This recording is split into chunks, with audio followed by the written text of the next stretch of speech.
Hi, I'm Chris from Airwindows, and we're getting a stream going. Right now, I'm making a cup of coffee.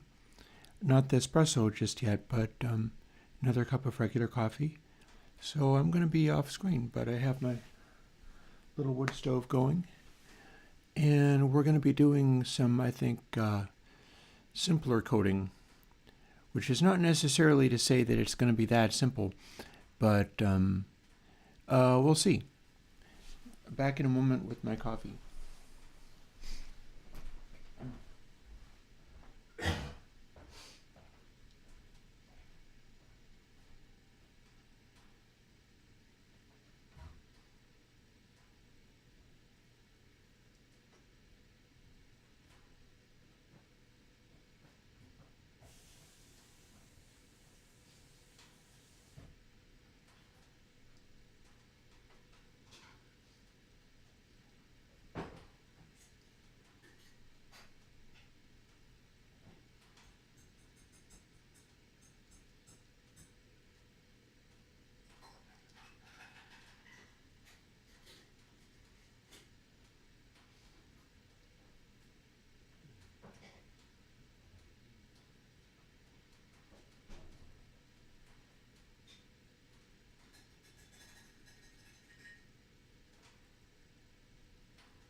Alrighty.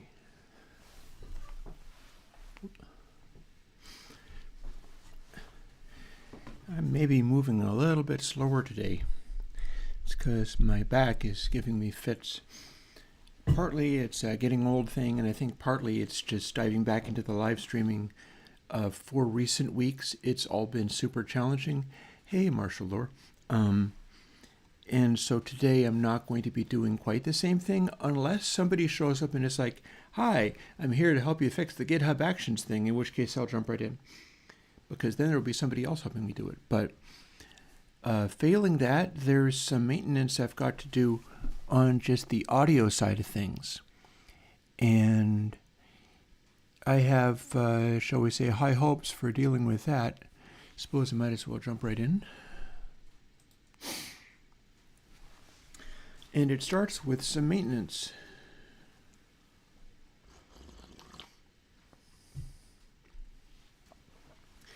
These are templates in two different places, and I've made them all sort of come up to speed with what I'm currently doing.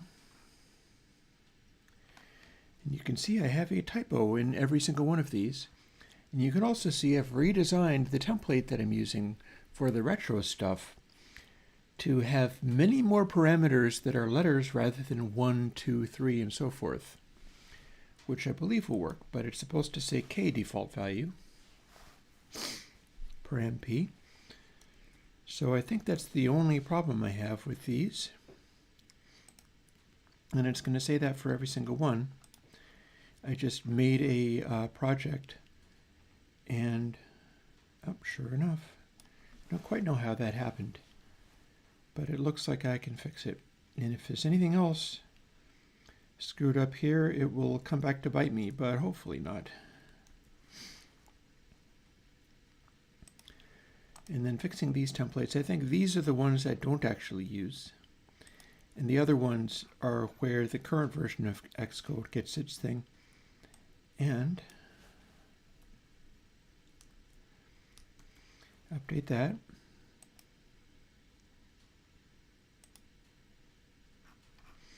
It's funny looking at those controls because the apps being suggested include things like programs that I made long ago. For instance, we've got Adobe Suite. This is a Adobe Suite before Creative Cloud. Azimuth Dolby is one of my actual mastering programs made in Real Basic. And there's a variety of other stuff, like Dashcode is some kind of text editor. Got an old Firefox, Final Dither Impulse header and mastering tools. See, I can tell it to open this with this program. And I've got the little bitty icon there, which I should steal and use for something, because that's mine. I made that. And this is an old version of software before I even implemented knobs. So all I knew how to do was position these controls and type stuff in text. Very similar to if you started off with like a text file for some. Oh, and we apparently were working with faux Dolby style programming even back here. And if you do that, it makes this go gray for no reason that I can tell. I don't remember what this program did, but it's pretty funny to see. And of course, it didn't actually open a program, but guess what? Other suggestions are also Real Basic applications being run in this old, hey Rashay Lewis, in this old laptop running Snow Leopard that was still able to run these like antique programs. I mean, not only is it still Intel based, but I think some of this stuff, and I don't have a about box telling me what it was built with, but this was built in Real Basic. I think it may have only worked on Mac OS 9, and you have to run the compatibility layer to make it work.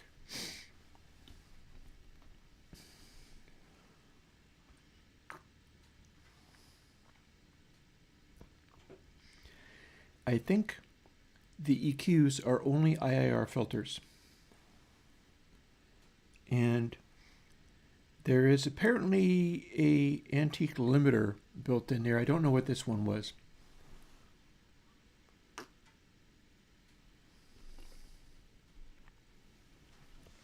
Makes you wonder whether I could load a file and do something with it. So let's see whether any of this still works.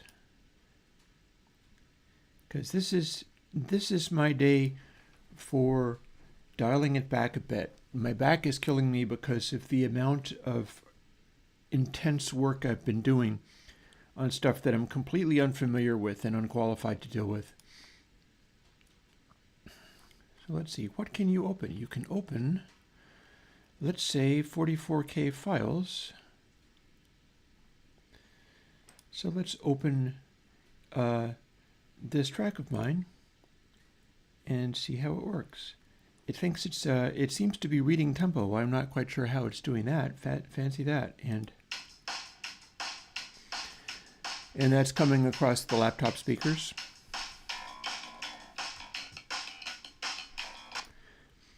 Now, if we do process, we get to do some calculations. I think if I hit Command period, it will stop. And this is similar to what the more recently done meter plugin does. This is where that comes from. Back in the day, I was doing this kind of thing. You'll notice that the shades of gray are different than what I've currently got. But I believe the markings are still 6 dB down markings, although they may not be. Those may be 3 dB down markings. Might very well be, in fact. And let's see if I can make it stop using command, period. Yep. So this is the way I used to have to process audio. Crappy Blonde, meter is kind of out. It's like what I said in the plugin, is meter is kind of out. It's on GitHub, and that's where I'll have to be building it for things. It's the same thing as this, only much more better developed. I don't know whether the plugin is right. Let's see whether we can make the metering, the limit threshold, be 12 dB and what happens when you do. It might need to be negative 12 dB to do anything.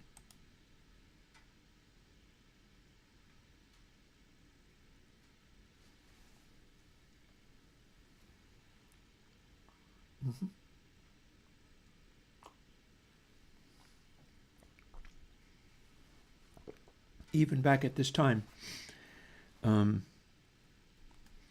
knew how to specify a dB level. So here we have we'll give it a high pass that is lower too.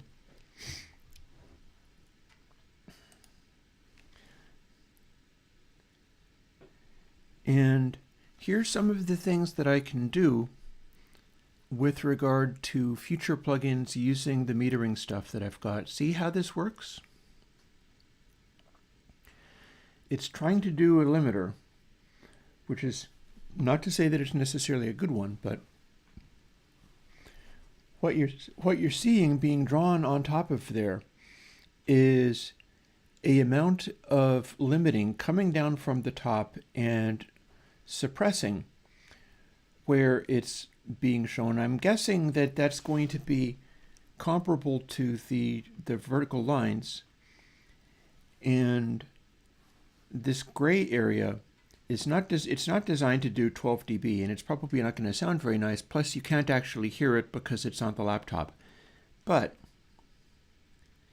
if I stop it, I should be able to play what this just made, because back in the day, not being able to do plugins, I had to write programs in real basic. You can see that it's processing much slower than real time to apply this stuff. And so it made this, which is kind of like a limiter. It's not a very good one.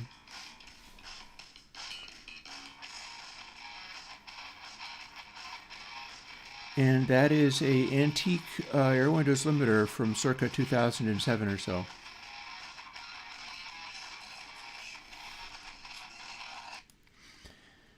So that's what I was doing at the time. I don't know what this means. 40.1 to 40.101. Like, that shouldn't do anything, near as I can tell. I am also not sure what... Oh, wait, I bet I know what this might do. So let's pull the limit threshold back to 3 dB. And this is going to be marked in dB, I think. And this is a right and left, I think it's right and left, simple shelving filter that's probably just an IIR.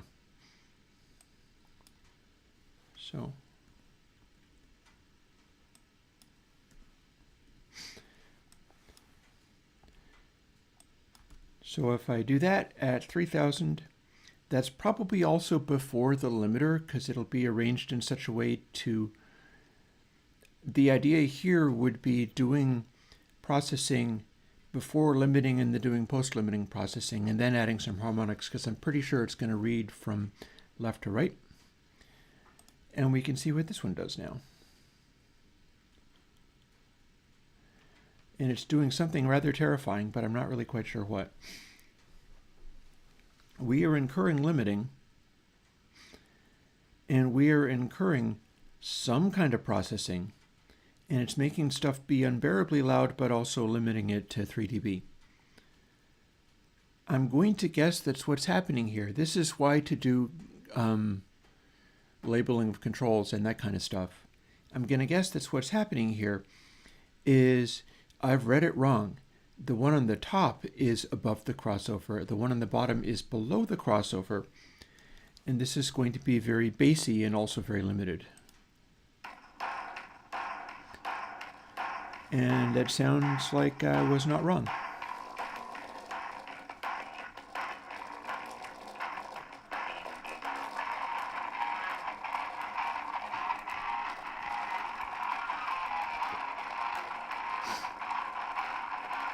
Go figure. So one of the things that I can do, give me a moment, I'll unplug the big speakers, and because I'm not necessarily using them on the streaming computer, and I will plug them back in using this little dingus that lets me plug it into the laptop. And what you've just seen there, you'll notice I'm moving very slowly because my back is in trouble. But as long as I move very slowly, I should be able to hang in there for a stream. This is the kind of thing where one might be like, yeah guys, no stream today, except for I don't usually do that. So what I'm going to try to do, and this is generally good practice, is just adapt my sharing of my time on the live streams to what I'm capable of, and hopefully that will be a keep things nice and sustainable. Because there have been times when I tried to do, for instance, live streaming using the synthesizer stuff, and I really wanted to have an audience and listenership, and when I wasn't able to make that happen, even while trying harder and harder, I would tend to burn out. I don't want to do stuff that makes me burn out anymore, so we're going to do stuff like this. Antique Airwindows sound, man.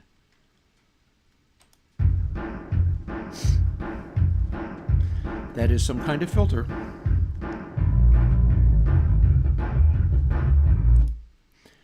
Interestingly, I can test whether that is actually what I think it is. These are all 3K. So if this is post limiter, it will have kind of put it back. Jonathan?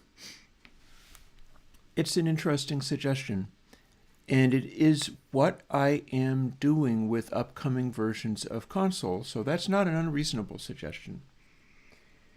Do you tend to use ultrasonic in a way where you would want it to act more like a analog filter? Because that's not an unreasonable suggestion. It might cause working up there in the high frequencies is where it starts to take on a striking effect. So it's possible that it would produce a sound that was not transparent anymore, but was what you wanted. And that could be interesting to play with, certainly. In fact, I'm curious as to what would happen, because one of my questions, and here, let's set another round of processing in place and see what we get. I think this is going to do what I thought it was going to do. Also, I see black lines, and I'm pretty sure what the black lines mean is clipping. Because part of this idea that is now being used in Meter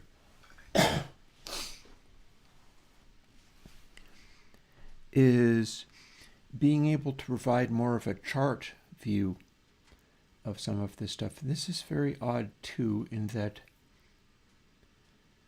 the darkness of the underlying metering thing is not having the same behaviors as I thought it would. I thought it would go darker, but it is in fact going to a bright white color, and I don't know why. But this is an antique program, of course. This is a antique version of mastering tools, and it does stuff like this. There. So this is what you get when you bass boost into the limiter and then reverse the effect afterwards.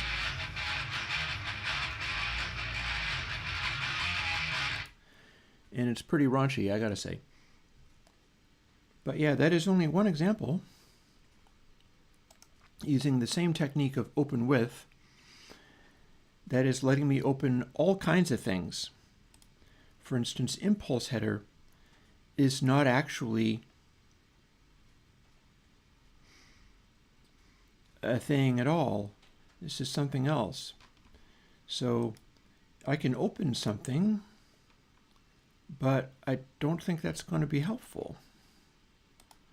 Well, it's impulse header, so I wonder if I can open impulses of some kind. Or indeed if I have any, which I don't know. I don't think. Yeah. Music is not going to give me anything. Although apparently I've got some Brian Eno on MP3 from I don't know how far back. Let's go back over to desktop where the real audio is and see if I can find something that acts like an impulse. It's probably not going to be here. In fact, I'm not sure I have anything that acts like an impulse, but I can see what this does opening something else in it. Oh, well, that's not going to tell me anything though. How about snare silence? Might not be any good, but if I process, snare silence does this. So if I process this, I will see what this thinks it's doing. So I don't remember what this did. But this is another little example of if it's interesting what I do, and you're like, you keep saying, you know, you can do this. Well, how is that possible? I tried to do a thing and it didn't work. This is from so many years ago. And I don't know what this meant, but window max bits, invert number of defines. See, I don't know what this did, but back in the day I made a program using some of the bits that I knew how to do, like this window and stuff, in Real Basic. And I just kept experimenting. I kept trying to make stuff. Here is another example. I don't think it's resizable, but you can kind of see these controls, and this was able to process in 46.86 real time, but sadly you can't see it because the window isn't big enough. And it just keeps going and going. Also, I see a comment, so Marshall, there's a number of interesting observations about that.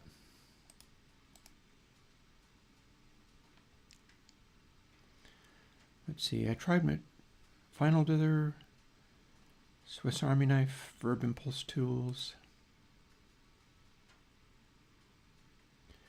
And here we have an example of what I used to do with some of these things. Stepan, this is a retro computer running Snow Leopard. It's 10.6.8. I do my initial development on that so that I can be compatible with really long ago computers, but then I do it all over again on a modern computer, which is running, let me check. The modern computer is actually just running Monterey. It's 12.5.1. It's what came with the Mac Studio that I have, and I tend to do that with computers to the extent that they let me. I live in fear of it not letting me anymore. Marshall's question was, can you set a specific value for sliders? Depends on the DAW. Most of the AUs will give you a box where you can click it and type in a particular value. Most of the VST2 hosts seem not to let you do that. Also, if I could, I would hide that number, where I can, I will hide that number so that you can't see it, because it means nothing to you. If you have a physical device, it often won't write numbers like that for you. If you have something that is not, like I am trying to get a gain setting to equate to bit shift gain, then let's say you're trying to set the right setting for a sound, and you're working with the sound. And the setting that you're trying to do is, like, let's say you're running channel or something. And you're going, let me set up the appropriate thickness for this tone by increasing the drive control on channel. I've set it to whatever I wanted to set it to. And then you'll notice I don't have numbers on these knobs here. You'll also notice I've got a number of interesting things, some of which, there's a thing.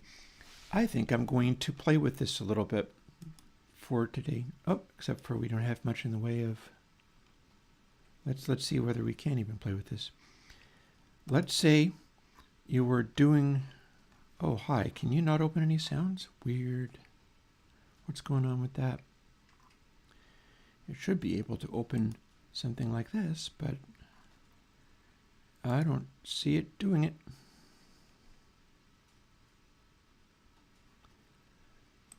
Let's see if it uses drag and drop. That's not impossible.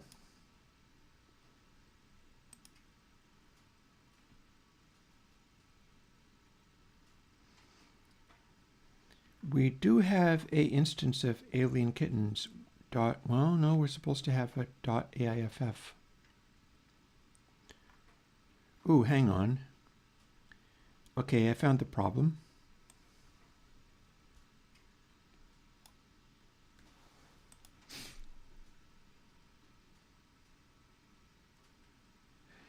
What I was saying regarding the sliders, let's assume that you are setting like channel or something, or you got one of the knobs on this big giant pile of mess that I've got. You're trying to set the correct setting for something. Like if I hardness, for instance, this is stuff that presumably can be well, or it would be if you turned it on. Here we go. And it looks like I can't modulate this control. That's unfortunate. So it kind of no worky. But the ones that I'm making now will move, but this apparently does not. Maybe it only moves if I have a file loaded. What I discovered was that it wanted a AIFF file. The rest of this should be fine, but it wants an extra F on the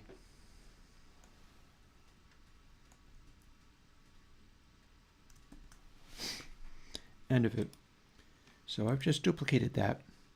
Now I should be able to use this funny, slightly broken looking thing and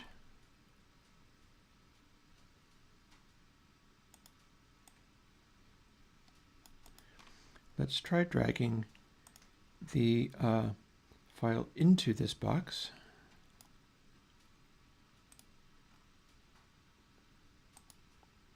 No? Okay, my problem here is that this whole plugin is super broken, and that's unfortunate. Select. Is that what it wanted? Maybe so. Oh, hey, okay. So this does not follow any kind of procedure. The point with the sliders is you're probably trying to dial it in to a correct setting. If you're dialing it into a correct setting, and let's see, we've got this going. I said we've got this going. Maybe it only enables everything once I have, see, reset, map. Okay, now it's doing something. it may not let you do anything until you have gone through these stages.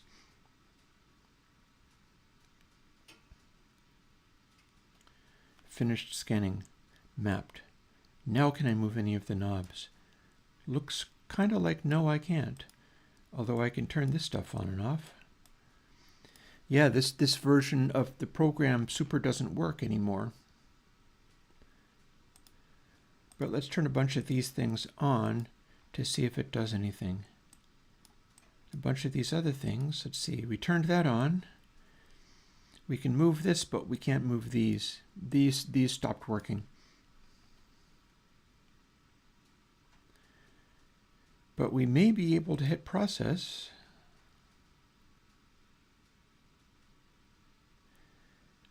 It's at 45.96 real time. Ooh, I didn't turn on compression either. That would be interesting. These are grayed out or not grayed out depending upon whether they're working. And as you can see, this is a version where all the knobs are broken, but we're doing some of the things I'm doing now. But I've continued to answer this question from Marshall Lohr for the last, I don't know how long. Don't. Try to make it so you can't see the number. The number is no use to you. The fine-tune number is never going to be a simple number like 0.5 or whatever. What you actually want to arrive at is going to be one of those fussy numbers, and it'll be really unhelpful to see that stuff there. But what we're seeing here is an early version of what I'm currently doing. And this is the concept that I've tried to do in Meter, where it's drawing the RMS and peak. Underneath is something else. I think that's trying to balance out RMS versus peaks versus microdynamics to a color that is supposed to approximate to one, a color of white for the most ideally balanced one. And then the one down from there is a slew factor, which does indeed go to a blue color for what I would consider optimal. And then the very bottom is a different kind of zero cross meter, which seems to be trying to encapsulate all of these zero crosses and plot them in terms of darkness. So it's going to make a sort of drippy grayscale looking thing. Similarly with the slew meter is not simply choosing a single one like I've arrived at. It's doing a whole grayscale form of the meter, which is interesting in its own right. So like there's that. That is a possible thing. I will say, however, that with the colorful meter in the middle, that bottom line is going to be slew. I'm pretty sure of it. And when we hit Command Stop, I may or may not see. Oh, and if I hit Command Stop, I actually cannot. Oh, and these are gain levels. I can't actually play it once I'm done. That's funny. And then if I hit Reload, the control goes away. Okay. Yeah, so this is super broken. But I'll tell you what, I can probably turn on the compression thing. Weirdly, some of these set themselves to 0 when I turn them on.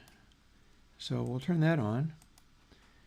Azimuth is another thing going on.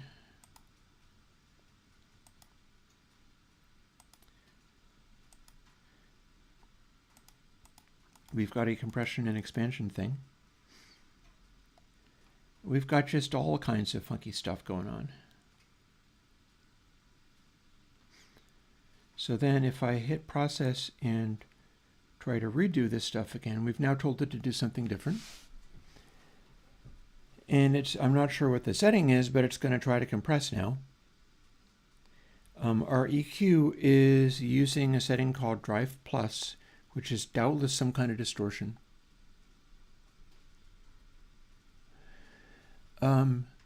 Upcoming meter app, delta meter to check for how much of what is being processed.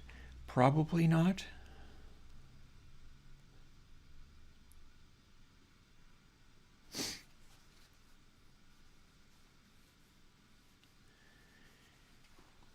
Yeah, I think that this is in fact trying to compress, but I don't think it did anything.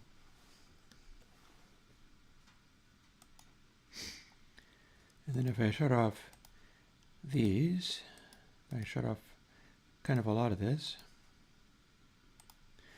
This is a funny story.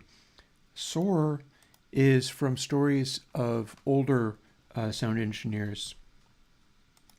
Lushness is probably second harmonic. So SOAR is a knob that used to exist on some old sound engineers' systems. It was the knob that wasn't connected to anything. So if you had somebody in who was like from the record company and like, there should be more of this, there should be more of that, less of this, probably not somebody from the band, but somebody who's not supposed to be there, much less interfering, you go, oh, well, here's the knob for that. You should control it. Be careful. It's only tiny adjustments have a huge effect. So like barely, seriously, don't turn it past like a few degrees off of what it is or the entire machine could break, right? Got it? So go for it, dude. Use the knob. And they would set the person up with the knob that didn't do anything, and it would be labeled SOAR knob.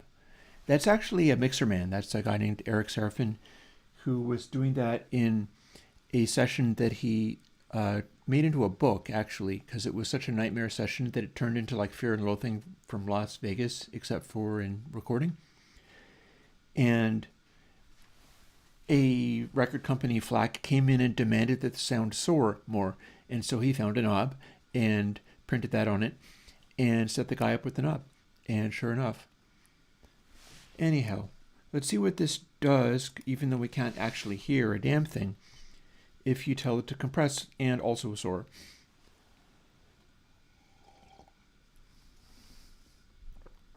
I think what would have happened here is I would have tried to decide what processing that could be and then make it happen.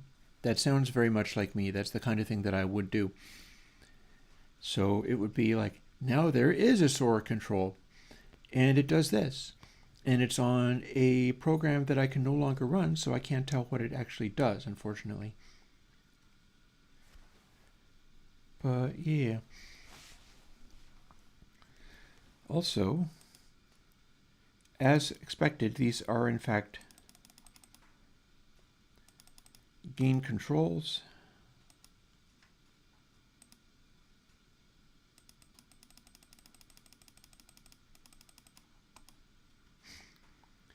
So if we process now, it will be much louder because the gain controls are enabled, and that is certainly blasting really loud, except for sadly we can't hear the output because this program is completely broken. Also, one other thing while we're doing this, my fire's gone out and I think my back is going to be unhappy if I let it get cold in here, so we're going to attempt to stand and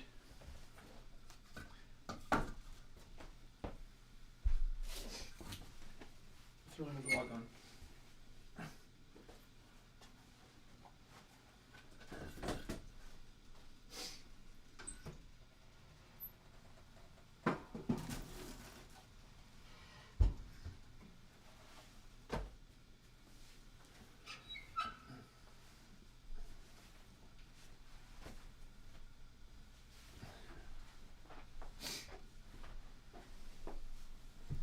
Oh, God. That was a rather pathetic display, but oh well. Interestingly, set like this, I seem to have really optimized this particular thing, which I don't know exactly what it did, but oh boy, is it making the slew meter produce optimal results. I wonder what that's about. That's probably something to do with what SOAR is. So even though we cannot really determine what that was, and even though the display is showing it as we've just slammed the life out of whatever this thing was. I can't believe it's only 6 dB added gain, but I guess it is. That is a weird old program. Also, I shouldn't need that anymore, and I'll tell you why. Because I ended up loading the audio not from, oh, we have actually finished doing this. I've ended up loading the audio, oh, hi, why are you doing what? Suddenly from here, we're no longer getting all of the same options for open with. That's okay, because what I was doing was kind of pointless anyway. I don't have all of that stuff loaded up here. It was just showing up because it exists somewhere, like in a real basic folder. But where would that folder be, I wonder? It's certainly not in desktop, unless it is. Oh wait, this version of applications doesn't have nothing.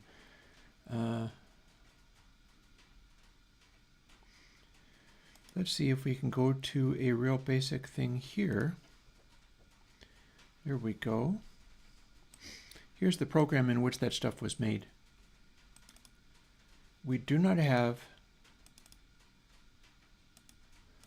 like, I'd like to know where those things lived. I'm kind of trying to find that, not necessarily succeeding.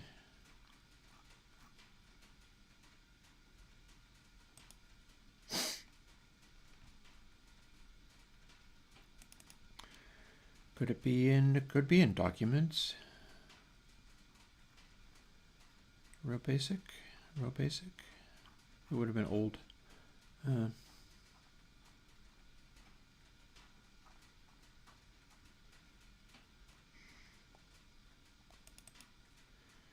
here is, like back in the day, when I was trying to do this stuff. This is the 100 Hits project. This appears to be just the audio from it, which seems kind of weird. Oh, nope, I've actually got some images. So when we go to something like here,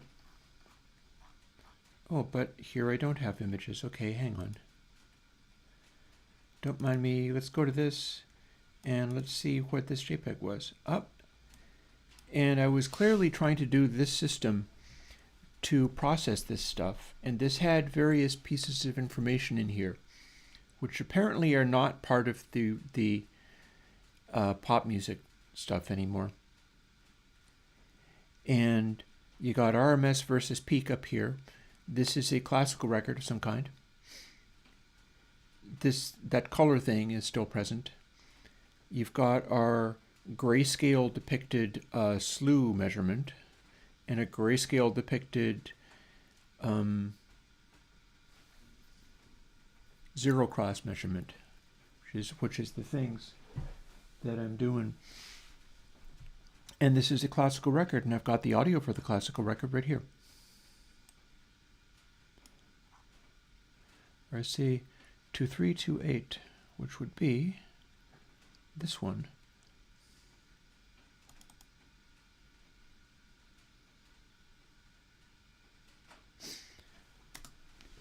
And this is what it was.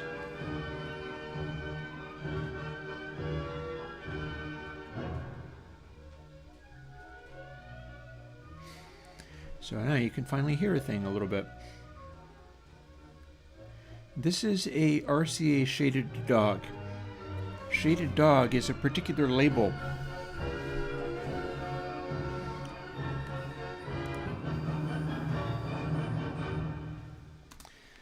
And the idea is these particular labels happen to be good audiophile records.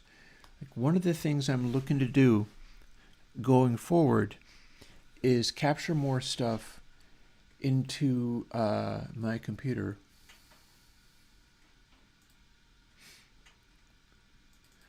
like I've been doing recently. Here's a little glimpse of something that I've been doing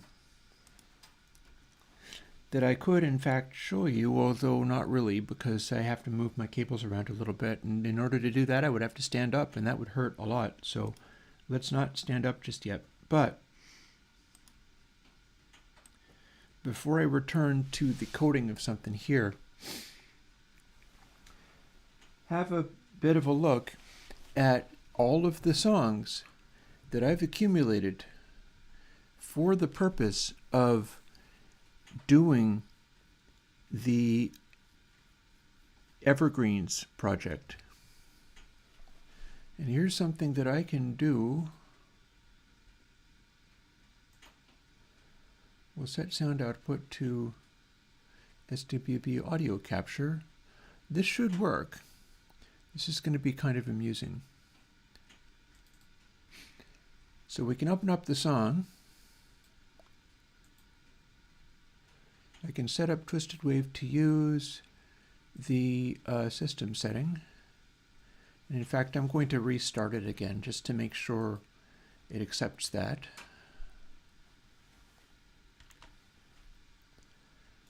I'll see if it worked because I'll see it in OBS. And then here's the thing. Some of the, let's see, hang on.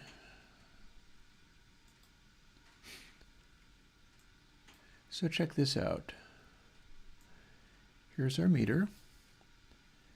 And I can pipe the audio, the output from this, through to the stream, although in this case I'm not going to be hearing it.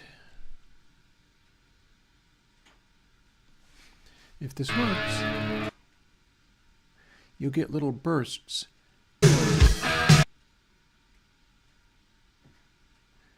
of Dep Leopard's photograph.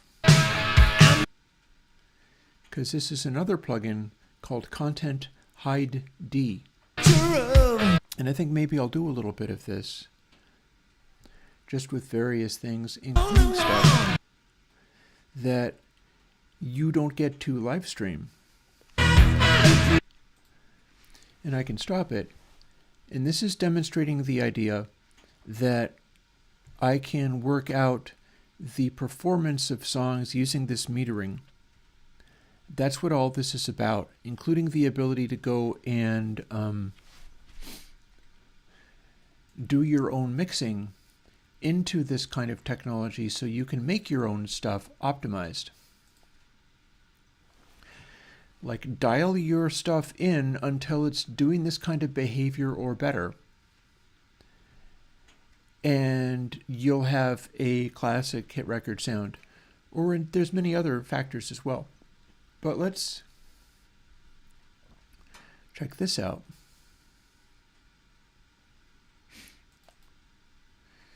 We don't get to use stuff like this because this is the Eagles' greatest hits record. I wanted to set it up so that, oh, hang on.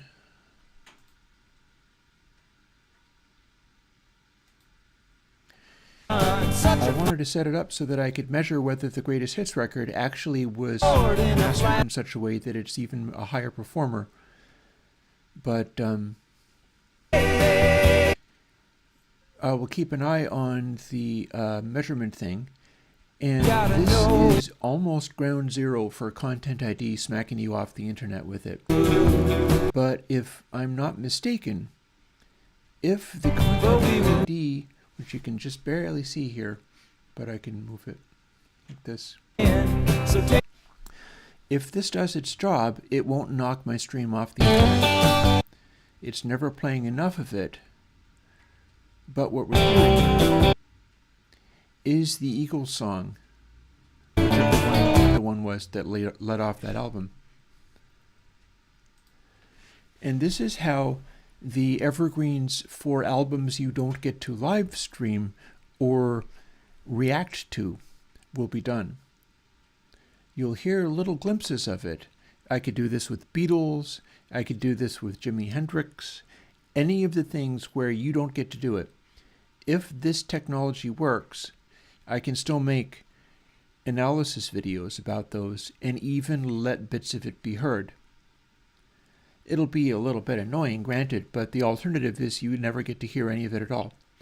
And what I'm playing is a high quality capture of the original vinyl, and you're seeing how it measures on screen. And you can see, like, this is the Eagles. This is classic hits, multi-platinum, the most high-selling record ever.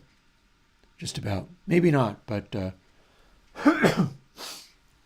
back in the day, Eagles' Greatest Hits 71, 75, it was a very high-selling record. And this is how it measures. And if you think that is not impressive enough, we can do stuff like take this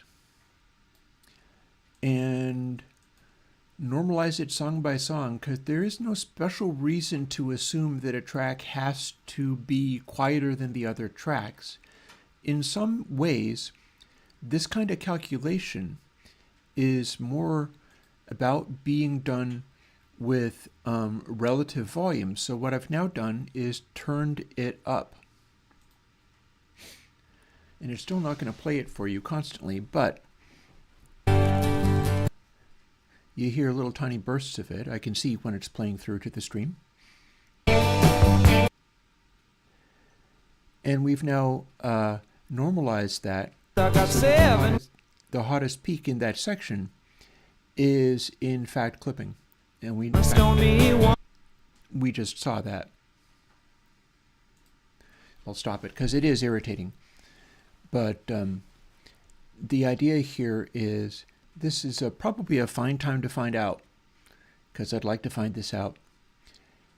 My thesis here, oh, Crappy Blonde, I'm not feeling well either. I hope you feel better. We can hope that each other feels better. I know it's a late night for Crappy Blonde. It's somebody who is not in Vermont. But my point being, you can interpret what a hit record sound is mechanically. And that's what I'm doing in a number of ways. And one of the ways is measuring the peak energy and where it sits. And my thesis is that for hit records, you've constantly got peak energy going on. Slew is going to closely match where the peak energy is. I've calibrated it in this way so that it starts registering. If it is wrong, then the sound is going to be too dark or too bright or something. And then the zero cross meter also tells its tale, and all of these are supposed to be clouds of a particular kind. It should not be zeroed in and went, for instance, 1960s records. I can probably come up with an example of that. Oh wait, it's asking whether I want to save the change, and I do not. What have we got for 1960s records? Here's a 1960s record. Oh Well by Fleetwood Mac.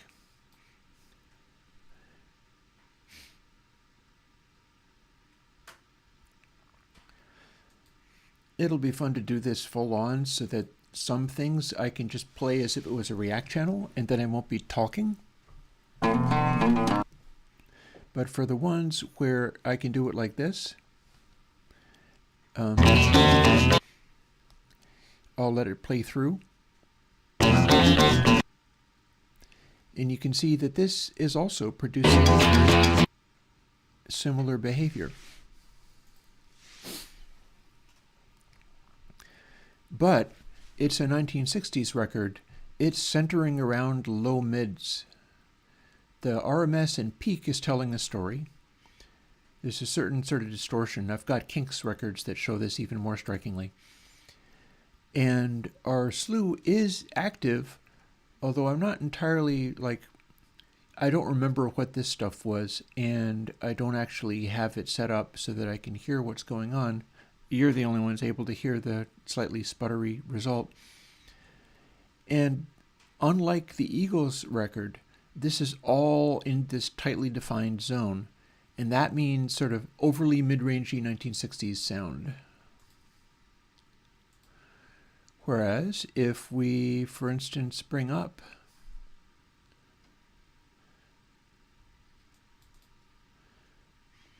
something like, say, this Foreigner track. I went heavily 80s for some of these things. And we're just going to throw as many things, including content edit style things, into this section. If it's deeply annoying to listen to, well, we'll do something else. I'm not going to do this right now. But here is a Foreigner track, and it's a very 80s voicing and a very 80s distribution of peak energy, slew energy, and so on. Because one of the things that happened, I can even show this. I've got a let's see now. Oh, here's some other cool ones.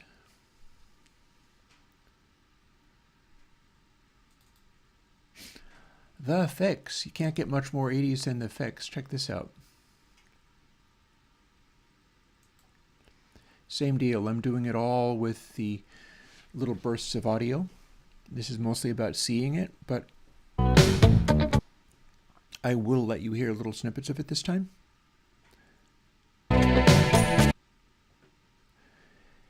And this is a super 80s behavior.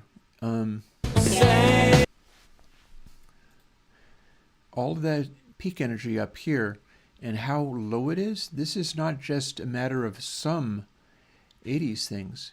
We've got stuff like, for instance,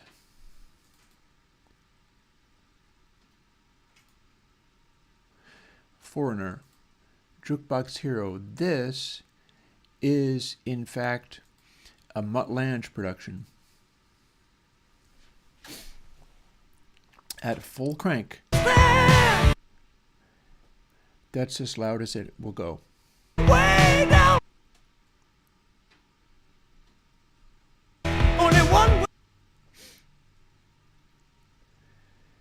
And there is a little something about Mutt Lange is he knew how to do these things.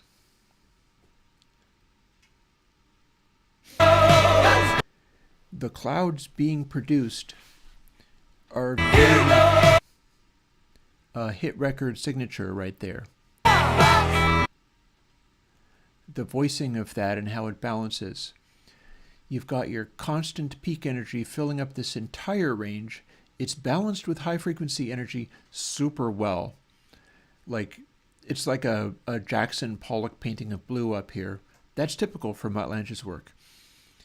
And then our zero cross meter, it will go lower than this middle bit, and it's also going higher. One interesting thing that I found is that doing this type of work, you can find areas where a thing will turn up in the song. When I do ones where I have the chance to do the entire thing with all of the audio unbroken, upload it to YouTube and see if the content ID does anything before I post it. And if it refuses to let me deal with anything, for instance, the Eagles, then I can post a version that is that has the content ID on plugin on there. But if it doesn't complain, or if all it does is try to take revenue, then I will go, okay, by all means, take the revenue. This is not my song. Go ahead. But I am going to show people what this does and how it sounds. And one of the side effects is if, for instance, this little bit was the guy singing, it suggests that as the song goes, there are particular moments that catch people's ear, and they show up in the combined peak and slew energy here. And remember, slews, peaks cannot be directly heard. All you actually get to hear is this stuff. And if you limit or clip off this information, this correlation goes away. Like, it goes away. It's not there anymore. So what ends up happening is you're balancing out inaudible energy in this region up here. You can also see the tiny red dots where we've clipped twice. Those are the loudest peaks, right up at the top there. And the when, for instance, the voice comes in and the guy starts to sing, and it's like, wow, that's a hit record guy. He's a rock star. Yay, let's go and see his concert. Those tend to show up in blue. They tend to show up with this balancing of the inaudible peak energy and the slew energy matching it. There seems to be an optimization for that. And it carries over to all manner of stuff. For instance,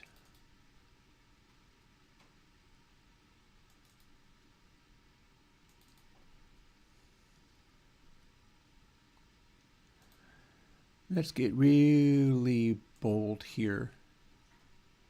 Do the same thing, but that's AC/DC's Back in Black. Remember how I said the previous one was Muttlange? This is famously Muttlange. It's Muttlange with the band that didn't just let him have all of his own way.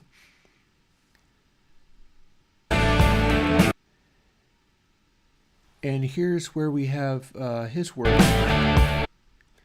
balanced out with the band that could absolutely hold its own. And there you have it. It's basically the same thing. The form, they're a little beefier than Foreigner. Foreigner was a little shinier. So that shows in the zero cross meter. But Back in Black sold better than Foreigner. So you could say this might be closer to what you would consider a optimal setup. Except for not necessarily, because if my theory is correct, then a even distribution of this peak energy is what you want.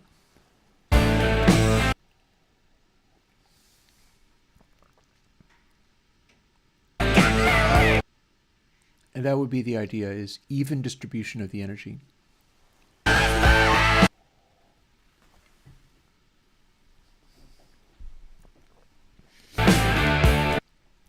Also interesting, testing out this glimpse of audio.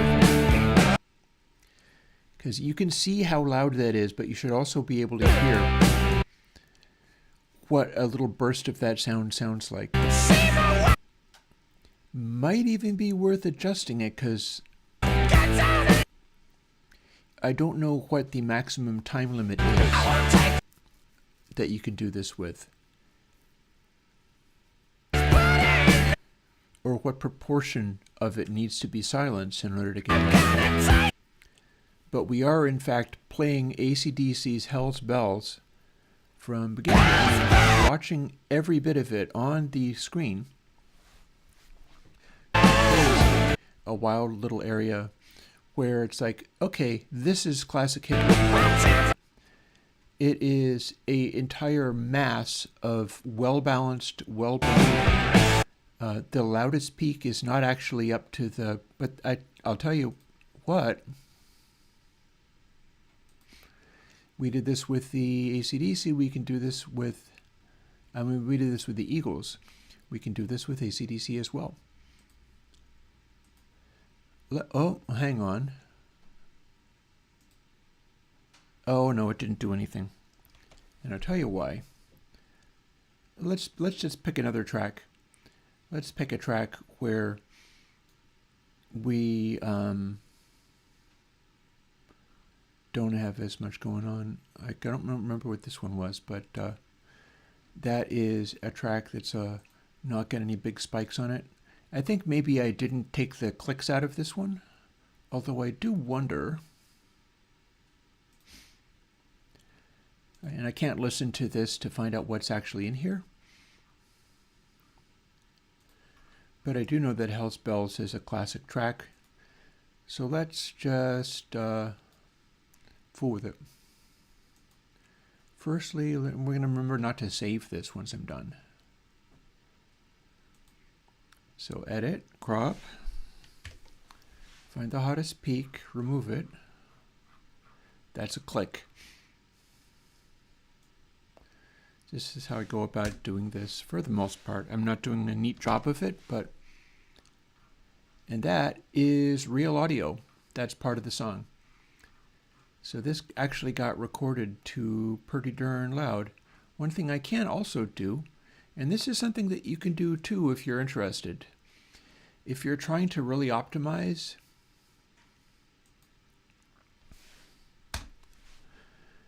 a song, let's go through and fool with this a little bit. We are now the limiter. I'm selecting areas of audio, choosing them kind of like this. Like, what's the part that comes out to the loudest? And then I'm going to hit, let's see, F for amplify. 1 dB. You can see there are little notches in here now, but that's not terribly significant connected to a loud peak. And then we're going to keep finding these peaks. And it's taking the closest area near a, you can take it down to zero crossing as well, but you can actually just do the volume cut like right smack in the middle of here. Like, you're not really going to hear that terribly much, but that means the rest of it is untouched and only the loudest of peak is being reduced in any way. And we're just going to fool around and do a little bit of this and then do the same thing over again, having then increased the maximum loudness of the track by a couple of dB, because we're going to go back and normalize it again after we're finished. And I will tell you, anytime you are doing, if you're looking for like a peak limiter, like just do this. This is way better. Now that looks kind of sketchy. That looks incredibly sketchy, in fact. But I'm going to leave it because this is just a throwaway project. But I'm showing you one of the things that you can do when dealing. I would be looking for a more clean place to place those dividing lines instead. But instead, we're just going to keep, like what I was saying, for instance, more clean place. First of all, let's take it a little farther away from the loudest part, because turning it down by 1, I really kind of need to, and again, you can simply go to zero cross and then the whole entire peak can be taken down. Zero cross is not going to be in the same place in both parts of the waveform, but if you scale the entire thing right down to the center point, what's going to happen is it'll neatly be reshaped by the amplitude. To take just the tip of the peak off this way is a way of leaving the rest of it as loud, which is better peak limiting even than using an overall compressor. Plus there is no gain staging going on anywhere. There's no moving gain factor. Like, here's the thing I was talking about. Supposing I took this and scaled it down. So I hit F, I do a -1 dB thing. -1, apply. So now we've moved that whole thing, but you know, that already moved down at that point in the reverse direction. So it's already got a little bit of a corner there, so it kind of makes sense that something would happen. And so throwing a little high frequency blip in there isn't all that bad. And now that we've done some of these,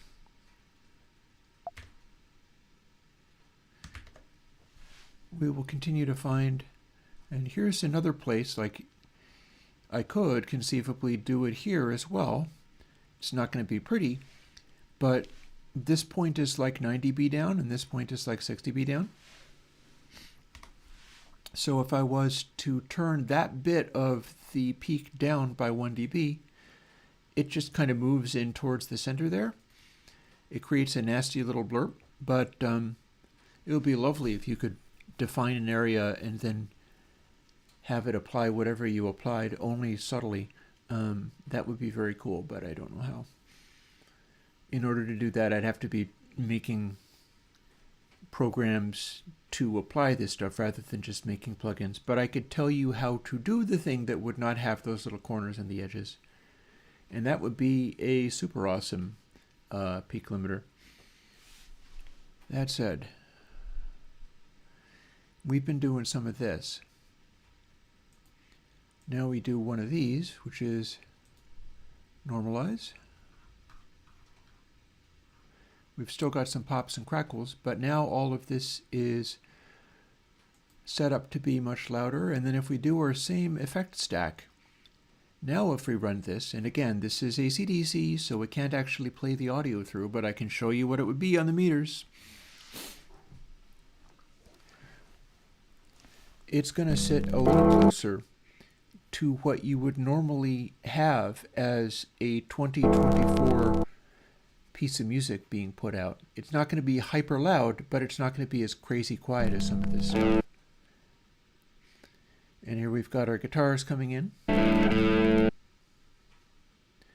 You'll notice that with these guitars, the amount of space around them means that the peak energy is not just a fixed line.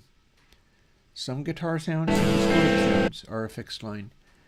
You'll also notice that when the stuff is happening, the zero cross meter, they're chords, it's low, but it's not going super low or super high.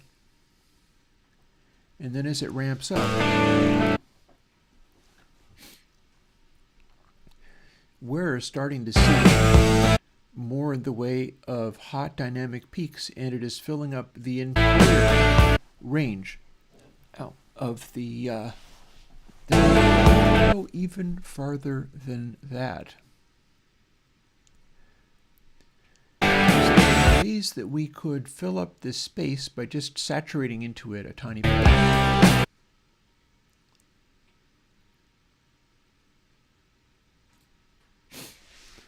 So there's two things that can be done here, and they can be done with Airwindows plugins. One of them is a simple sine calculation for bringing up the peaks, bringing up the RMS relative to peak, and we have a huge amount of flexibility there. What that's going to do is move this gray area to become darker and move these peaks to go up higher, because we have a little area up here that could be compressed. It could be squished. That said, applying a sine calculation, like using channel, for instance, would work. We'll tend to smush this up and narrow this, which we would actually prefer it to be a wide band. We would like this to be the widest possible band of peaks, going right from the bottom of that to the top of this. Similarly with brightness. So one thing we can do here is we can, for instance, fire up Air 3. I'm going to want to return that to... This is similar to the question being asked before. What do I do about I can't make it be exactly the right number? And the answer is don't. I'm going to do my level best not to be bothered by it, but I will admit it bothers me too.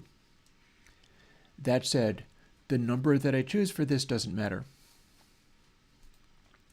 Then I move that up to here. This is how I will increase the brightness a little bit. And then I can also add, I could use the ground thing to just clip the top peaks off.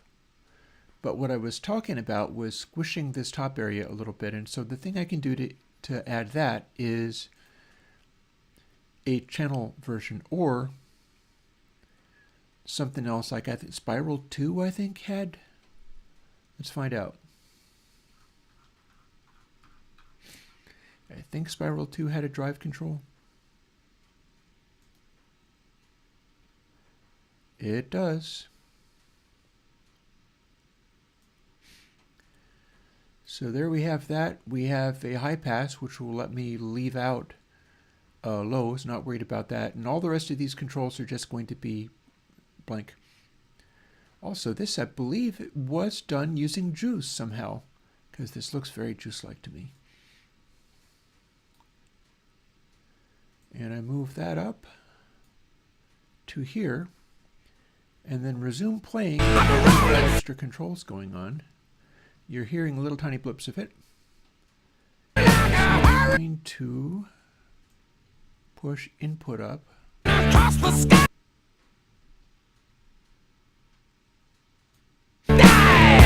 If I push it up that much, we're now over loud. So far that it's like in the point of clipping. But we've smushed everything up into this space. What we want is to have it down again. So let's go part of the way. There we are. And then let's assume we've also... No, we're probably good. And then air could... Let's reverse the order of these. We'll add the air and a little bit of gain boost to take care of this bit here. Run it back again. Let's take that down some, and a little bit of gain boost I was talking about.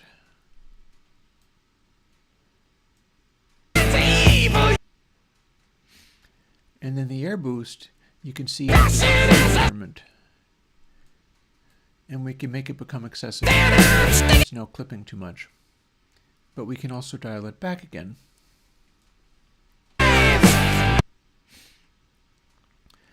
And all this stuff that I'm doing, I'm piping it through to the...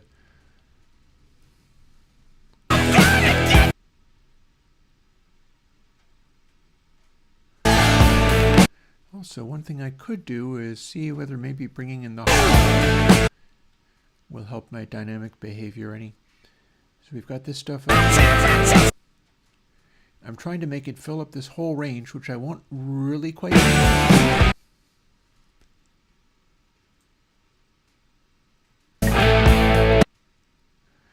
Also, I'm curious as to what presence will do to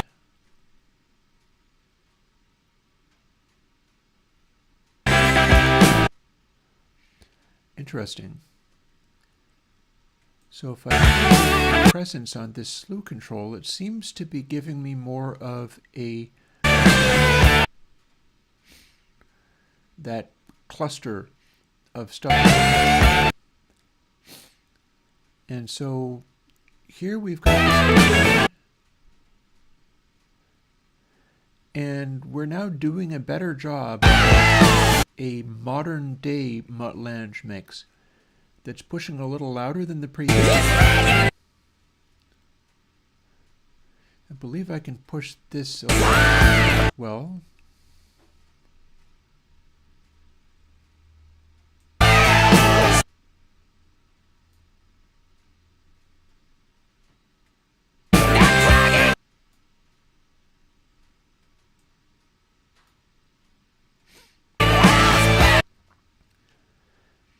And so this is now a kind of record remaster in which I'm trying to optimize the hit record parts.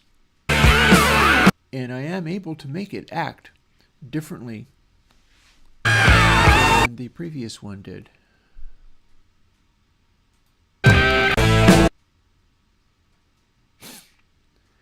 And I do that by shutting off spiral and air.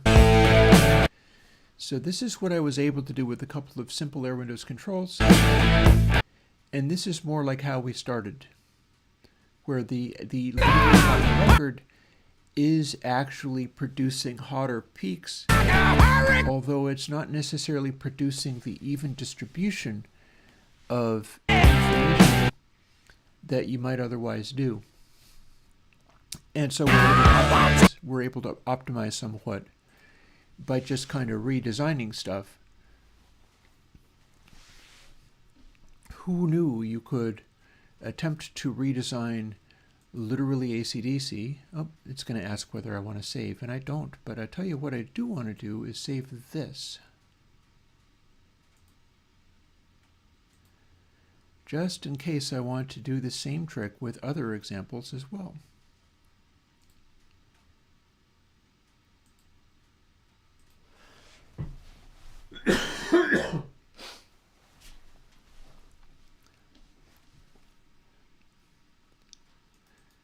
And here is another example.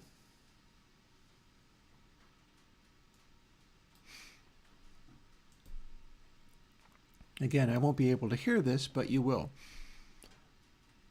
You just won't be able to hear much of it because you can't actually do this kind of work live on the internet on the Eagles songs and get away with it. But thanks to Content Hide D, Content Peak, we kind of sort of can. So check it out. Before I get into the actual coding for today, we're spending a little time fooling with it, but this time we actually get to hear little glimpses of the otherwise unstreamable stuff. It's going to be very interesting to me doing this sort of torture test in all of the most Content ID happy bands or record companies and seeing what I get out of it. Like if this doesn't get content struck, nor should it because it's not actually the songs, then that proves that the plugin Content ID actually works.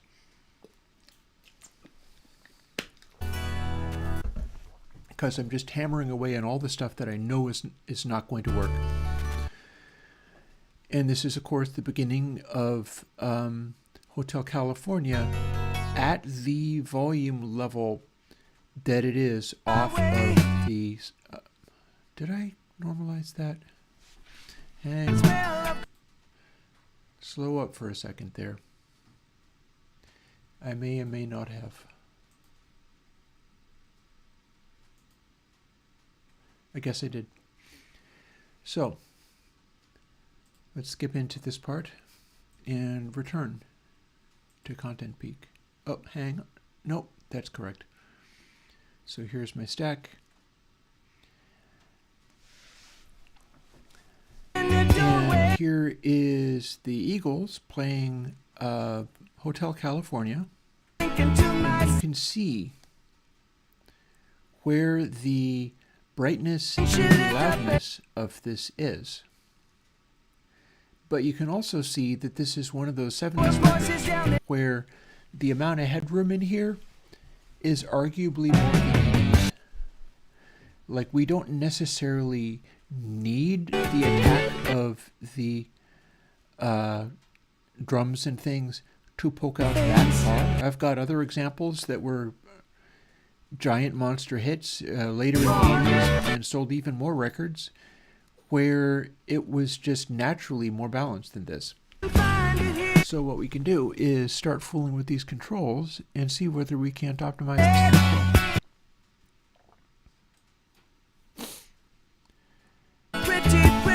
And for starters,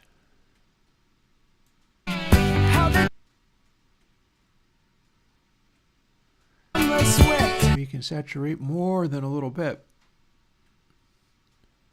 What we can do is, now that we've got Air 3 also turned on,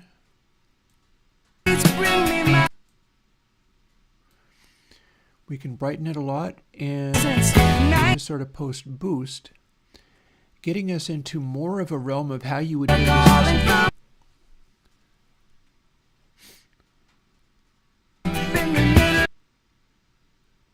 And boost the peaks.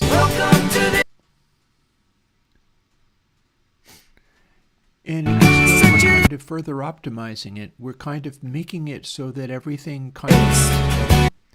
You would normally mix in this way from scratch. You'd set it up so the things that you wanted. And one of the things that's happening here is a lot of our peaks are brighter than they need to be.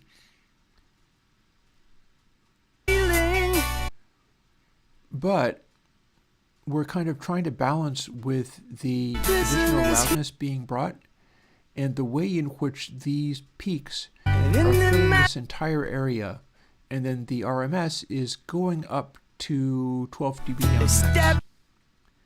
We can probably afford to dial that back a hair as well, because the original song is so much farther down that, like, modern record full and fat is not necessarily what we care about or what we would want. But that's the thing. The idea is to peel off the frequency, which again you cannot hear, from just closely over the RMS to filling up the entire space at every possible moment. There needs to always be a cloud of different peak energy happening at every instant. And that should also be applying to the slew energy, and they should be combining enough to cause that's poking out. And indeed, we are able to do that. And then as the guitar solos, which you're probably kick in, this is the part where it really comes into its own, you could say. This is why they didn't have to do a radio edit. Like, oh, this is it, and then it became a monster hit, and there you go. So this is essentially a remastering of Hotel California for modern ears, where it would sit alongside other stuff and not seem completely screwed up, like compared to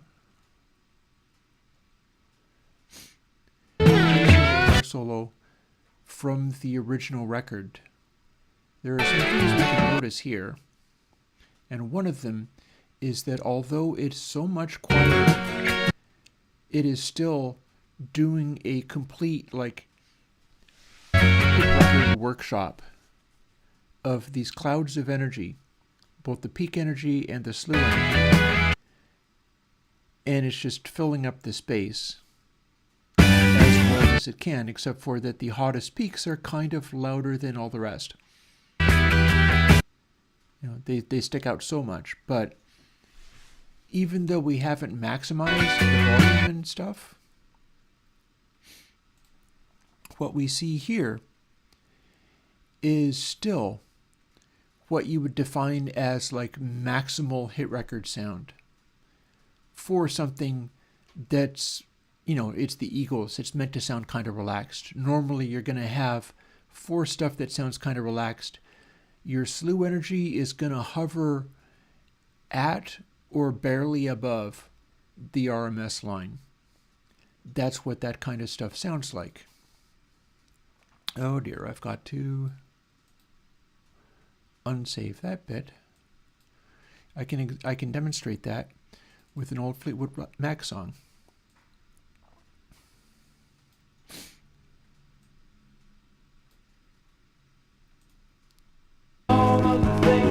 So here's an old Fleetwood Mac song, Sentimental Lady.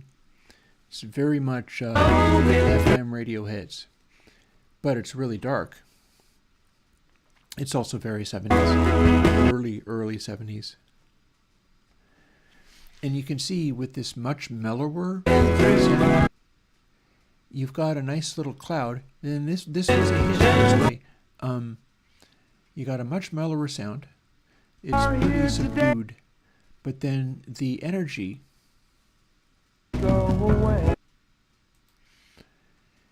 of the slew energy is hovering down much lower. So what you do to light this one up would be a little boosting.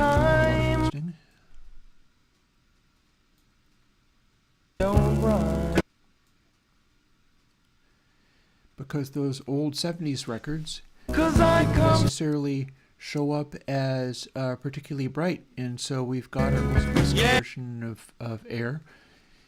We've got our filter for removing or adding more super brightness in this context, although it might also bring out some record crackle, but it's doing a pretty good job of that. Just add a little brightness. It's exactly the way you'd want it to.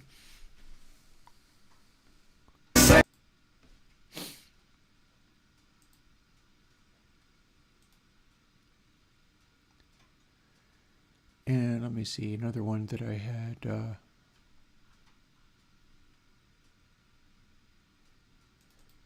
compared to this.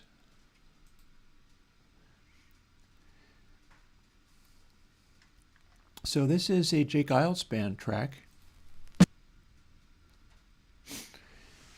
that was hot when I was a kid. This was a radio hit in the Boston area because Jake Giles band is a Boston band.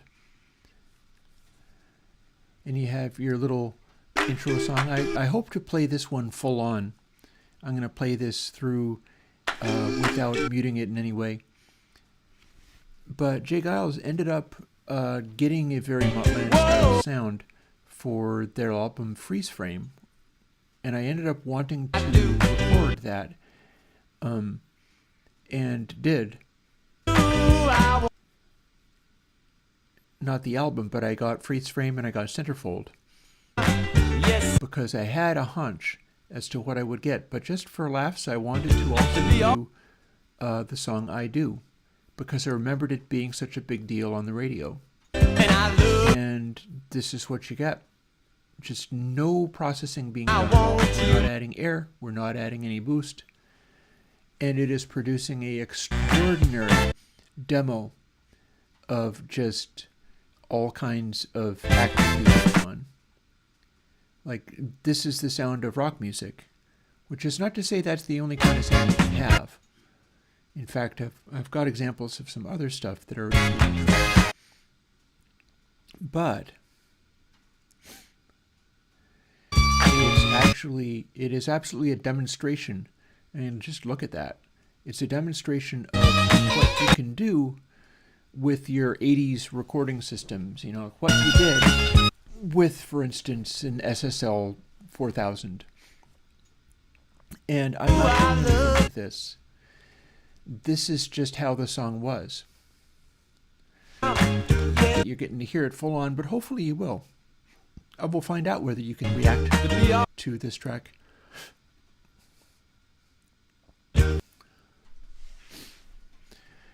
And yeah, I mean, get a load of that.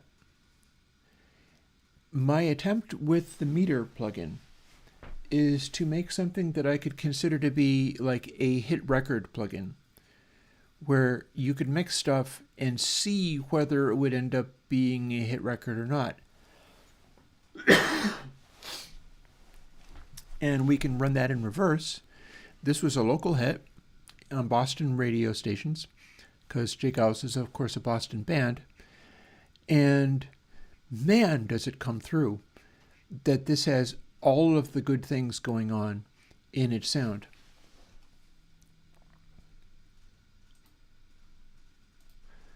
But there's not just that, because their biggest hit would be this song.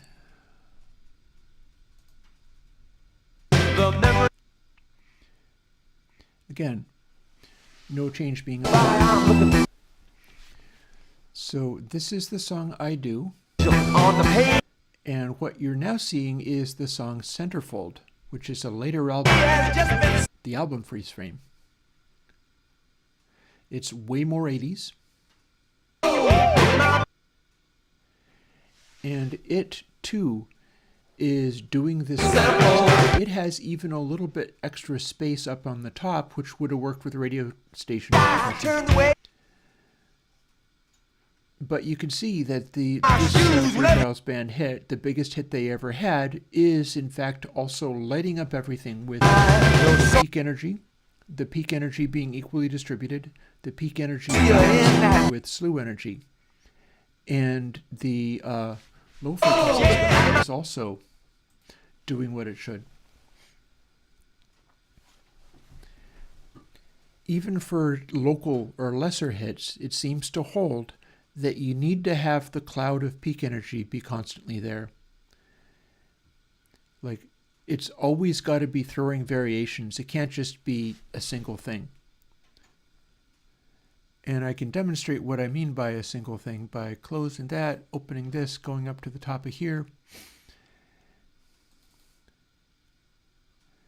And I can show you a little bitty glimpse of, this might hurt your ears, so brace yourself.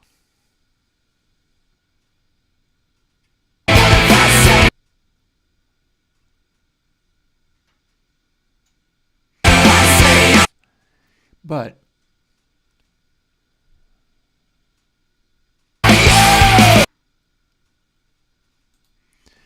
more recent Foo Fighters on CD in the Loudness War era. And while, You can see that the bits that aren't smashed to death are actually still registering as this is a good balance. But yeah, there's nowhere to go from here. It's too much. It's dead sounding because there's no variation in the peak energy.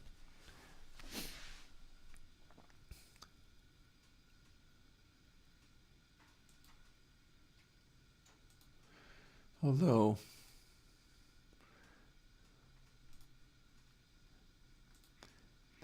if I play the beginning of the song, it does have a quiet bit, and you will notice that we don't have some of that stuff going on. The balance is there. Like, Foo Fighters sounds great. This is not like... If the rest of it was all balanced like this, that would be kind of awesome. It quickly stops being. It goes to total meltdown. But it doesn't have to. Like, if Dave Grohl was ever interested in having his stuff come off like the records that he loved, as it's thoroughly doable. You can see it flattens. You can see how he is filling up his energy at these volume levels. And then it just goes beyond the beyond and escalates to the top level. Now this album by the Foo Fighters, and indeed this track, was designed to be a quiet, loud contrast album. He had done a quiet album and he had done a loud rock album, and I think it was apparently Clive Davis was like, you could do both together, and he's like, oh, and this is what came out. So for the day, this is the part that counts as super quiet, and only here does he get into what he would call super loud. But what you see is that as everything begins to clip, it starts to lose the texture. What you'd want to do is scale it all back, because you can't actually get louder than the full clip. Full clip means you are now losing energy, you are now losing texture, because this is texture, this is not. This is clipped to the point where you don't get any texture anymore. Nothing wrong with getting right up to this point, but the farther you squish through this point, the more you lose, other than just, wow, that's super loud. So the trick is to do your dynamic ranges so that the cloud of energy, for instance, hovers around here for quiet and then fills from this area to this area for loud, which is kind of what, like, if the entire thing was balanced so that the super loud part was this, it would be more or less equally effective. This part is already as loud enough for all practical purposes, especially in modern day, where you have streaming, where you have replay gain, where they will be turning it down to make this part not be that much louder than like Sentimental Lady by Fleetwood Mac, assuming anybody's listening to that on streaming. It's all doable. It's not just a matter of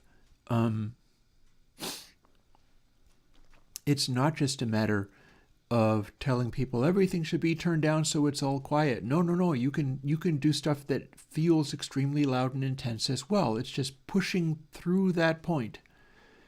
Pushing past that point to where everything is lost and you've just got a bunch of straight up distortion. Instead, you want to fill that area, the peak area, up as densely as possible. That would be how it's done. More examples. Here is an interesting example. It's Fleetwood Mac Rhiannon. And again, this is one of the more recent ones where it's captured better. And it is a 1970s record. But since it is Fleetwood Mac, it is also basic. There's a depth, there's a warmth to it, which isn't always the same. Like, for instance, what I showed earlier, Foreigner. Foreigner is a much brighter band. than Fleetwood Mac is. You can, in fact, literally see that the Fleetwood Mac brightness is substantially lower, and it goes up a little bit when Stevie Nicks is singing. I can also look at the cloud of peak energy and go, holy living crud, look at that. This song is a vibe. You can use zero cross energy and see exactly the same thing. This song is a vibe. This song is extraordinary as far as it's to balance all of this stuff out. Of course, that does bring in the idea of what if you brightened it? And there would be actually quite a bit of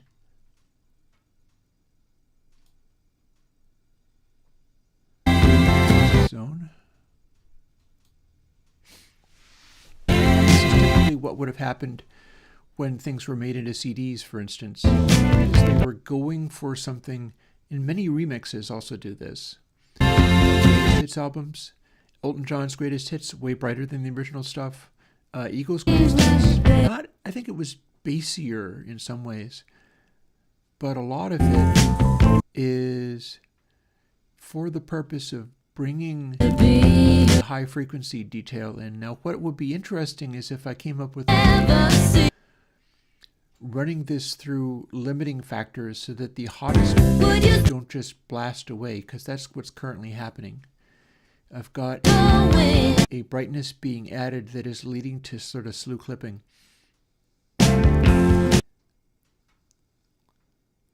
But this is kind of what you do when you're trying to bring something like that into the zone. Trying to make it sparkle without going too far. And I've got that wrong, but hopefully this stuff will help with it.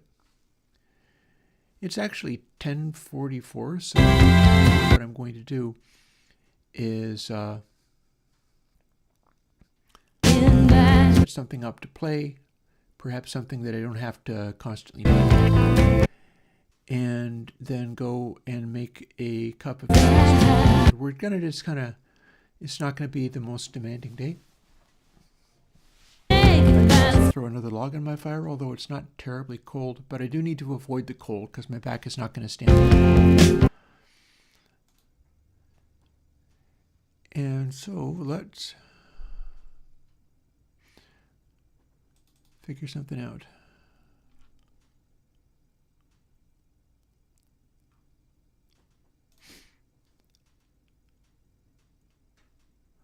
Oh, I know. I could do a remaster of stuff from Welcome from Free Luna. I think I started it out with some tracks. And for this one, I can remove content hide D. Although I think one thing I might want to do is add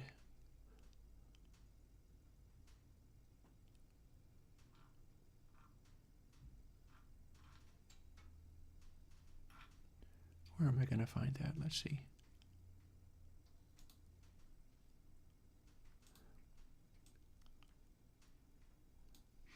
Let's throw a little clipping on there and go from there.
Okay, so one of the things I'm seeing about that is my album Welcome to Free Luna has some concerns as far as designing it properly. Bits of it are the RMS/peak is working out okay, other than it doesn't need to be as loud as this. This tends to be either too bright or too dark.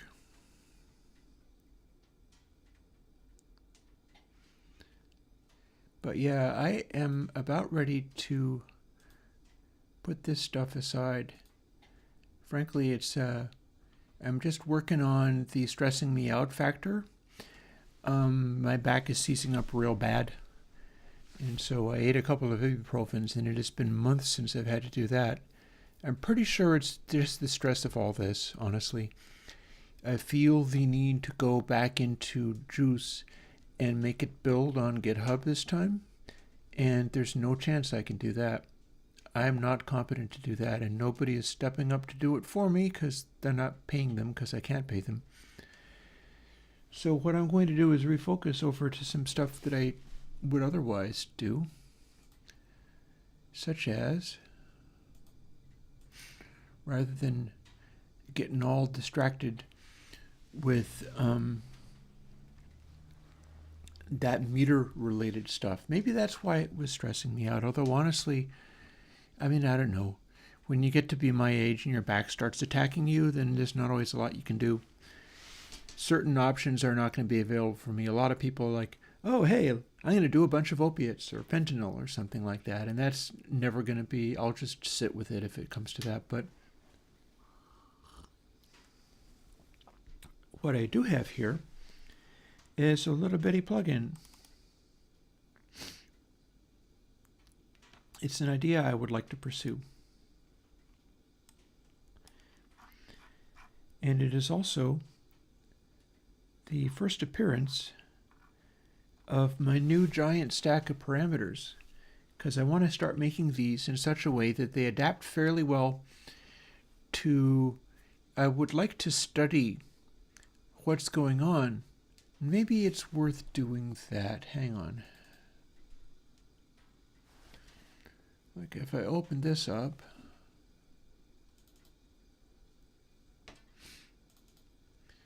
the streaming computer is going to get busy because it is trying to launch the same thing that I said I wasn't going to be working on, but who can say? If anybody shows up and is like, I know how to do this, then I will jump immediately and be like, show me right now. But this is the kind of stuff that I would like to make match. So we're going to quit out of Xcode and this just for the moment. And open up this, which is my example for how I arrange VST files. And I'm not going to want to open this directly in Xcode. But what I'm going to do is have a look at what kind of things this says. And back over to here. You can see that now I've got the VSTs also set up to use like 26 parameters.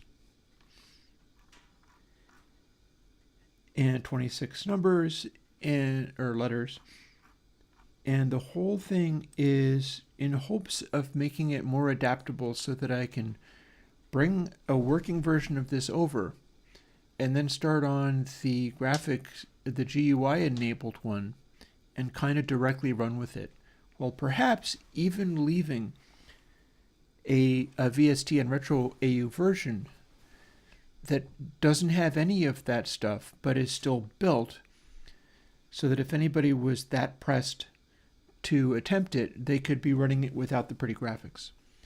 But I need to make a base for the pretty graphics better. And currently, here's what the base for pretty graphics looks like. I've got a couple of values here. This is how you declare stuff for future use. And it sits around like this.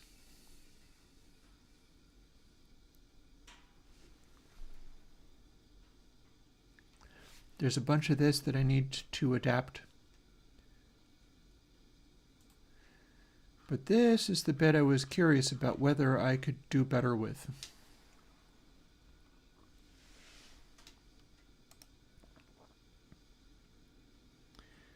It's just that the old school one is built in 3 files and this is only in 2. But we've got all of this stuff going on. It's fairly adaptable, like somewhat adaptable anyhow.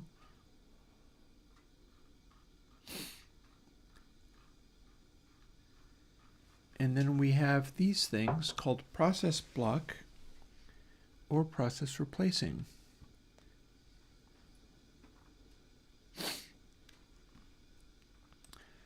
So let's just go back and forth between those a little bit because that's on my mind. Right, so here's stuff and here's stuff.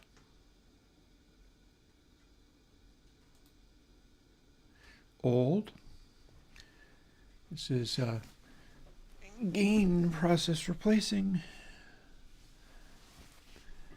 In this one you get VST int 32 sample frames.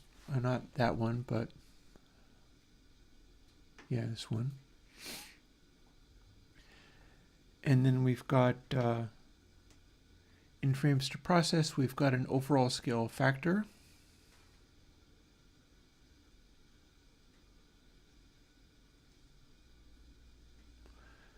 So I'm wondering whether I can get some of these things to act like each other.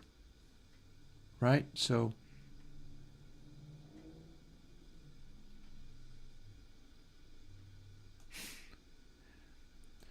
this is boilerplate. This is stuff that's supposed to be, I just typed on something you weren't able to see. Bear with me. I'm kind of trying to do stuff I actually need to do, even though I'm waiting for the ibuprofen to kick in and being a little scattered. I don't always get to pound so many coffees that I can chatter away and make lots of sense immediately. But I can at least recognize that some of these things have similar behaviors. So there's boilerplate for blanking output channels that didn't contain input data. And I've got audio buses.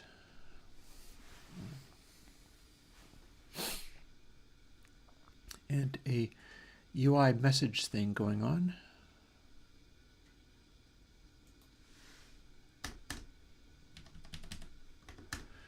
There are versions of the program I'm currently looking at that automatically format things for you. I'm probably going to want to avoid automatically formatting because I struggle to get all of this stuff to make sense to me anyway.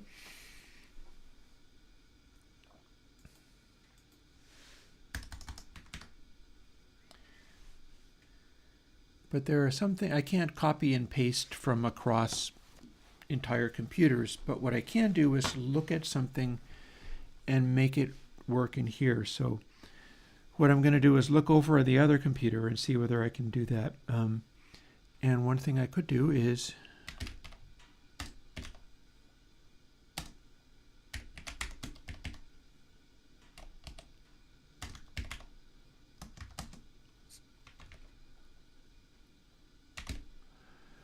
and we're going to specify floats for, well, actually no, we're not going to because that explicitly is a double, so I don't need to call it a float.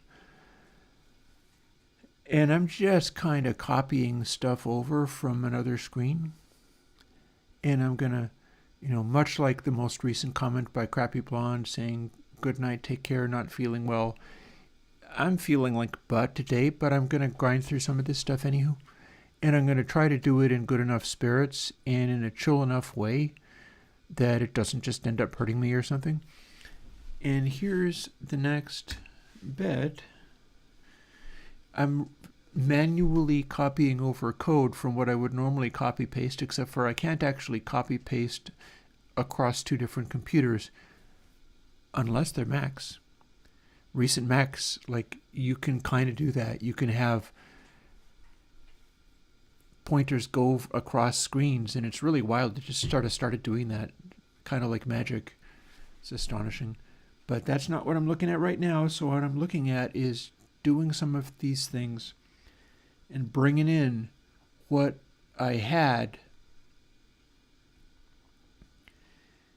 in hopes of being able to make some of these templates more adaptable to what I need. And some of this stuff could actually be recalculated using the numbers I usually work with. Like, I don't have to implement it this way. I could implement it using overall scale instead. But let's walk through some of the other stuff as well as I can.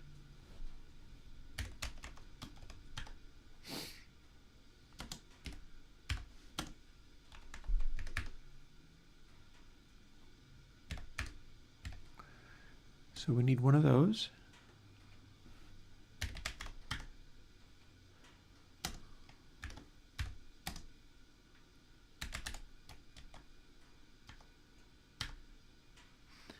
And we need one of those. It pretty much filled it in for me, and that's handy.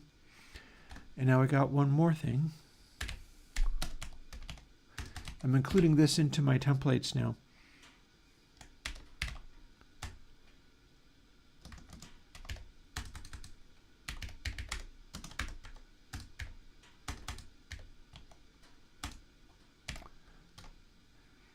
Sadly, I'm having a lot of trouble with all of this, but that's because I'm in pain and whatever.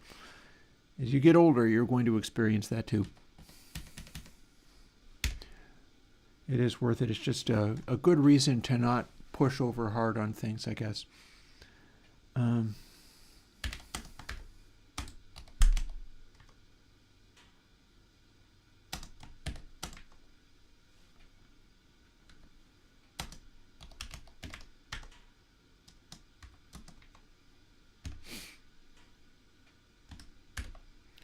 And this is just code that I had in my other stuff.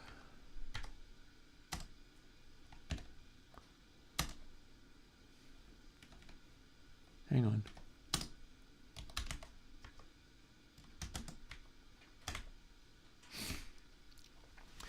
I often design my undersampling or stuff like that to work with like regular CD style rates, 44.1 and 48. 96K or 88.1, I suppose, which I consider to be optimal. And then they will also scale to 4x. That said, I'm not sure I have my templates worked out correctly.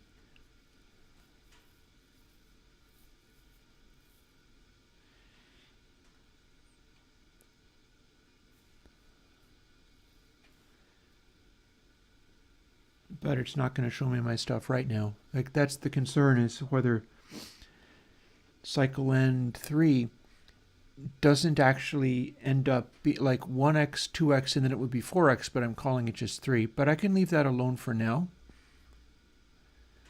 because I have another thing that I must do over here. And that would be, this is a gotcha that has gotted me before.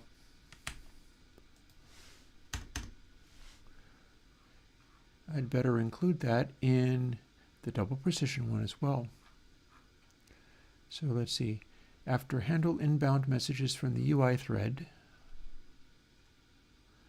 and I've scrunched this together a little bit because it's boilerplate.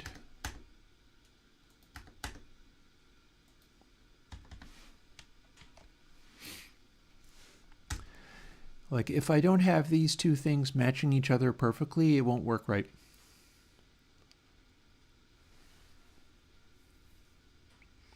And I don't know why, like, floor,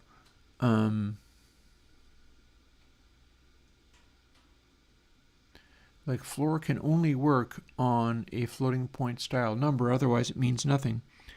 So I would assume it already knew that it was going to be, like, how could floor, maybe floor is just returning a float? These things don't make any sense to me. But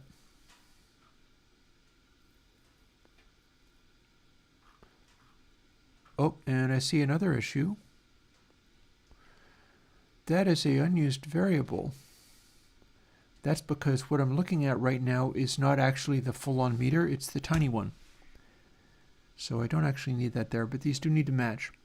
So RMS size, and then there's the buffer. RMS size, and then there's the buffer. Fine.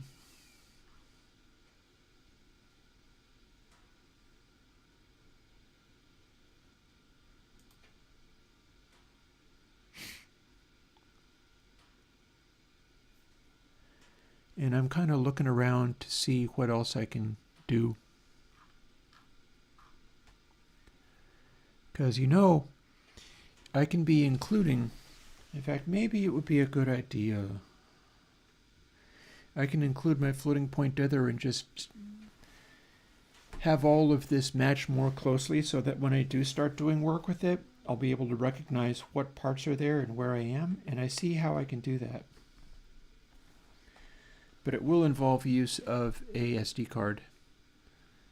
So we're going to do that.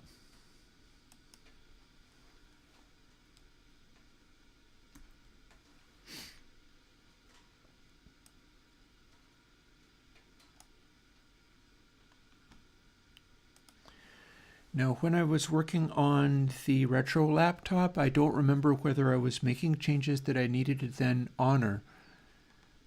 But I feel kind of like I'm bringing Airwindows-isms over from the retro laptop after having expanded out the VST2 template that I've got without having changed it, meaning that I can just get rid of the non-changes that I have not made.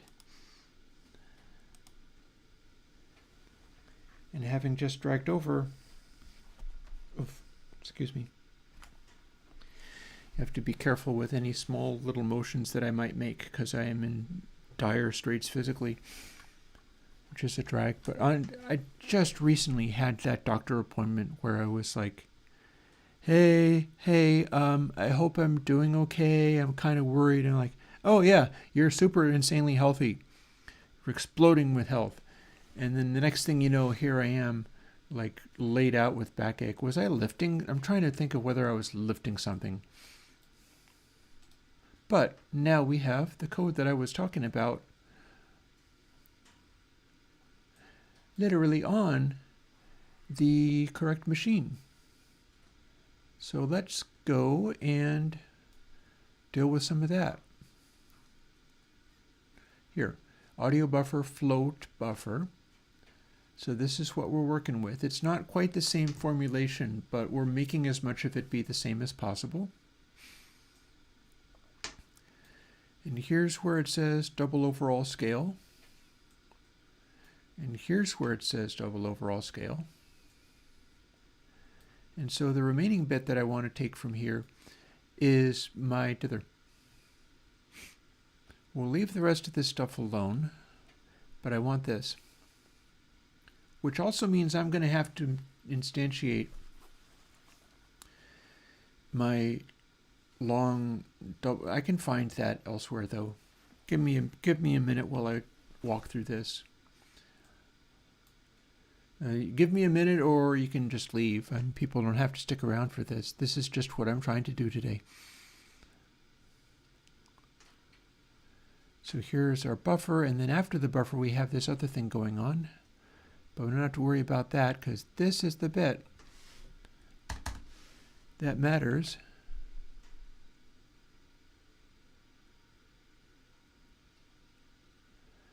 And we are apparently not instantiating things properly, but I'll tell you what. We can. Let me walk through one further thing. I'm doing a lot of stuff in this meter where I'm not even instantiating variables properly. So we're going to have a pile of stuff that's not right yet. But I can put in my Airwindows style bunch of stuff.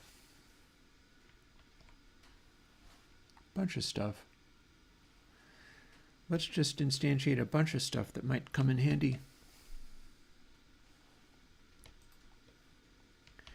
here's what I built into my template. So let's see.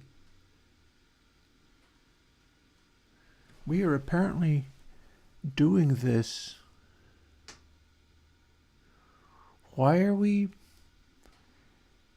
instantiating pointers each time? That seems dumb, but maybe there's a good reason for it. Like, I'm just trying to figure out, why are we going back to main output and getting a new pointer every sample? Surely we can just increment them, but I don't know, man. Maybe not. Maybe not. Anyhow, this is how Juice is apparently doing it. So we started from here. Maybe this is okay. Maybe it has something to do with thread safety. I don't know. This is just being done differently. And I never appreciate having things done differently, but that means I can use that as boilerplate for the top of this bit here. And then we're going to build this in.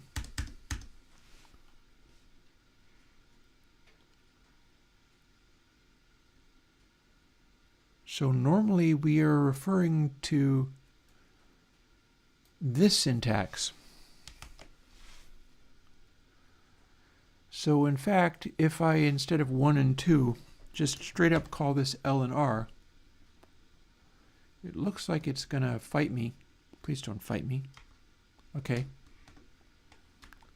See, it pops up a window and then you can't type anything, and that, I feel, is very unhelpful. Having done that, the only thing we're missing, we're actually missing a couple of things, but we can make them happen. Like, this is the stuff that we were taking from our previous boilerplate from the old VS2 stuff. I'm trying to get my stuff to work with it so that I can adapt it to the new format easily and quickly, which is not necessarily going to happen, but we can do our level best. So here's another bit.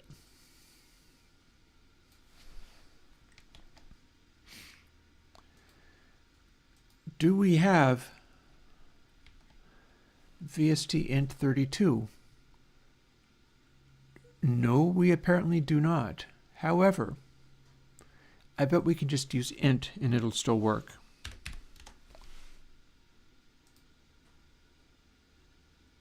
Sample frames is not likely to be an extraordinarily high number. Oh, we've also screwed this bit up.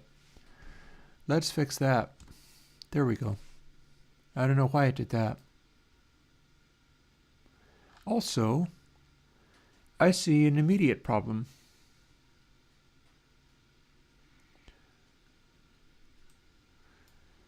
This is all about making this stuff work. This is my smoothing.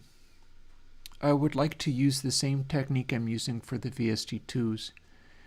Whether or not Juice figures out that it has some kind of special fancy way of doing it, I don't want to use Juice versions of everything. I want to use my original versions of things. And I got to find out why this doesn't work. So, what's happening in the original one is this. I'm trying to be able to slouch over my desk. What's happening on the original one is this. And, you know, I am now questioning the wisdom of me diving back into the Juice stuff when it's been beating me up to the point of where my back has tied itself in knots. That said, that's lower back. Upper back is what happens to me when the stress is too much, so maybe it's not even a concern. I really wish I could find the sort of chair insert thing that I had that has those rolling little dinghies in there, that is a back massager for people who don't have somebody to rub their back. I don't know where it went. I'd really like to find it. I might have to just get another one.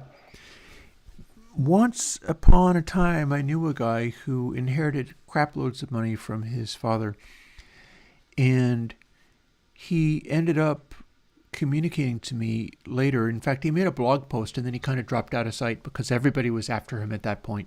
You go from being a poverty-stricken person to suddenly being wealthy. Everybody hits you up for money. And so he kind of disappeared.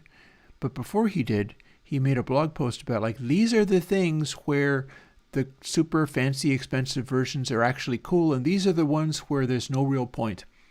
And one of those things was buying the little mechanical back rubby thing that you sit in a chair. It looks kind of like a gamer racing seat, but it's just the back of the seat, compared to the full-on chair that has that built in. And he got one of each. And he was like, yeah, actually the full-on chair that costs an ungodly sum of money is not that much better than the back insert thing. So the more you know. But to get back to what I'm looking at, what I'm looking at is VST int32 in frames to process equals sample frames, because process replacing in the original VST2 format gets buffers, inputs, outputs like that, and then this one number, which is an int, it's a 32-bit int, that is sample frames. And then it goes, well, minus sample frames is larger than or equal to 0, which is the template code for how you make VST2s work. Yeah, I know, right? Well, I mean, in a way it kind of happened. Like the modular synthesizer in the backdrop of all of my videos largely exists because my mom and dad passed away. And I already lived in a house, but at a pretty low poverty, like qualifying for Section 8 continually means you're poorer than most people. And that has been me. In some ways, it continues to be me. I've just had the good fortune of, for a couple of years there, I had a buffer zone. And I did things with it like get a modular synthesizer. I dated somebody in British Columbia, Canada, so I was jet-setting out there, and also helped her family out in a number of ways. I do not regret any of that. And it's gotten to where I'm basically back to the original place again. But I didn't live miserably, and I'm not miserable now, other than my back hurts. Go figure. So it's like, if you become rich, figure out what you can do. Like one of the things I did was bought a fridge that was very energy efficient. I had to replace the water heater in my house, and so I got a very costly water heater that was very energy efficient and was also large enough to handle multiple people in case I end up having somebody here. And made that stuff happen. If you become rich, buy things that will cut down your overhead for just daily living. And then you have a better fighting chance at continuing through your life after that time passes, because that time could pass. My time of that is passing. I'm going to be selling stuff off to try to get my house painted, because that's something that I did not actually end up doing, which is a shame. It would have been much wiser if I had, when it would have been easy for me to do. But now it's not easy for me to do, and I still need to do it. Back to the code. We're looking at VST2 and VST3 code at the same time. This temp thing here is trying to count the number of frames counting down divided by the number of frames we started with. So I should adapt that to the VST3 because I need to do the same basic thing.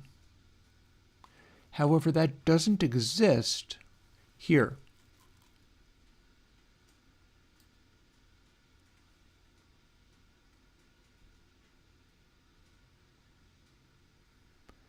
Instead, I would interpret that as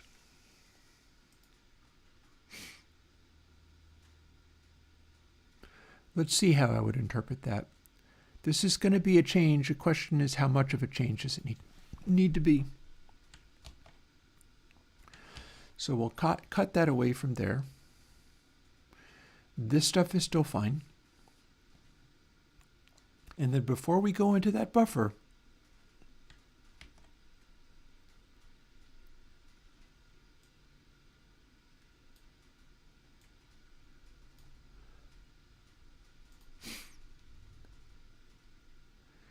in frames to process needs to be the largest possible number.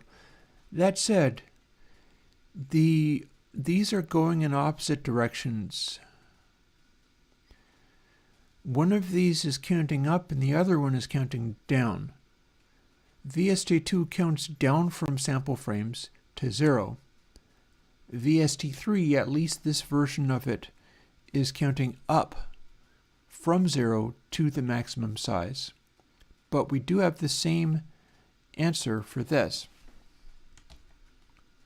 So if I do this, there. Now I have a thing called in frames to process. It's just going in the wrong direction now. That said, let me go in and make sure I have this taken care of. I got to remember to do this for 2 different ones.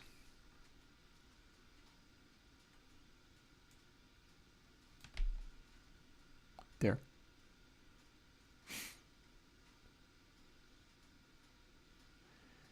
Yeah, so now we have a thing called in frames to process, and some of the rest of this stuff isn't actually there yet. That's because I'm working on the 32-bit one first. I need to make FTPL and FPDR. Maybe it's worth going back to here and opening up something in one of my Airwindows folders, like for instance just a regular old VST, it could be any one, and looking up the H file.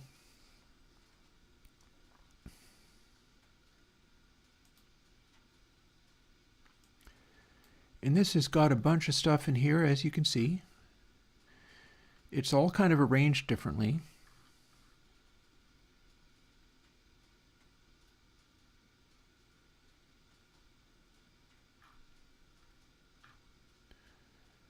And I'm trying to figure, oh, no, here it is. And here is our uint32t. I believe that is a default type available in C and C++ compilers. In other words, this is not VST2 dependent, and so it will still work. VST in 32 is VST2 dependent. So let's see how true that is. Stonefire H. We do still need code to instantiate it, but we might be able to do that here. First, let's see whether this in fact works. It may or may not actually be complaining about it. Because here's the other side of it. I only have an H file and a C file. In VST2, I have 3 different things to do the same. And what I'm going to want to do, and may be able to do here,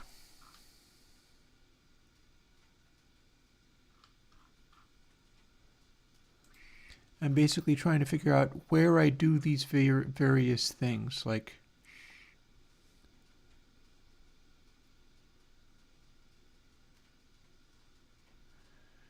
some of these are like creators. You find places where it tries to do the thing that it must do. Here is the old VST2 version. So we're seeing Stonefire H, Stonefire CPP, and Stonefire proc CPP. Proc CPP is like the bottom part of the C file that I have open up that says plugin processor. Stonefire CPP is like the top part of that same file, which implies I can find a place within it.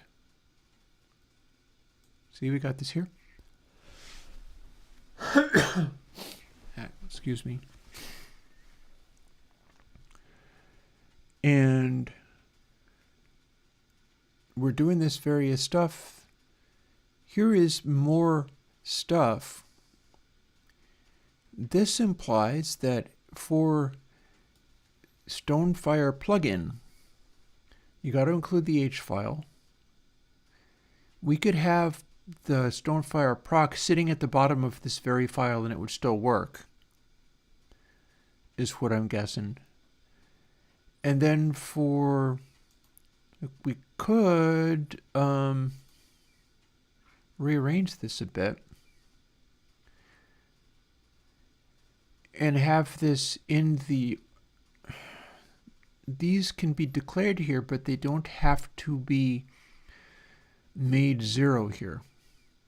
I've got a separate place for stuff, partly because I want to be able to run programs and refer to other things, and I don't know if I can do that literally here, although I could find out.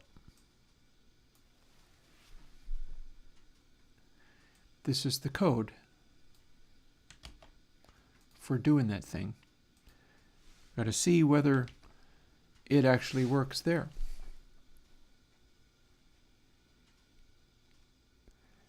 And that's going to be a nope. This is why I had this in the other file, because that didn't actually work.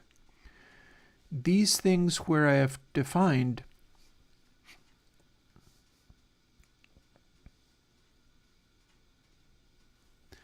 like presumably I could have, I don't know whether I can run code in here. That's the thing. Like if I can run code in here as well as just doing a straight declaration, then this would work.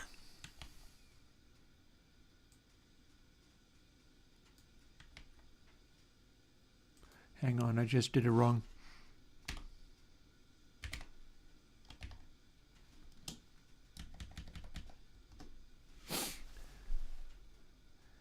So if I can't do that, see, it needs that to be a declaration. The while is a problem. So I can't run that there. So what I can do is just define these here, including the stuff that I have up above where it says zeros. It's letting me declare the variable and then also set the initial value to zeros or presumably to anything else, but it won't let me run the other code I need to run. So what I have to do is redesign this again to make it act more like the VST2 file that I'm familiar with. I'm like rearranging reality to serve my purposes. And here's how. There is the VST2, but this is the top of the C file, not the bottom of the H file. And here's where we do these things. So I take the variables that I've defined, and you know it doesn't actually have to be starting at 0, but I'm doing that way for a reason. I want the initiation of this to call a random factor, which I can't call in every frame. It's not thread safe, but I want it to call a thing. So what we're going to do is copy all of this over for starters.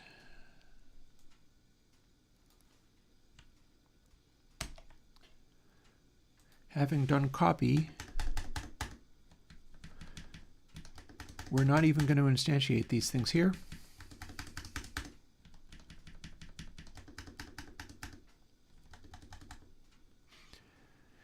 And now this acts like my H files of the VST2.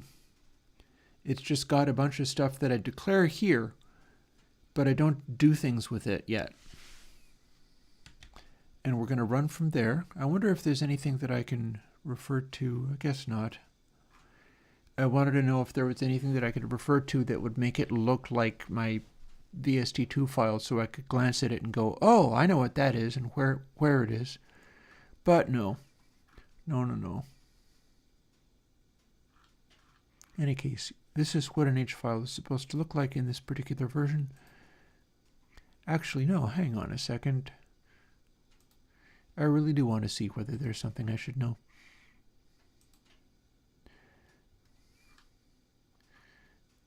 Okay, so class Stonefire, we've got all of this all well and good. Here's where we put that stuff. There is no particular flag here saying, yeah, this is where you start filling in your own stuff. I just had the FPD and it says default stuff here, but it doesn't really do the job of, well, I can take that comment. It does say default stuff there, so what we can do is finding our way back to here.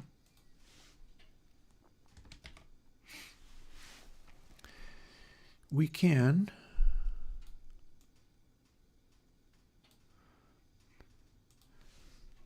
scooch that up there and it stops saying default stuff, and then there's my own personal things, and this is apparently all public, not private.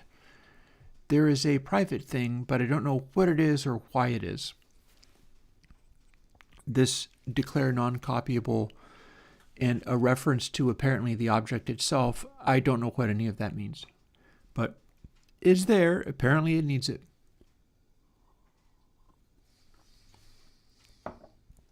So the next thing we're going to do while grappling with the thing that I said I wasn't going to do today, we'll save this and then we'll go back over to here, because here we have a thing that kind of matches. Here's where we instantiate some of these things, and we're doing it like right up at top of this, but we're not necessarily going to do the Stonefire : Stonefire and then stuff. With this, here is things that are being included in, I guess this is the instantiation of this, and this is the remover of it. The tilde has a meaning. I forget exactly what the meaning is, but the idea is this is what gets called when it just goes away, and we're actually not calling anything. Look, it's two little brackets that enclose in nothing. So that's weird, and I could not tell you why that's there and then these things are here, but we have a bunch of stuff that gets defined here, much like we have this up here, and then we've got a bunch of stuff that gets defined here. It's very similar to the first one. And again, the destroyer function has nothing inside this bit. And here is the instantiator, and then here is, similarly to how this starts off saying, Stonefire : same name again. And then we've got some stuff, and it's arranged in this way. It's being formatted in a certain way that I'm going to leave alone. And then we have this stuff, and then we have some more stuff. And this is all inside this part. Well, same deal, except for this one actually has parentheses, meaning that it's declaring that it's actually a something. But here is where this object gets created. And I do not know why this would need to have empty parentheses here. It can specify you're returning void, but I have no idea why this did the thing that it did. That said, this is the boilerplate, and this is the same thing as this. Up to and including, it goes to immediately followed by processor : tilde. And then Stonefire : tilde. Is console SL going to have a Jonathan? I'm pretty sure that to do console SL, I'm going to need to have a GUI. And I'll tell you why. In fact, if I am not mistaken, I'm going to shuffle some windows around a little bit. I can show you why. But I'm really going to have to shuffle stuff around. Oh, wait, no, I know where I have to look. I've got so much looking to do. Here's why. Can I fit that into a... Can ya please give me a... Don't mind me talking to an image. Here's why. To do console SL, I have to in some ways cope with not this, that's a bus send. Not this, because I don't need to worry about this part. I have to contain a compress ratio, threshold, release, link. There's an additional control, pull release for fast attack. That's, I'm not going to be doing link, or at least I don't have to. I could, because it will be taking in stereo. So 1, 2, 3, 4, 5, 6, 7, 8, 9, 10, 11. Don't know what split does. 12, 13, 14, 15, 16, 17, 18, 19, 20, 21, 22, 23. That's 23 controls to do what a SSL channel strip, which this is, does. Now, that's not to say that I have to do all of those things. Console versions have usually been designed to be simpler than that, but I'm very interested in some of this. I'm interested in whether I can do the, hey guys, here is a dynamics, compression, and gating on all of the channels. That's part of what makes an SSL be an SSL. I was playing stuff earlier from, say, Jake Giles' band, Foreigner, and so on, from people who were known to be big old SSL mixers. And that's the sound of the latest of 70s and the 80s. And part of it is the filters. I will need to study what goes on with some of these things. For instance, one of the things I was going to do on the retro computer was work on a non-lin version of a stacked biquad filter, knowing that that will apply to use with the filtering. And note that our mid-range bumps here,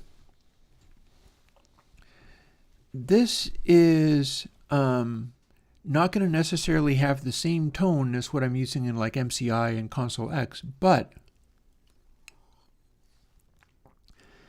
note that Q control.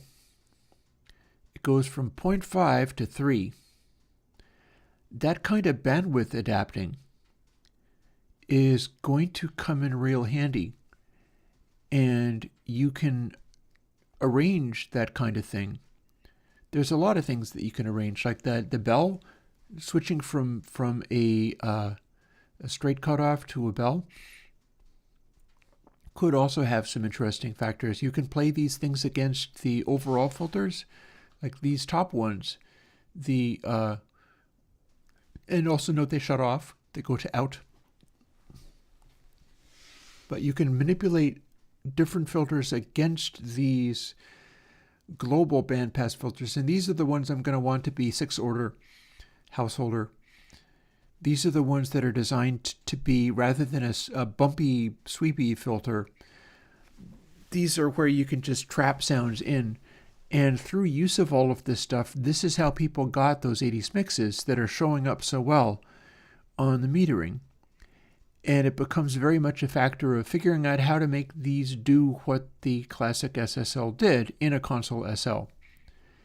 Because that's the thing, is I played you some Jay Giles track, stuff like that. I'm going to shuffle my windows around a little bit and then bring that picture back.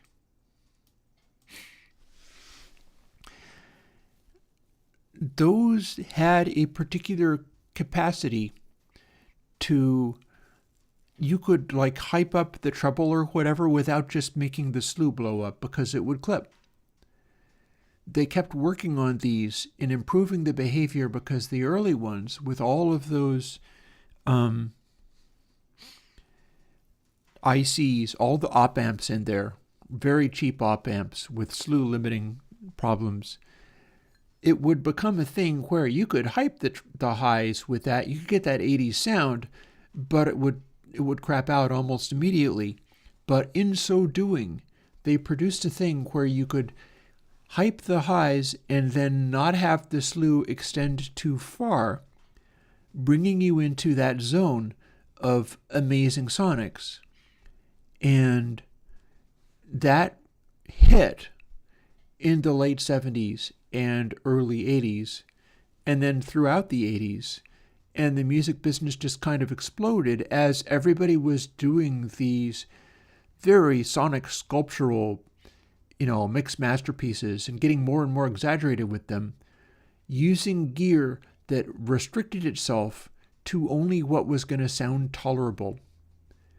As soon as we got into DAWs, we lost that completely because there was no restriction in any of the DAW things and stuff went outside the envelope of what actually sounds nice.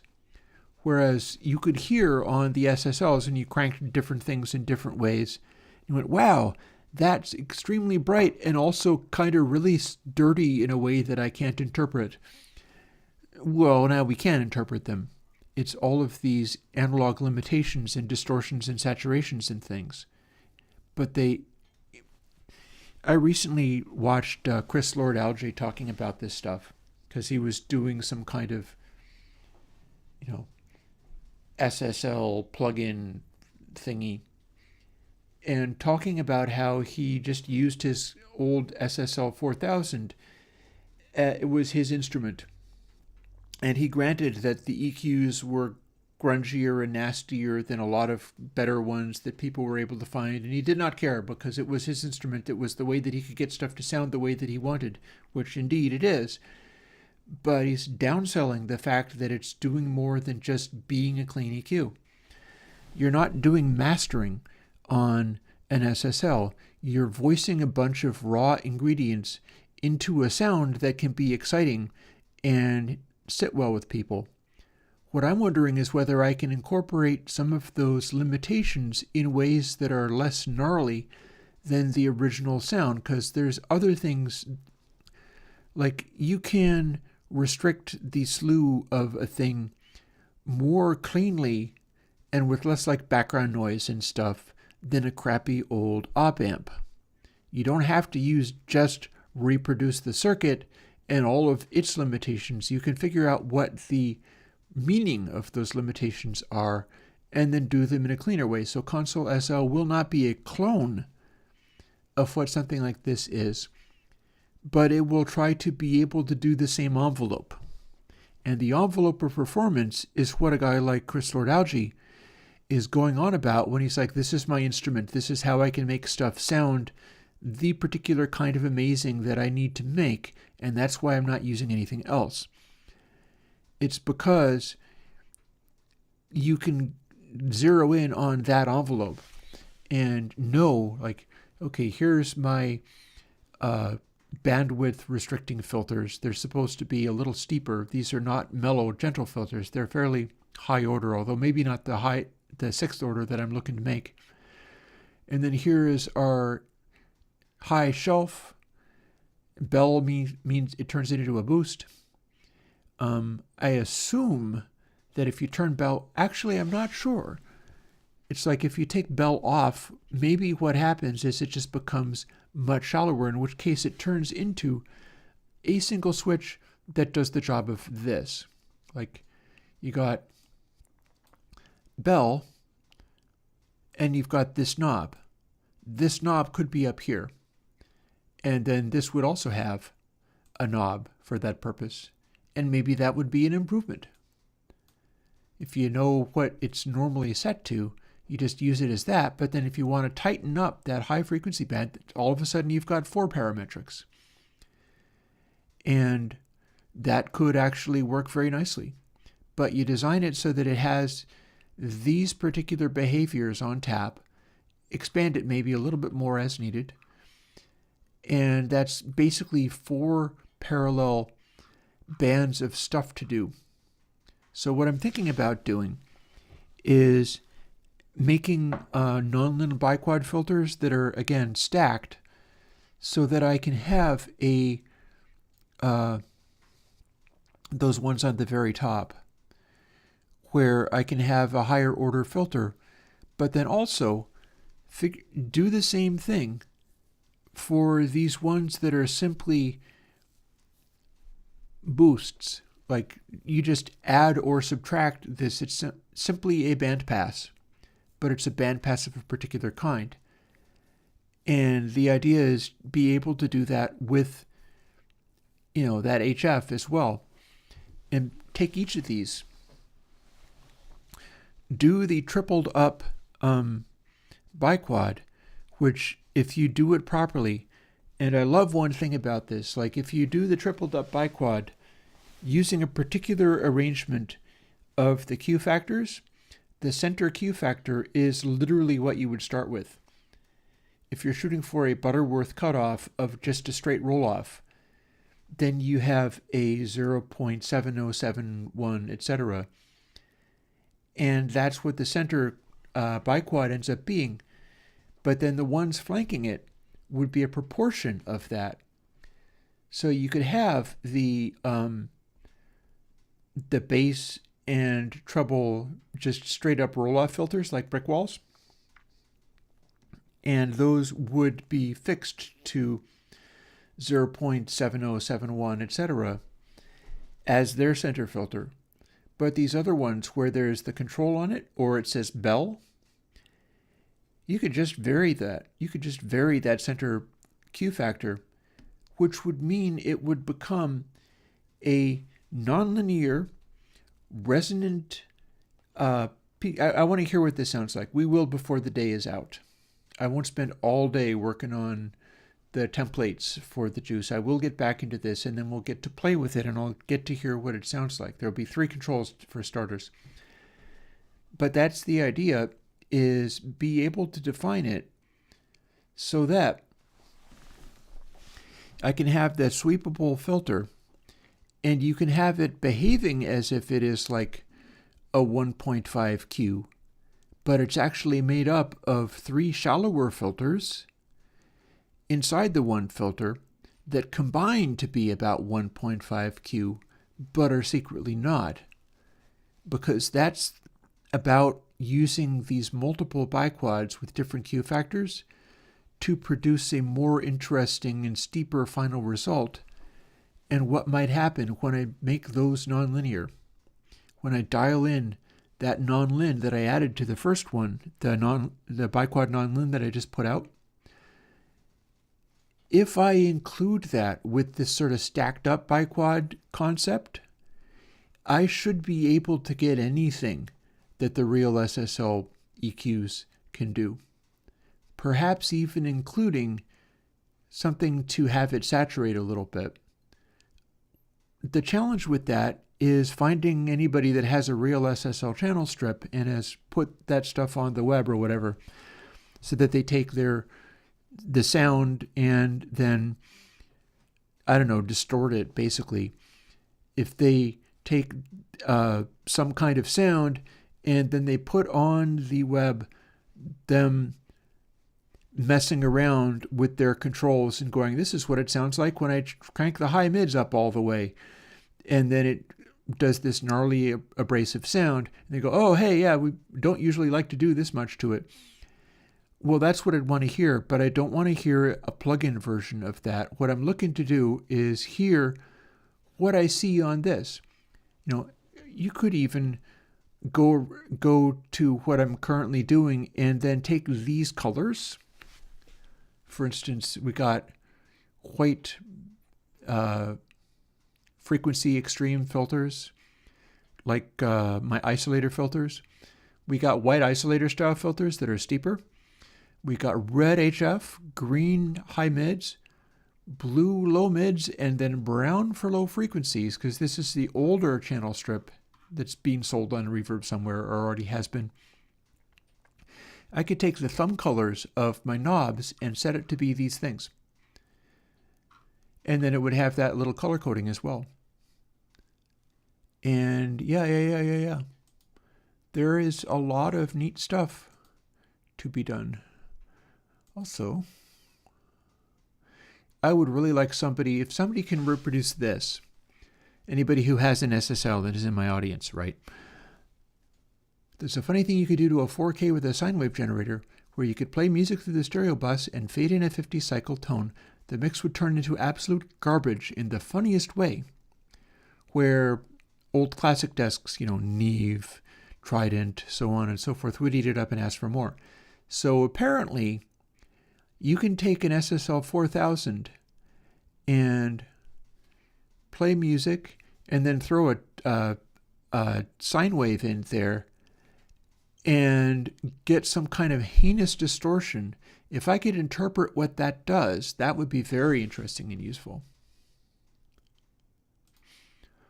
Oh, also, I've got this guy here.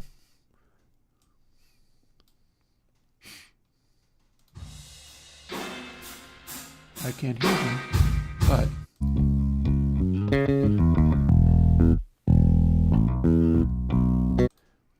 so I'm going to want to study that. That is essentially some guy that made a DIY SSL. I'm not sure how he did it, but I saved the example of it. And that is hilarious. I'll play it back sometime when I can actually listen to the output, because my monitor speakers are patched through to the retro computer now. I'll get back to that. Oh, and I just saw literally brown knob. So brown knob EQs, same as black knob EQs, but, okay, high pass and low pass filters. So the ones with the brown knobs, those filters up at the top, which are not in fact brown knobs, they are white knobs. The white knobs on the ones where the lows were colored brown are actually 12 dB.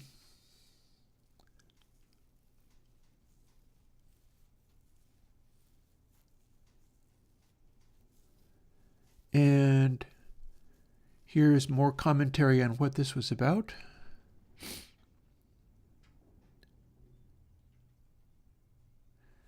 You can switch them out. Apparently a lot of people like to add the switching out. And this is just all the information that I dig up on these things as I go.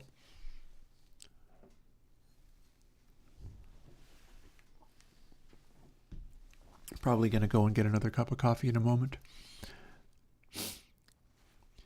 And then we're not going to do G series or E series. I do not know if I can or need to do this constant bandwidth thing that they're talking about later.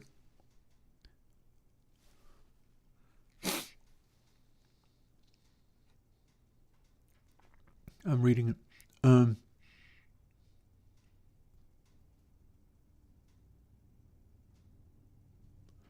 Yeah, people all talking about this stuff. And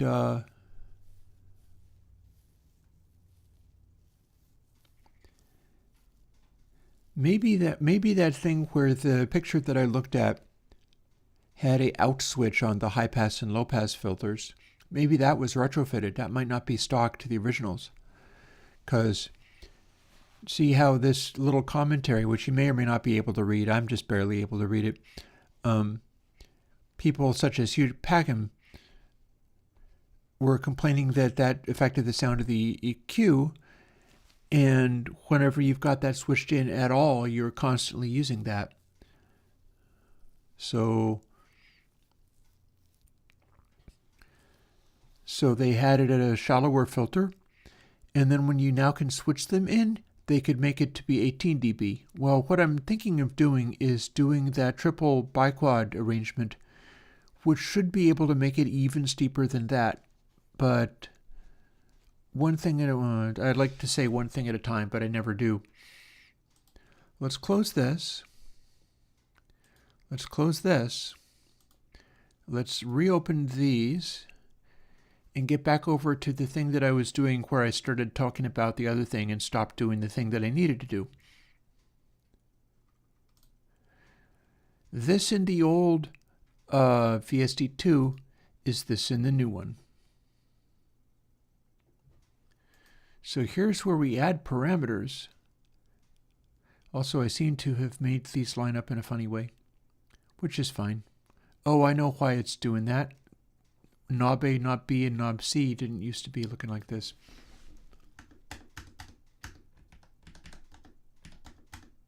There. So that's just a thing where I made it get a little bit more snug. Nothing special about that.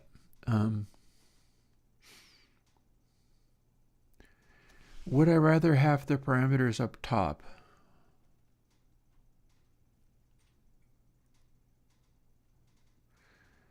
No, I think I'd like to have my own variables up top. That's what it is in this one. Which means, let's see now. Oh, nope, that's not what I had in mind at all. But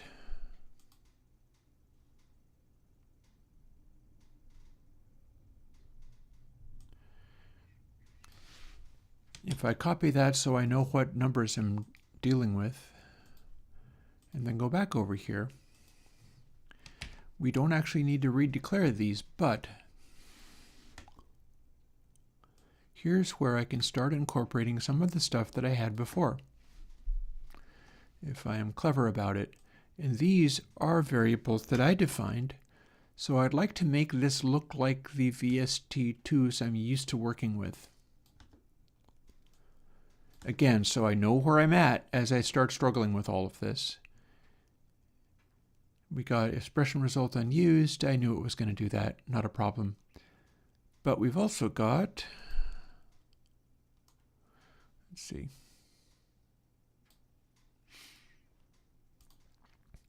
Here. This is going at the bottom of this bit. So if I copy that and put it to the bottom of this bit, and then remove this,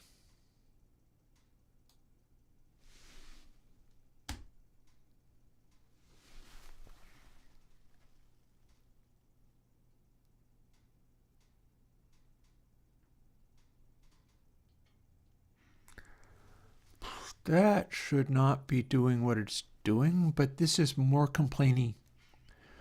This version is more complainy than the previous version. It's complaining about stuff that it shouldn't be. But this at least.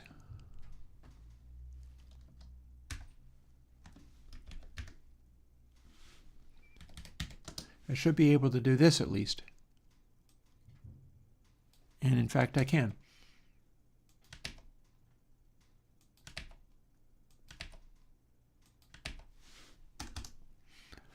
There.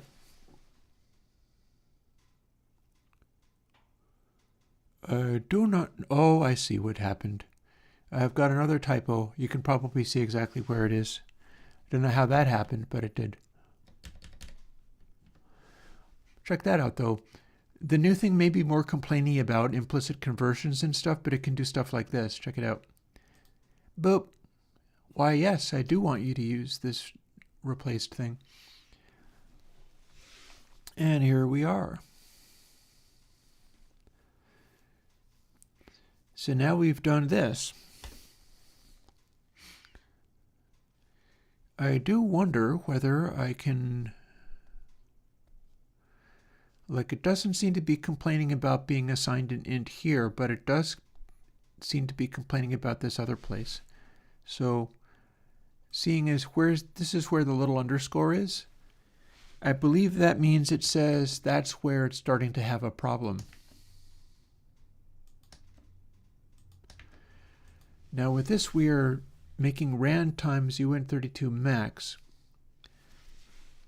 So we can go back to here, These are declared as uint32 underscore t.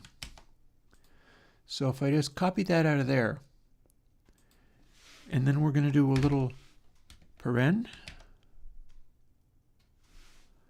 and that should take away that one complaint. So why has it not? Or maybe it doesn't want that to be in parentheses. Let's find out.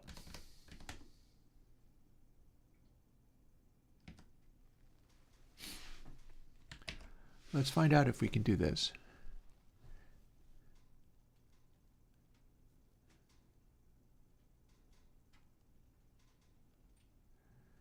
Int to unsigned int. Here's part of my concern. I don't think rand returns unsigned int. Rand returns 0 to 1. That means maybe I'll just have to live with the implicit conversion warning.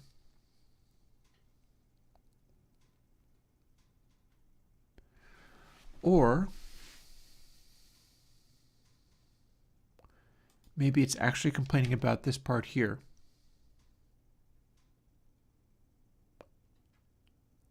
No, that just makes it sad. Let's put it in a parentheses and see whether that helps.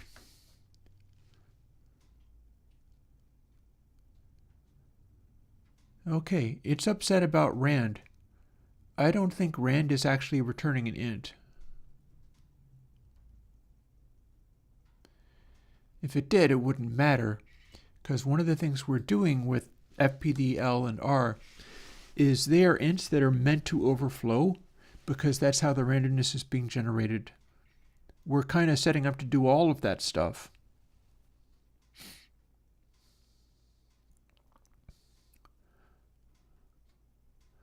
Now my feeling is that if it's complaining about that,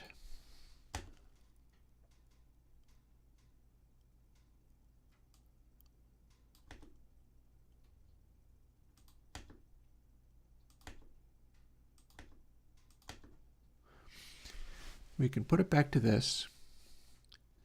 We're still doing the signedness conversion.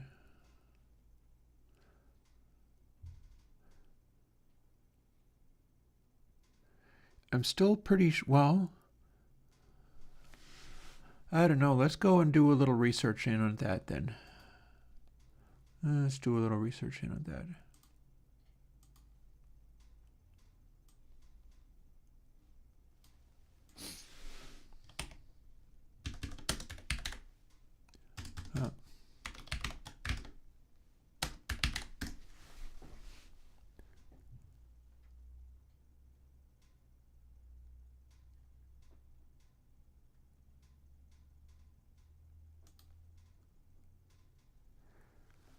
That's kind of a terrible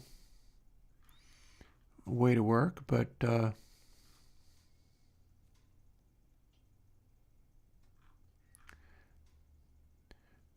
again, rand is not thread safe necessarily,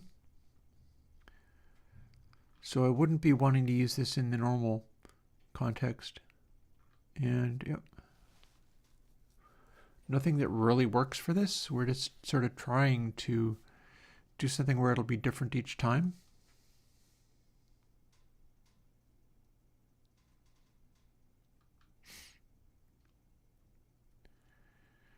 I do not know what rand max is.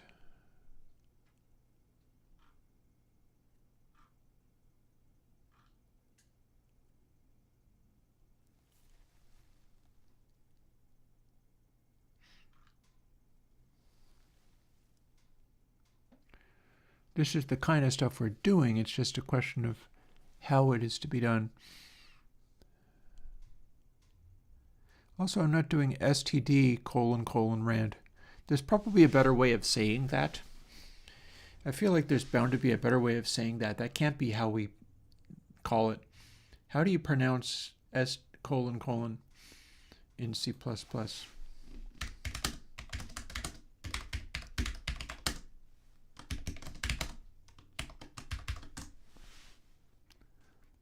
double colon. Alrighty.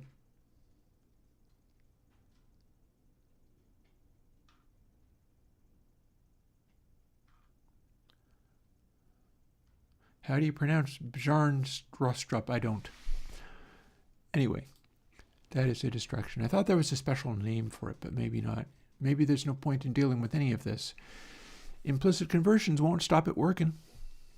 It won't stop it working. So let's bounce back to some of my stuff.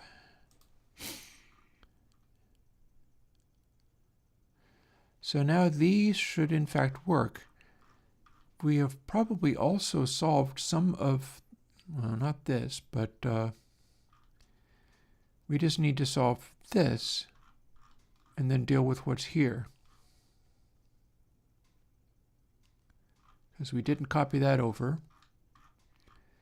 But we began with some of this stuff, and now we have the 32-bit bus dither working, presumably. But this is not. So let's see what we need to do to get that going. But not before, oh no, before. Bear with me. I'm going to get one more cup of coffee, and then we're going to unwind with actual audio and working on sound code for the afternoon. That's what I need. I need to work on actual sound code, hopefully that sounds good, and stuff that works for me as far as making stuff sound and work better in future. This is just pulling teeth. This is just painful and difficult. But for now, here's how VST3 does it.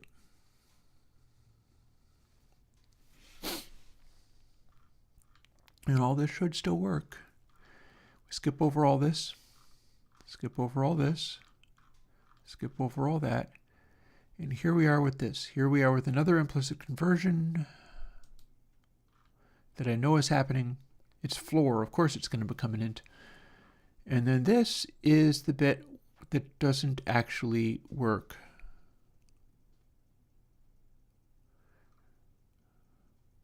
But that's because sample frames isn't present. But I is what we use instead.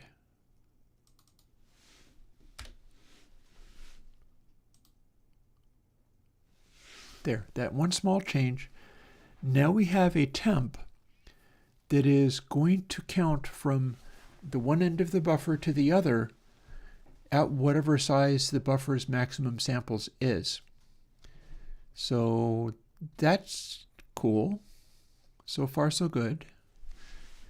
I don't know if I have it in the other one. I do. So now I just got to deal with this gain stuff, because this is using the technology that I had for the filters that smooths the input, but this is going to be doing it backwards.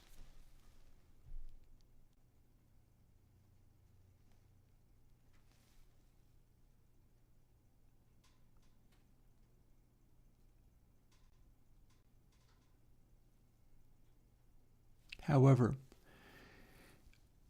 I don't know yet. I should just make a note of this. That's what I'm going to do.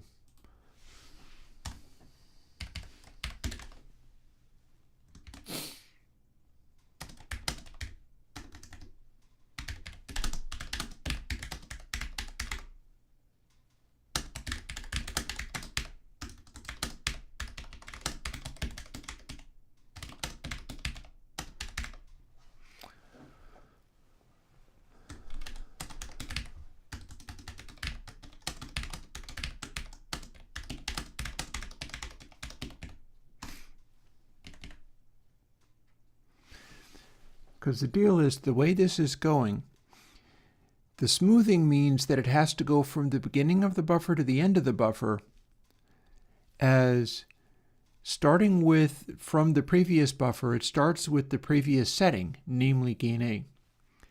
And then it counts all the way to the final result of the setting, which is gain B, as the buffer goes. Just because we're iterating across the buffer in one direction and not another doesn't mean that that has to change. It could be that all that's happening is it'll still go from end to end smoothly, but we're just iterating across this buffer forward, whereas the original VST counted backwards to do its entire buffer that way. That would be weird, and the way that we are interpreting these things suggests that maybe it is feeding buffers in this way, because like as you process a buffer, if you're doing like a smoothing control or something, so you're softening the result and going from one buffer to the next buffer following some kind of variable that is the smoothed version of it, that needs to go in order of the audio flow.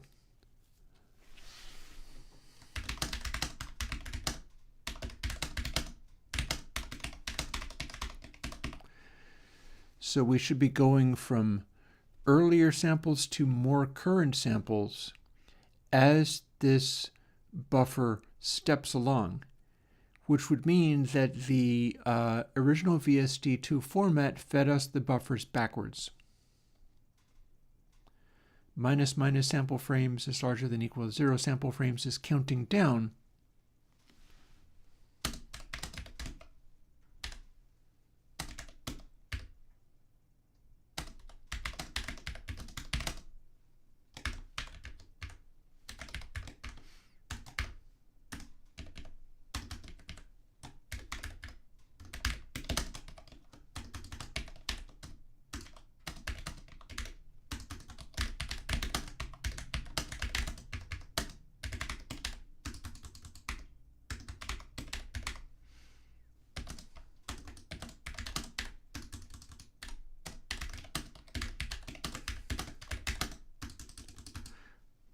A lot of fumbling today.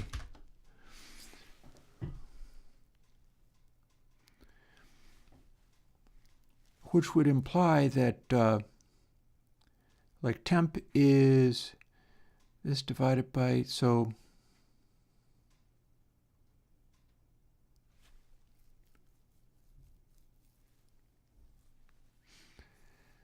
that would imply that it does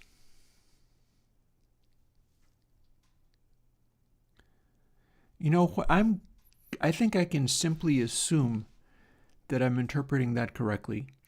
If it has to count in a different direction, but the audio flow is going in a particular way and all of a sudden it's reversed, I'm assuming that the signal flow for the audio is also reversed. If not, that would be a horrible mess, which is not that I've never seen horrible messes in audio, but I'm going to assume it's going to need to act like this.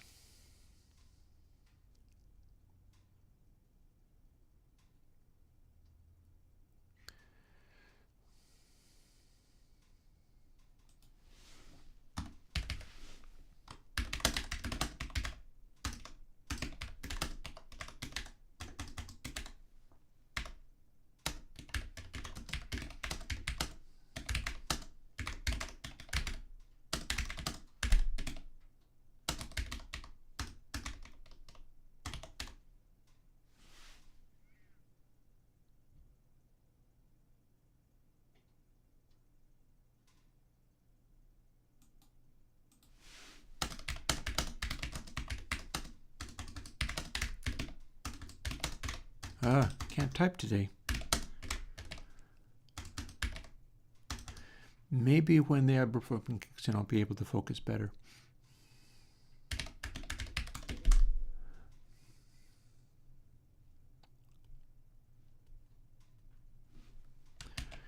So we're going to leave that alone. Do I have it down here yet? How many of these things do I not have yet? No, I've got some of this. Let's see how much of this I've been talking through all of this and I just get so distracted. It's terrible. All right, so we've got that. we're going to want to take these things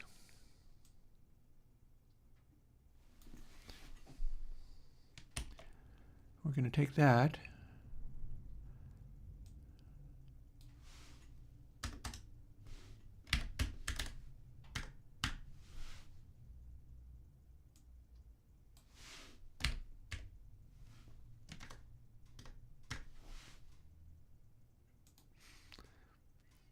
and we can do that.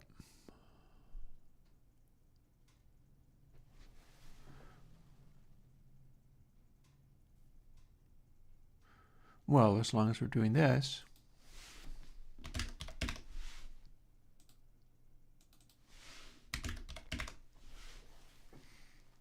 there you go. No more implicit conversions. Hopefully you're happy with that.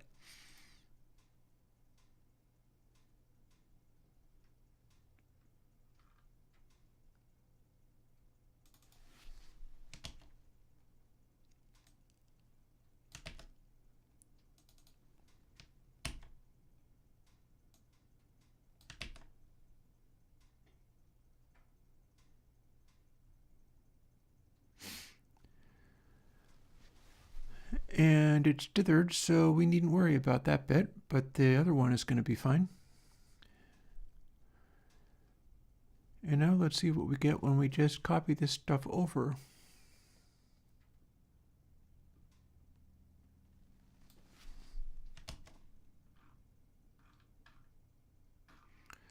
In fact, let's just copy literally all of it over from here to here and see where it needs to go on the other one. The other one is here that we're looking at. So this should be about the same, including that bit. Seems legit. And now all I have to do is go back into here. Let's see if I got that temp. Yes, I do. And we have a special version of the floating point dither for 64-bit bus because we don't actually need to dither a double to a double.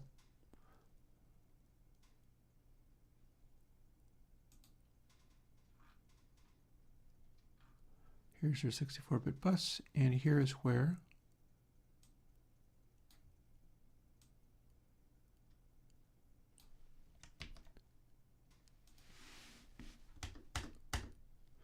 that can be applied.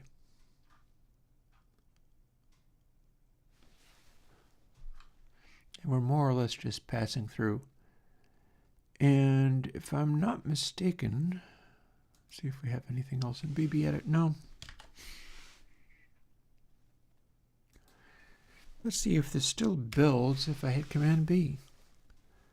It should, plus it should not change anything.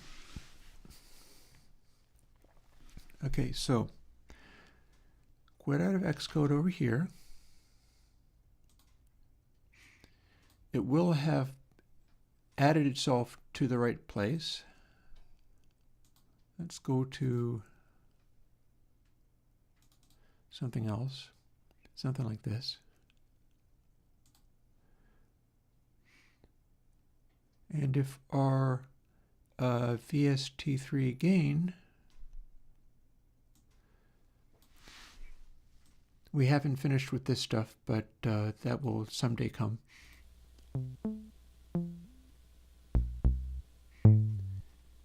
If we can play audio through this and the behavior of the meter and stuff,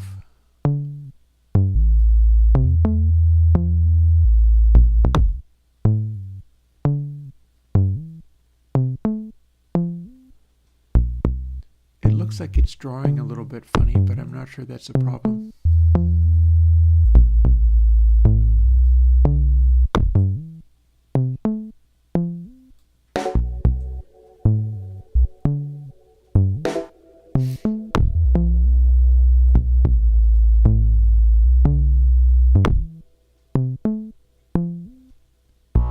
If the angle of it is just slightly off, that would be what's causing this. Like a result.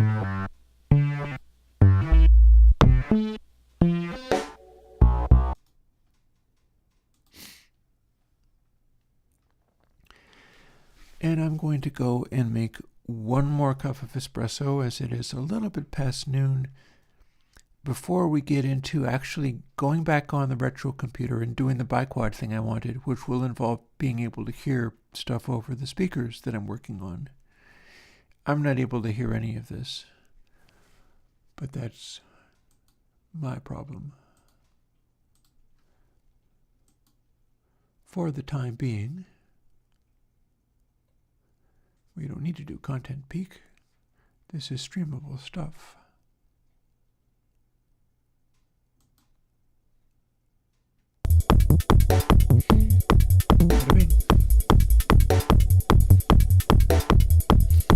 Actually, that's probably a boring moment, so let's skip ahead.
So there's that.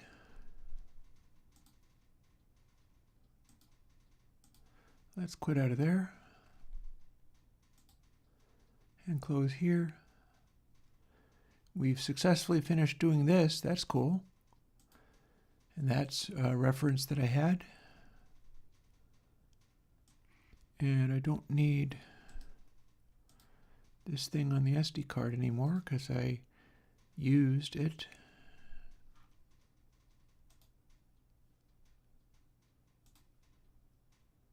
And I don't need the SD card on here. And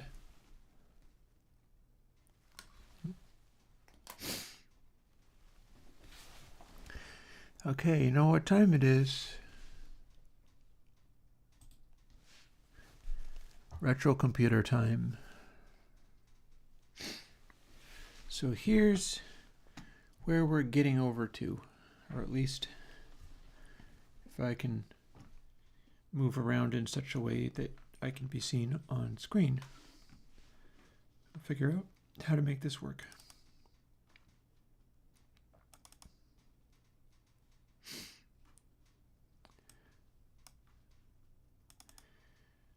So biquad stack. So this should initially build as biquad non-lin with lots of extra sliders. And this is the part where I'm looking to expand that, enhance it, be able to do more with it.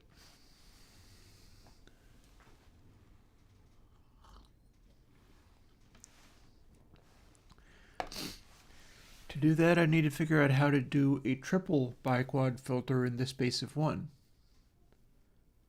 so that I don't have to just define 3 of them and then run them all separately. I'd like to build that stuff into the code for it. But let's see whether we can't first start with the simplest process. Got all those sliders. It's going to be really funny to see all the sliders when I make this, because this should be, see, I've got a little note here to myself as to how to make it work. We're going to build a 6th order filter.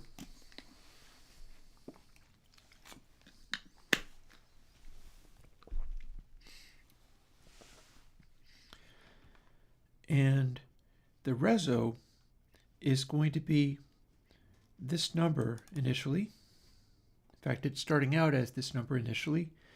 And then we're going to generate these on the fly as a factor of what the reso actually is.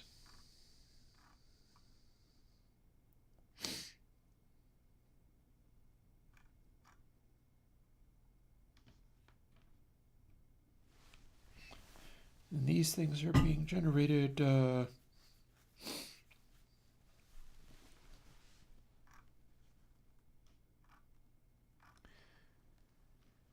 then there's a whole bunch of other things to find here, which we won't need.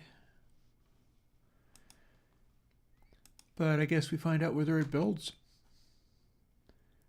It sure is talking about a lot of unused variables, but that's hardly surprising. Also, it might need to build twice, because as usual, this old-fashioned version, there it goes.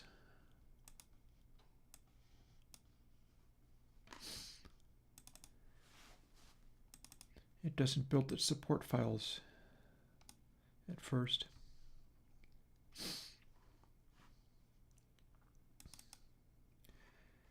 So now let's see what we have with the amusement of attempting the new thing.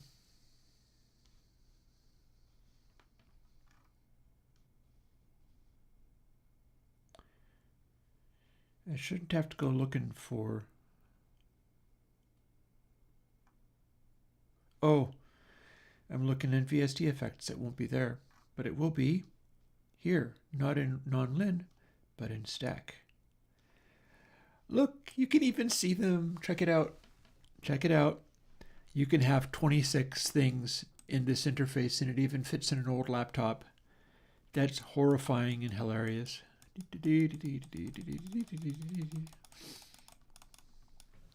There. Set that up for yourself. Wouldn't you like to operate on a plugin that's like this? You look up the thing and you go carefully over to the thing that you needed to adjust. And I'm strangely delighted that that all fits so neatly. Sounds like this.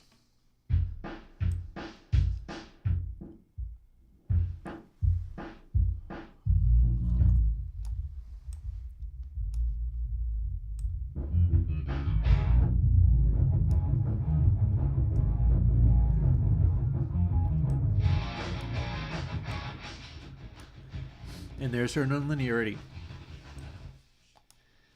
With no nonlin, it's a pretty neat high pass. And then it starts coming in. So Jonathan was asking about whether he could have a ultrasonic with nonlin. I am not sure how much use that does, because ultrasonic is supposed to be like this, but it would cancel out completely. Whereas if you have this, but it would cancel out completely, and then it's non-lin, instead of having the unaffected sound, you'd have the inverse of this. Or this. So I'm wondering what that's going to sound like. Full wet. We'll let it sort of fire up again. And I'm going to try to hear differences in the highs, because I might as well.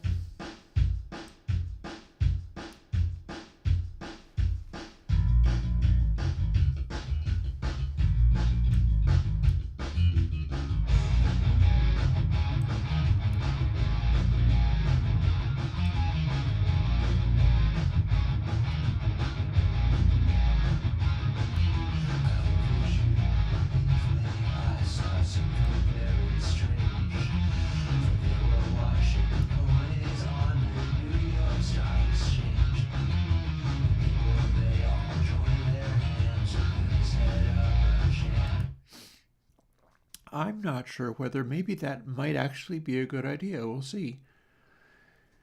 Not impossible. Like I can see on my window, like nobody does chat or anything, so I can still see what Jonathan said this morning. And he says, is it possible to add nonlinearity to ultrasonic? Doing that will make it sonic. It will cease to be ultrasonic. It will start to become an obvious sound change, but that might not be wholly bad. It's a thought.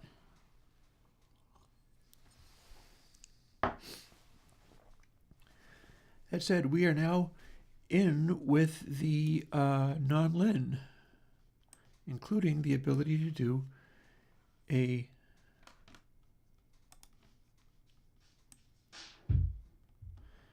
bandpass.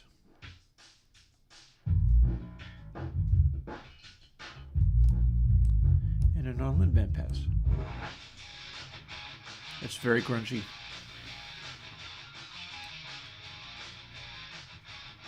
However, my 0.5 setting is pretty respectable.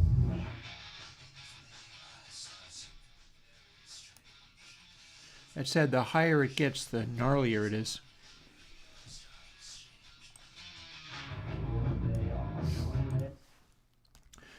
So we have demonstrated that that works.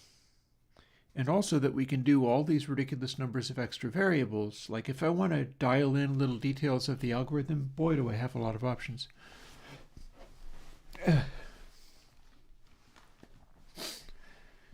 So the following question is, how do we triple this up?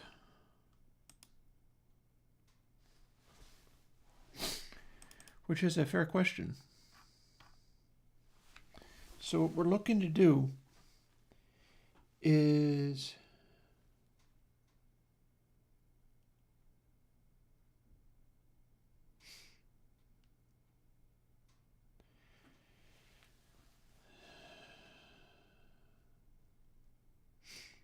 triple this part. So I got L1 and L2.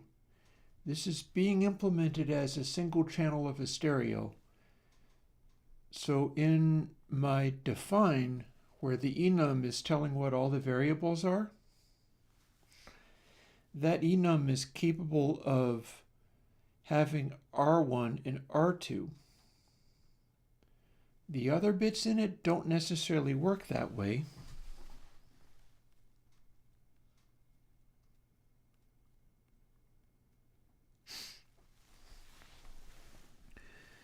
So there are a couple of very simple ideas. However,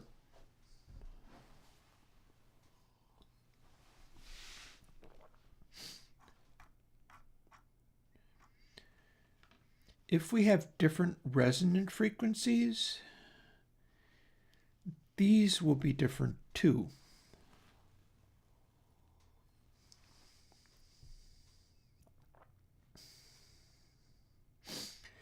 However, they are B1, B0, B1, and B2.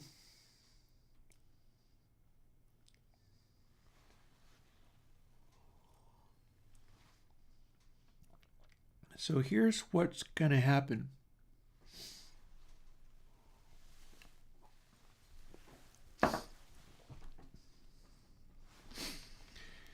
We kind of need to do this over again repeatedly. However, the frequency is not actually going to change. This is the part that gets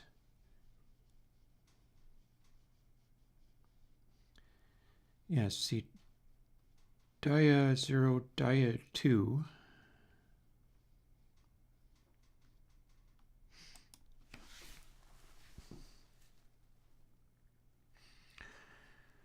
So the question becomes, do you continue to recalculate this as you do multiple stages of biquad? Or do you leave the nonlinearity as the initial stage comes in? Like, can it be reacting to the following stage?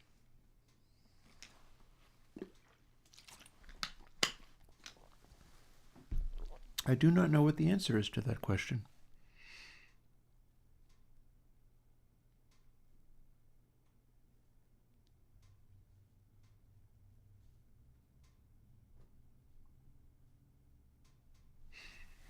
So where do we get this A0 anyway? This is where we're calculating our nonlin. What does it come from?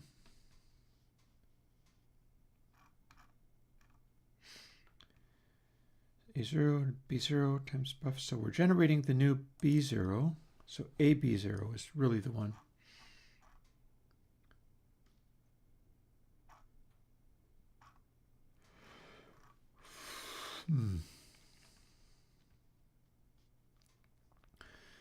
So that'd be our first calculation. And it is a factor of both frequency and resonance. Interesting. Okay. And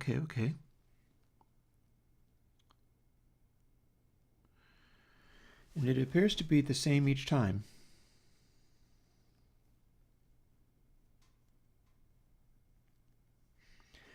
I'm just figuring out how I can do 3 stages of this with different resonant frequencies. This does have to be done over again thrice. However, K could be defined out of this. Reso is going to be different each time. Reso starts as this, but then we're generating some more.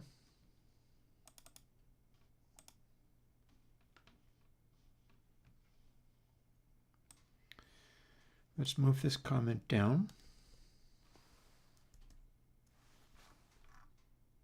to where we're actually using it, which is down around here. I gulped all of that coffee immediately. It's 12:55 in the afternoon. That's not an unreasonable time to gulp all of your coffee immediately. Better that than leaving it until the end of the day. Then you don't sleep.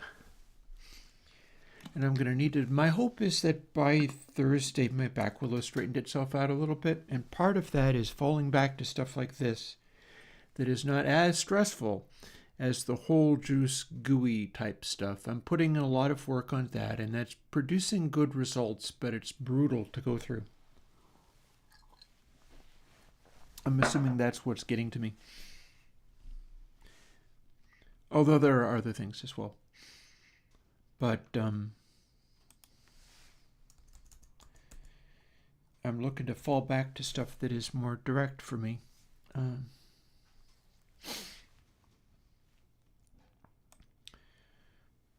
So we're starting with this.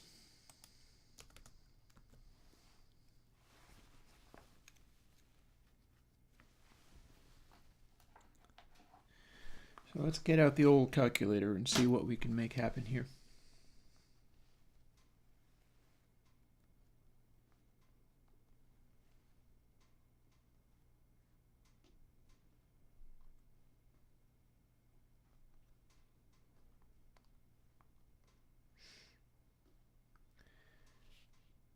Don't mind me, I'm trying to do the calculator, but I'm not doing anything sensible, unfortunately.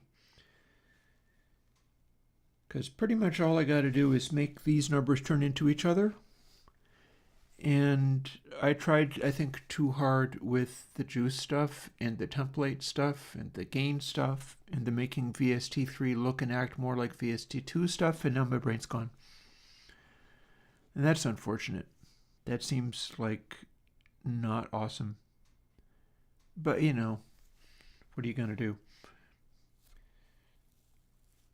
So what I'm going to do is figure out how to do 3 different versions of these that are the same, and only then do I recalculate all of these things based on new versions of this.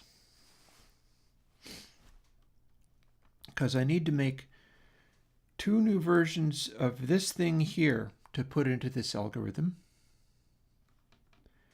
I need to make 2 new versions of this will produce these numbers out of this number. And then I need to do this 3 times. But I shouldn't need to redo k because the frequency is not changing. So this stands alone. In fact, it stands alone so much that I can put it here. As long as the program can find it somehow. And maybe that's a big ask, but probably not. As long as the program can find that, then we're good. It's just the resonant frequency stuff that has to change 3 times. And that will look like this.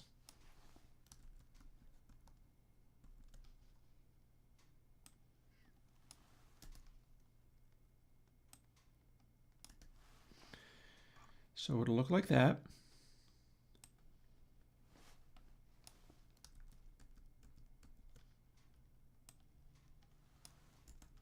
Or this. And each of these are setting up constants that I need to refer to. It's just a question of making them be different each time and figuring out how to scale these so that the different resonant frequencies are different each time. And that's going to produce these constants distinctly each time around, so that I have 3 sets of constants rather than 3 sets of biquad filters to do the same thing. I want it to all be one solid lump of stuff.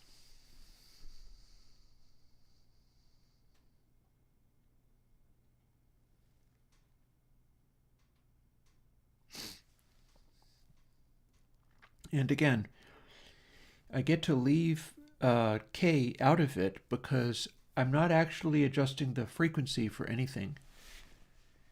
But what I am adjusting is there's going to be 3 different versions of this. Or might be.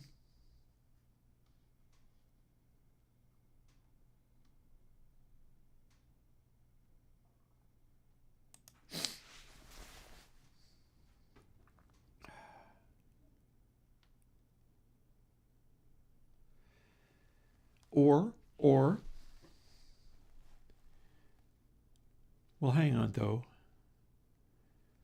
No, there might just as well be, because here's the thing. Like if I do this and it does it the very first time through,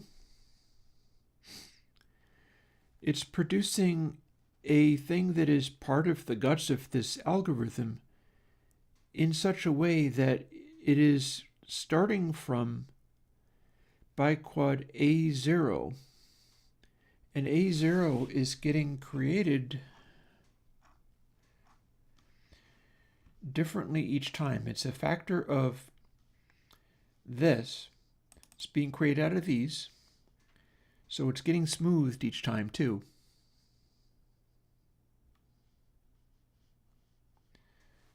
So essentially,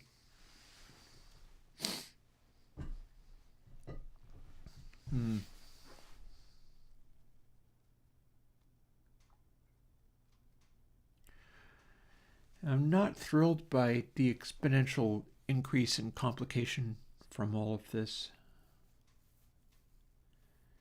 Can't say as I'm thrilled about that, but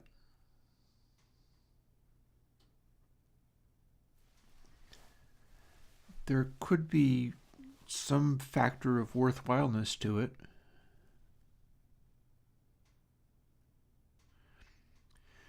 I mean, I love the idea of being able to smooth the changes, but I don't like the idea of the sheer amount of this that needs to be done. But then part of the reason that it looks so overwhelming is there's so much of it because I'm writing it all out explicitly. Usually programmers hide this stuff inside classes. So there's really just as much happening, but they don't see it. And that's why things like Google Chrome or whatever take a quarter of a second for you to type something in the menu bar before it responds, because there's so much going on, but everything is classes inside classes inside classes. And my stuff isn't anything like that. It's all very explicitly drawn out.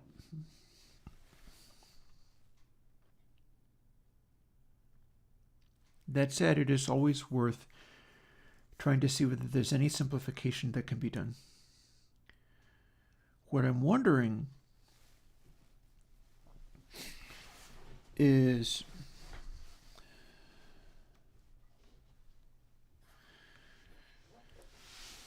whether I can kind of calculate out, like biquads traditionally use this A and B syntax for its feedback parameters, the way that variables change inside it. The way that stuff changes inside a biquad filter is some of the information gets fed back into it again and some of it gets passed forward. And so you make a filter that has some feedback components, and the way that it says A or B is part of what the numbers are for how much gets passed forward and how much gets passed back, to put it into very simple terms. But it doesn't have to be called A and B, so I could invent a new form of filter where we've now got like C and D and E and F, and we can see what that does. Firstly, we can see whether it acts normally when just made to be, like here we've got these things, and then we've also got SL1 and SL2. SL1 is a previous instance.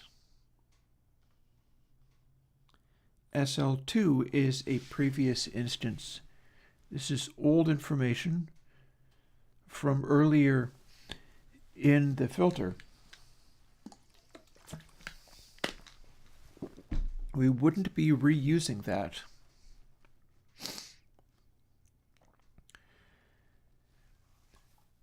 And this A0, A1, A2, B1, B2 are just internal calculations, so that's just space being used. It's being instantiated as part of the array, but it could really be just about anything.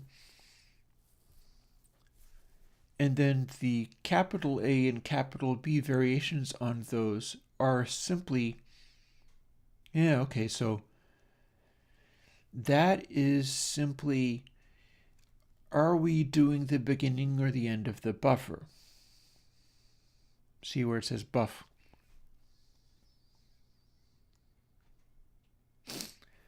So if we were to use C, D, E, F, whatever,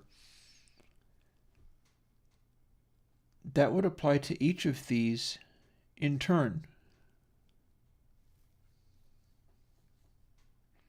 And then we have to come up with a L and an R for each step of the way.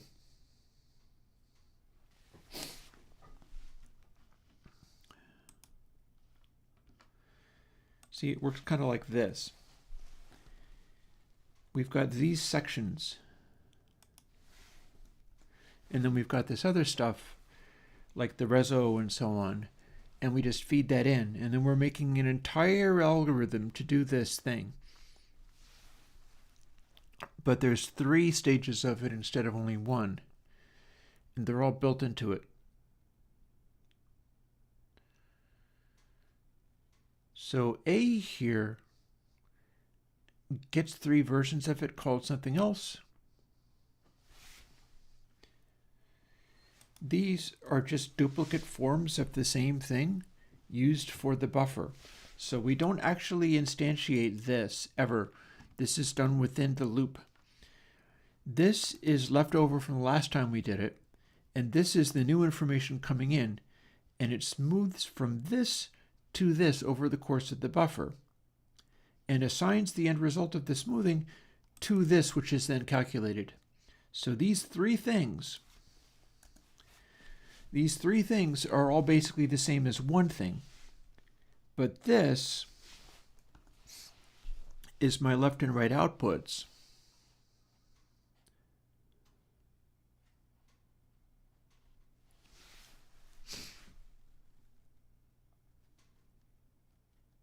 And the question becomes, how do I make 3 different versions of that as well?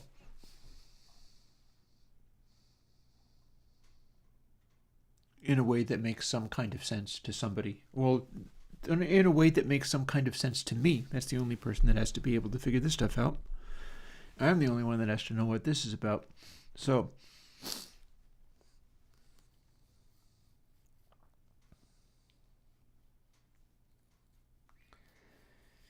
I could simply use numbers.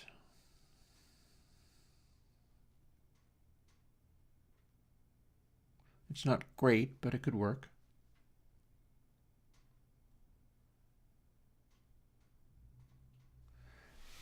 I don't think this old version of Xcode is sophisticated enough that if I tell this to be something else, like refactor it, it won't even let me.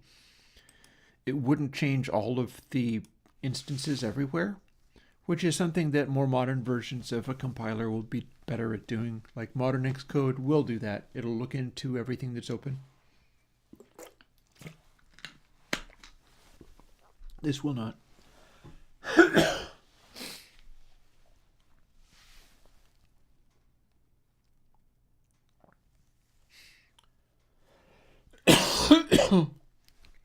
God, excuse me.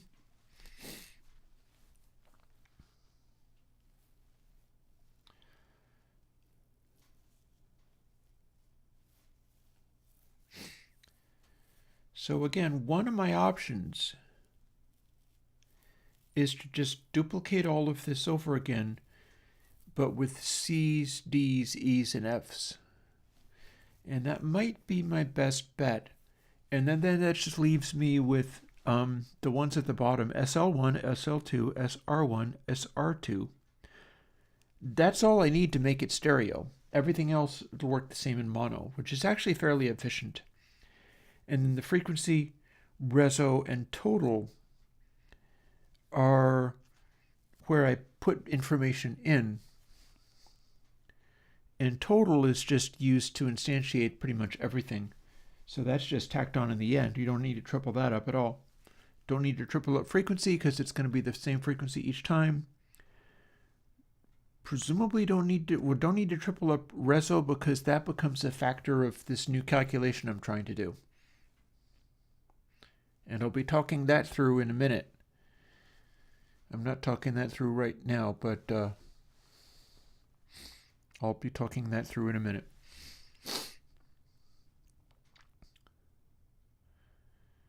So one of the things that's happening here is we are doing this calculation rather than having like a single thing like this be all of this calculations just plunked in there, like inside this part. And with modern computers, you can almost do that amount of complication and have it be fine, but I'd still rather have some of these numbers be worked. Oh. I am concerned. I have now become concerned because modern computers, it's a lot cheaper to figure this stuff out. Like, you don't want to just instantiate a variable only for that. So if we just redid this, like, here's the ones that we arrive at, but we're not calculating it that many times is the thing. We're calculating this once. We're calculating each of these, dare I say it, frickin' once. I shouldn't have to do this. So here's the question. Can we remove the need for these entirely? We shouldn't have to do this just to assign it to a variable, then to use it once and throw it away. All that's doing is making this less cumbersome to look at. But here's the thing. I don't necessarily care if it's less cumbersome to look at.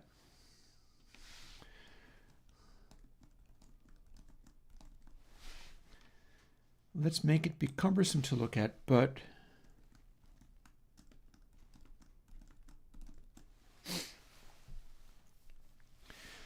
use these directly, because we're instantiating so many new variables now that I feel the need to go in this direction with it. It'll make this part a bear to look at, but what are you going to do? So A0. If we take this away, we don't even need to use A0. Instead, we do this directly.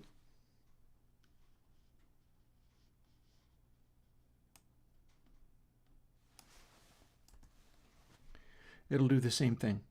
And we can do this and then test it to see whether it still works even before getting into the tripling everything up.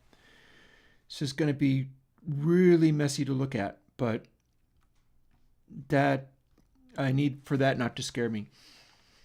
A1. We have one instance of A1 here. Same deal. Take this whole thing contained in parentheses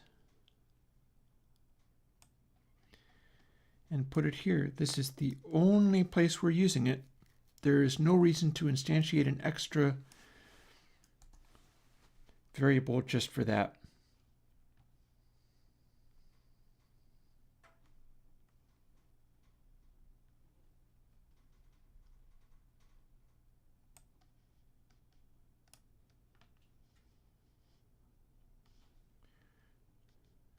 Where even is A2 is my question.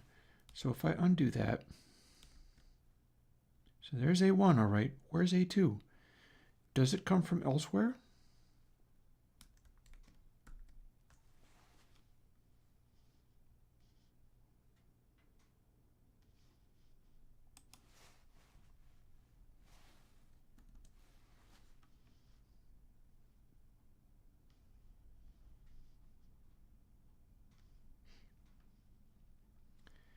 Maybe that's just part of some of the other calculations. I wonder whether I'm...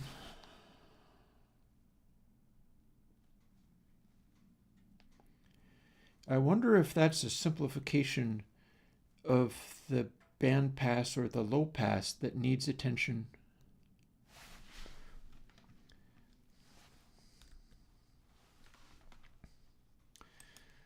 Let's go and open up a real instance of low pass or high pass.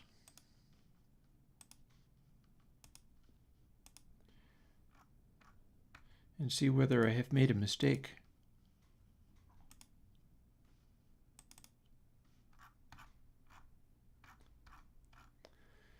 So here's a much bigger, more complicated instance. This is not smoothed. Oh, this is also not labeled as to what A1 or A whatever is. That's no good. Let's open up something else. How about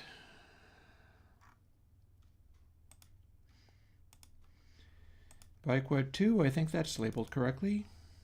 No, it's not. That's not labeled correctly at all.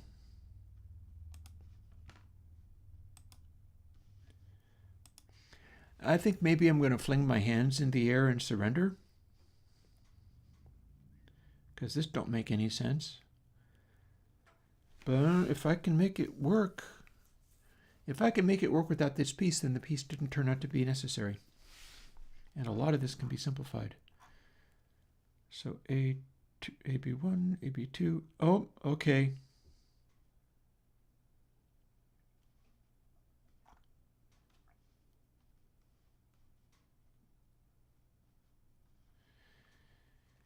A1 is a multiply that should be there in low pass, in which I don't think I have it there. Although maybe I have simplified it, or maybe I have not.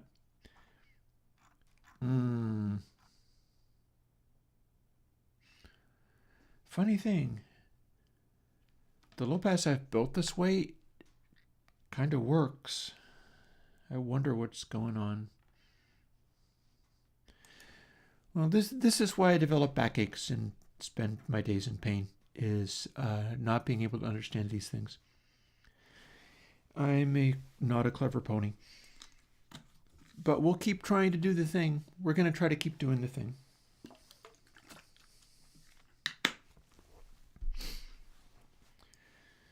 What I've discovered is that some of this isn't actually in use.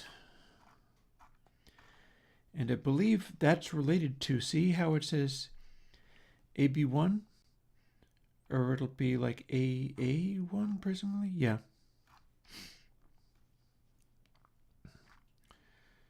So,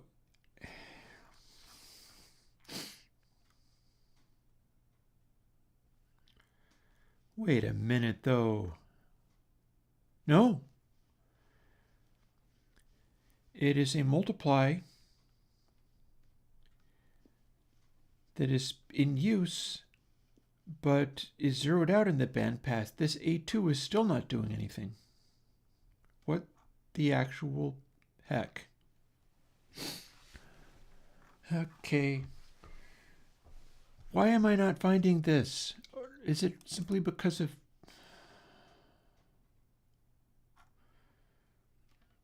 Where's A2? What's going on with this A2?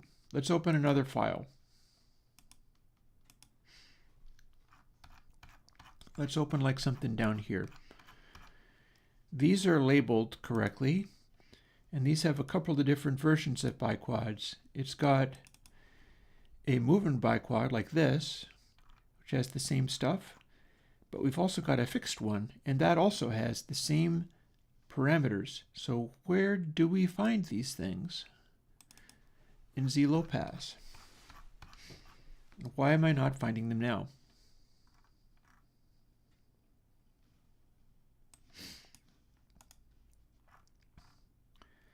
I might be just looking at it.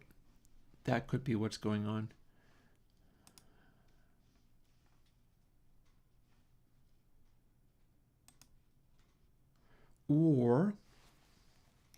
Or here's what it is.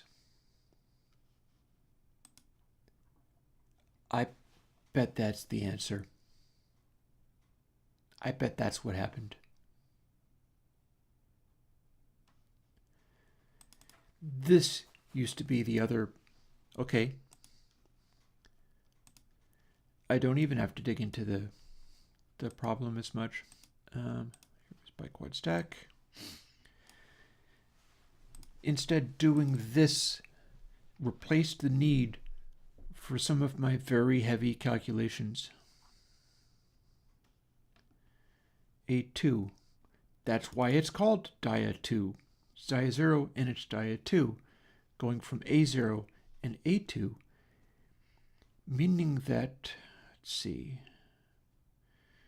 So we keep doing little bits of this, right? So we've just done a couple of little changes. Here's one of them. Here's another. A0, A1, A2 is this, and then it's reversed in polarity, but that was the only change, so that's cool. That makes things a lot simpler. I've simplified the algorithm. Let's build it and see if it still runs and does its sound, even though we haven't. Oh, it's all upset now. Now what? Oh, this. And I see why. Hi. We can simplify that a little bit. Succeeded.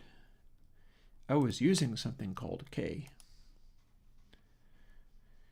So if this is true, we can simplify this down as well, even while doing it. The fact that we're doing this smoothed version is giving us ways of throwing away some of these variables. That's very interesting. First things first, let's see if it works. Happily, if I am correct about that, and I'm betting I am, that means that the biquad algorithm is not as broken as I thought.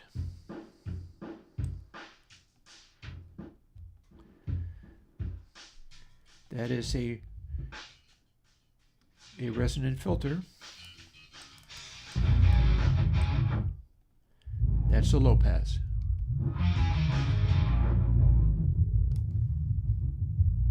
Okay. We've now simplified. Some of these we don't need. The ones that we don't need, we're going to throw away before going and duplicating this all up extra.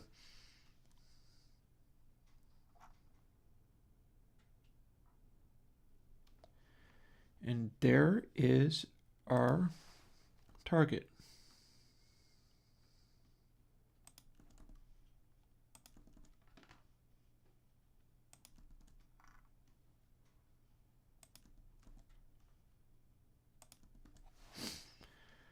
Let's get rid of that.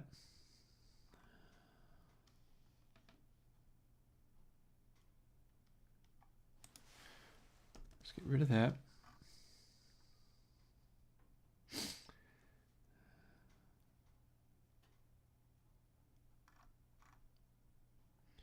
Let's get rid of this while we're at it. Not like it's doing anything.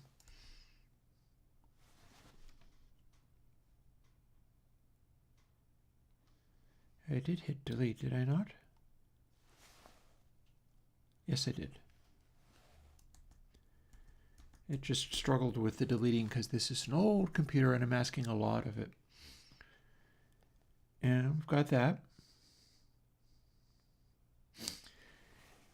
Now let's do these.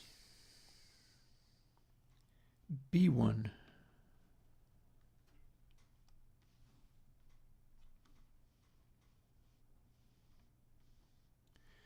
That lives here.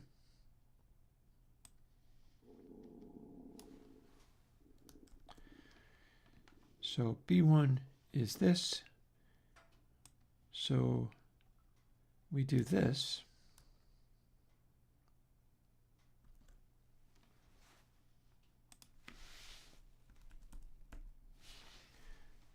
And then we can make this go away.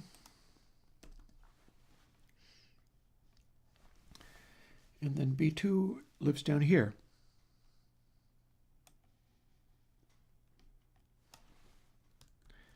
Same deal. Goes there. And let's see.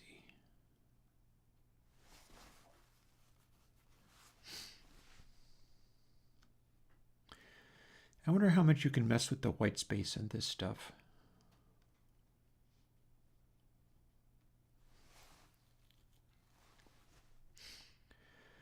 And I think maybe we're going to simplify this a little bit.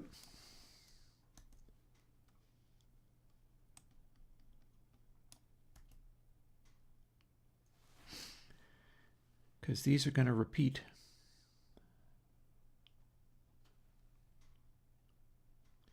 So we're not going to need to redeclare them each time.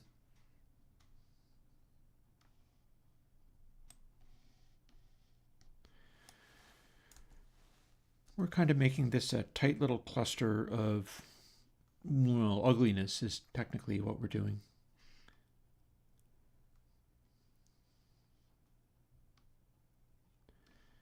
And now we've done B2, so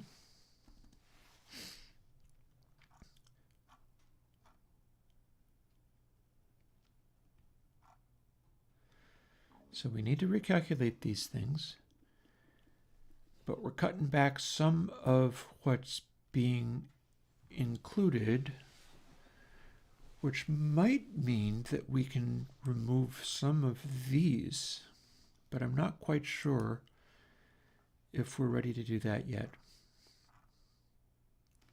Let's first double check that it still builds and works. If this works, it means that we are not actually making any reference to some of these things. Okay, it built. So what we're leaving out is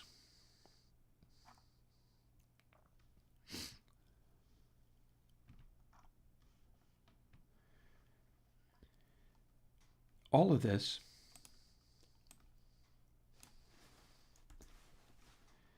and a 2 in each place because it's being calculated on the fly. So neither of those. And then that stays.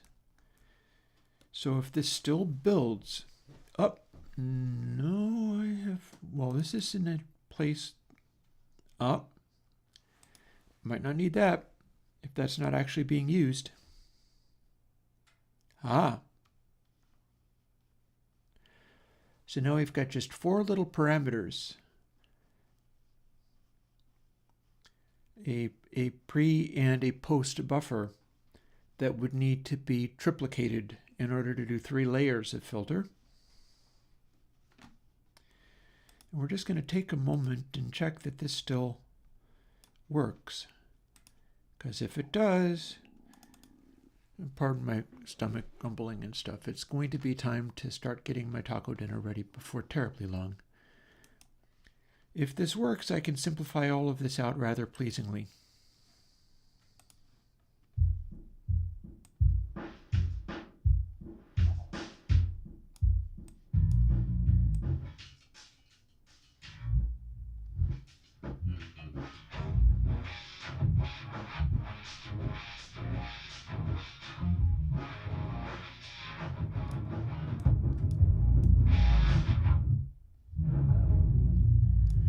This is at Butterworth,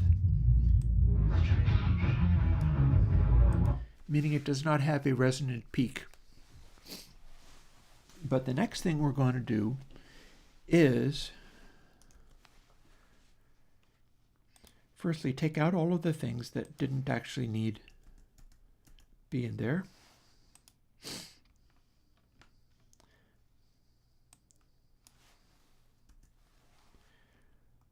And then triple the stuff up that needs to be tripled up. Freak and Reso stay the same. What we're going to do is leave all this the same. Delete all of the bits that didn't prove necessary because we're doing this on the fly. It's either going to be positive or negative based on whether it's a bandpass or not. So we never actually need to calculate it at all. And that's handy because then we're going to assign it on the fly 3 times in a row. So here we go.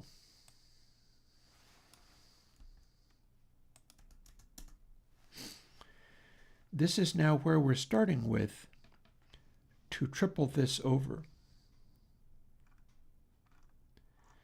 And it's looking very kind of tidy and small, except for this looks horrible.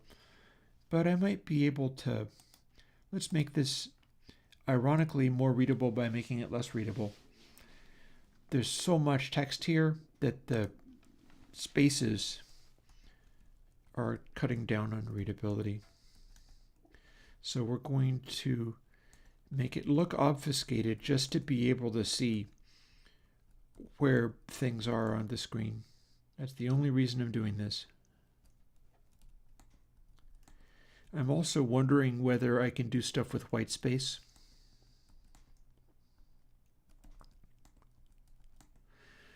And I'm going to leave the white space after the semicolon because that's the part that truly matters.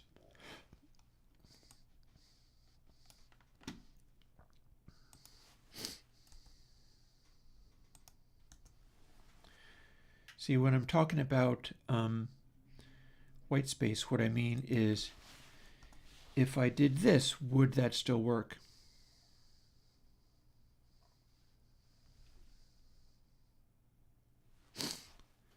Oh, maybe it would.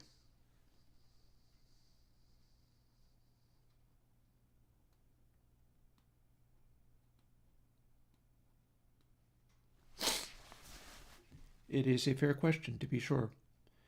Suppose I can simply hit build and see what happens. Yeah, okay. Okay, so that's an ugly little cluster, but it would in fact work.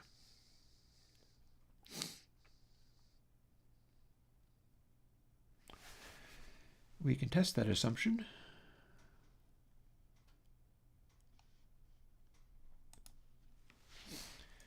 We can also consolidate that a little bit, because this is the part that gets tripled up.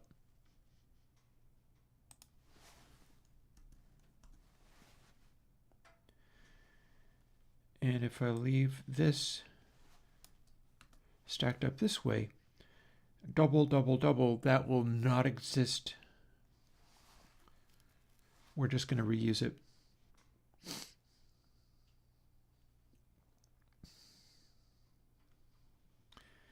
And this is the chunk that gets tripled. So let's start in the H file. Here's the question though. SL1 and 2, SR1 and 2.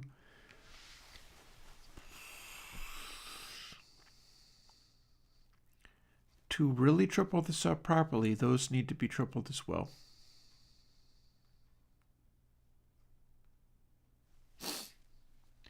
We can't just use it over again for each stage. That has to be tripled as well.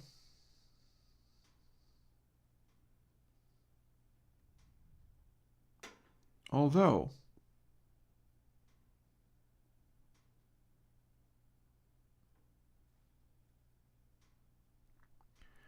it doesn't really have to be called S, does it? Does it?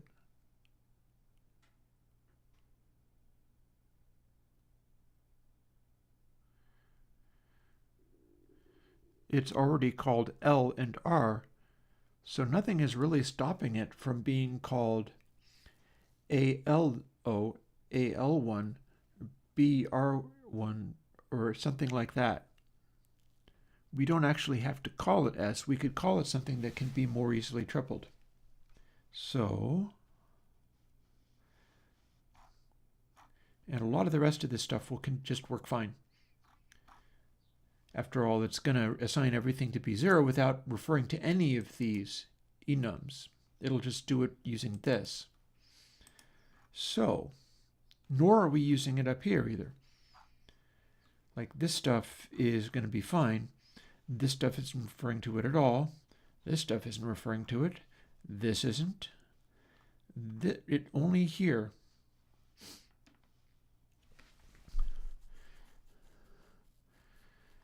So we could go, which would I rather?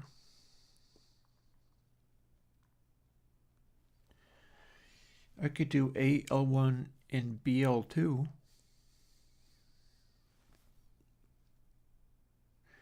My musing over this stuff is clearly not the most compelling content, but this is what I'm trying to do, and honestly, although part of it might be the ibuprofen, digging into this again is soothing my woes and causing me to feel a little bit better. This stuff needs doing. Me being able to figure it out is in fact important. So let's just go and do it that way. I am contemplating just sticking to A for it,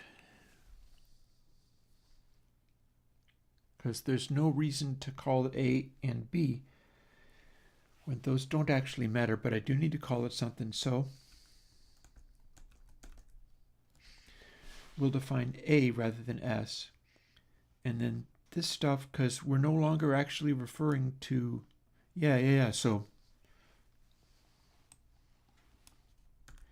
AL1, AL2, and then I have to scan through here and try to see whether anything else, oh, actually it will complain, won't it though? In fact, I can even see it not being drawn right, so AL2, and there we go.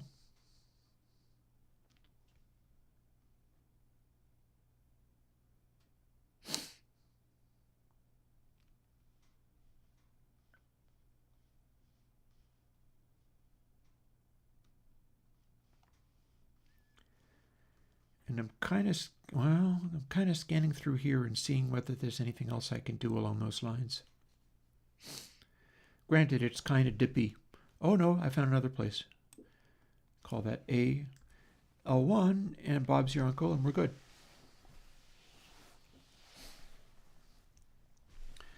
This should still build. If it doesn't, I missed something. Nope, it succeeded. So here's where we start actively tripling this up. All of these numbers are in fact relevant. That said, we can reposition these to here, or can we? Hang on.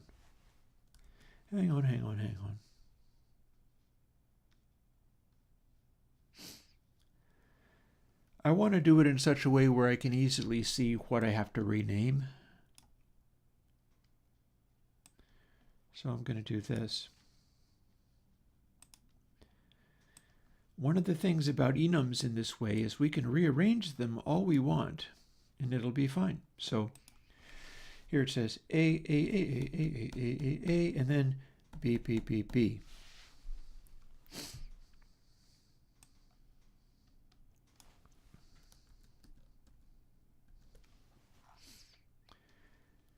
So when I said tripling this up, we're going to define some more things now.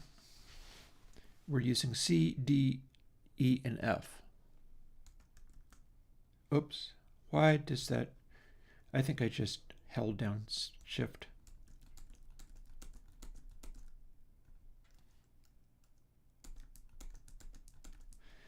Now we have C and D, and then we can do E and F, and these things will also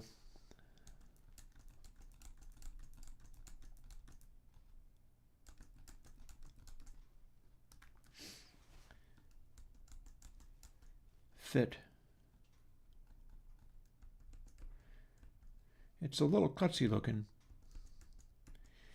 In fact, I might want to scrunch this together into a bigger vertical. The enum is tall, but I could make this be a big text block, because remember, this whole thing has to be repeated over and over again for each little filter.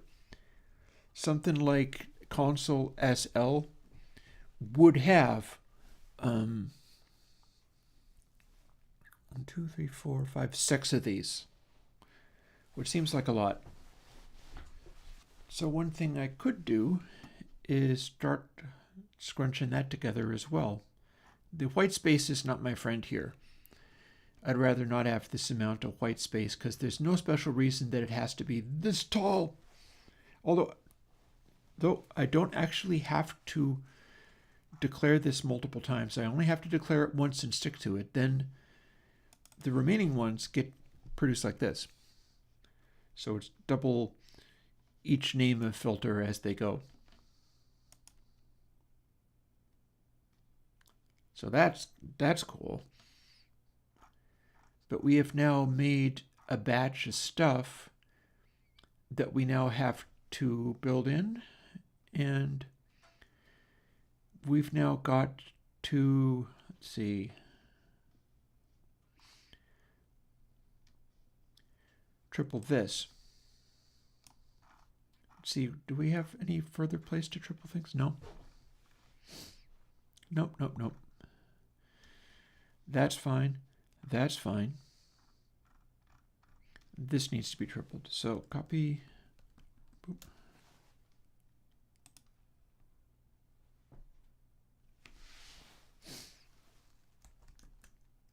Why am I holding down Shift?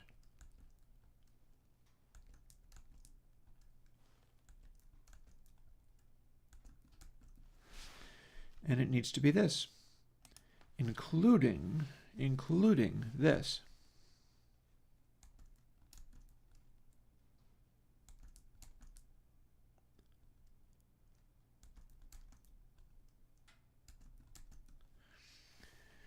Because those need to be modulated as well. That should work. We're still working on this, but what we're going to do is we're going to start by making these all match. And similar deal with the insides of this. We get to reuse frequency, and we're going to override this biquad reso by building something in here that stretches them. We're going to figure out whether we want the steeper filter to be early or late.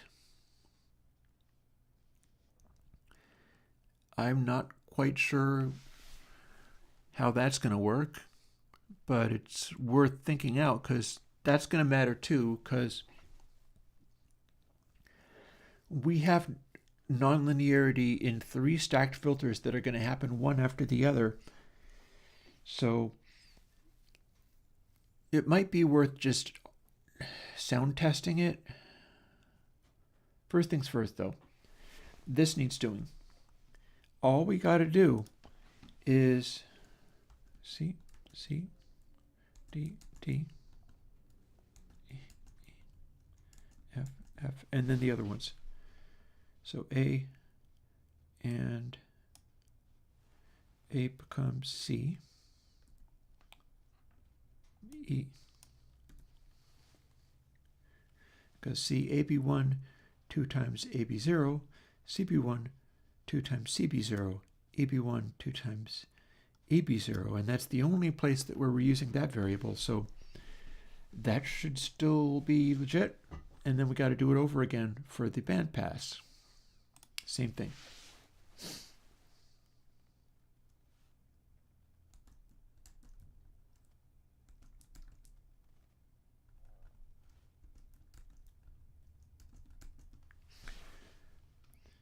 And do we, okay, in the bandpass, we're actually not bringing in that number at all, are we?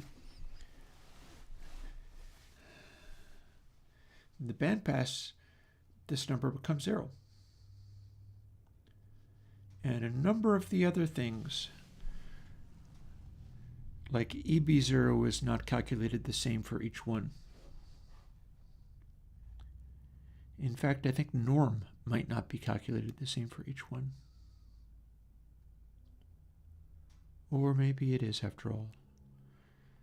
I'm looking it over. Yeah, it looks a bit like that is the same. But EB0 is not the same. There's different changes everywhere. And now we got to do this. This gets tripled over as well. Copy.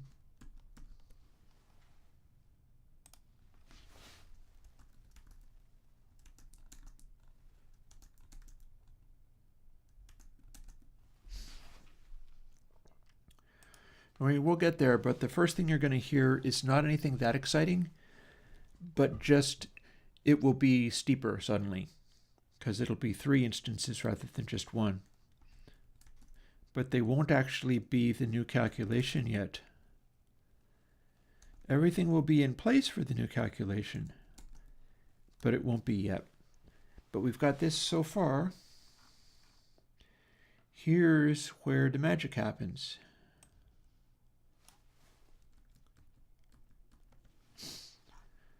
Now, if I just update these as needed, it all fits on the screen. And then we're not going to redefine these each time, because we get to simply reuse them. They're just purely assignments, so we can do that. But we're doing a cascading triple filter without actually reassigning the Q factors. The thing that makes it work as a ultra steep 6-order filter is the way that the Q factors are canted. Like there's a resonant one and a not so resonant one and stuff. But what we got here is just 3 of the same filter over again, kind of like biquadruple, but this is a more sophisticated version of what biquadruple is. And we're going to make it so that it can redo its thing. Firstly, A's become C's.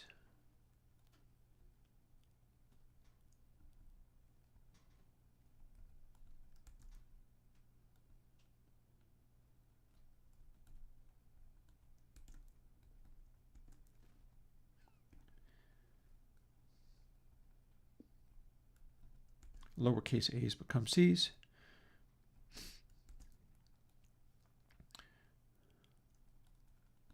And then the lowercase b's become d's. So there's a.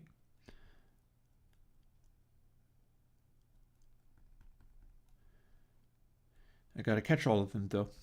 Got to catch them all or it will break. B's become d's.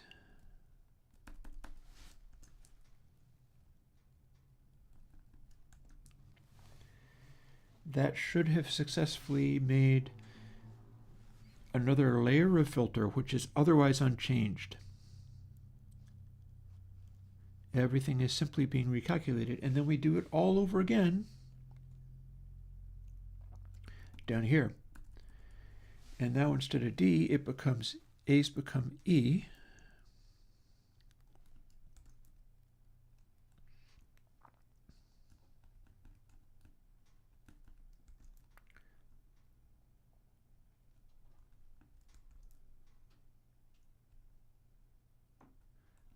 Lowercase a becomes E, and lowercase b becomes F.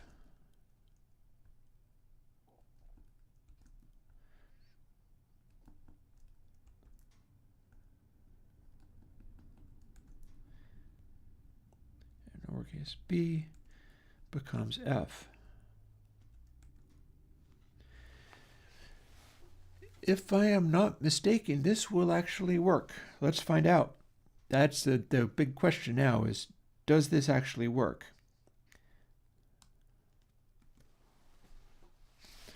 It builds. And then the big question is, if we return to our thing, this should be no longer a Butterworth. Well, no, it's actually still a Butterworth, but it's a 6th order Butterworth, meaning way steeper.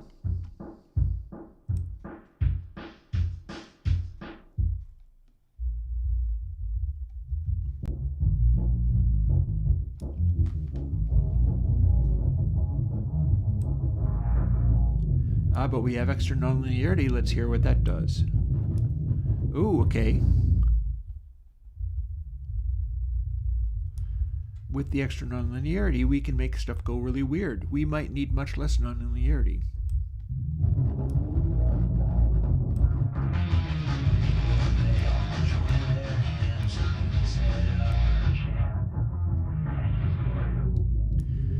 Let's try the bandpass.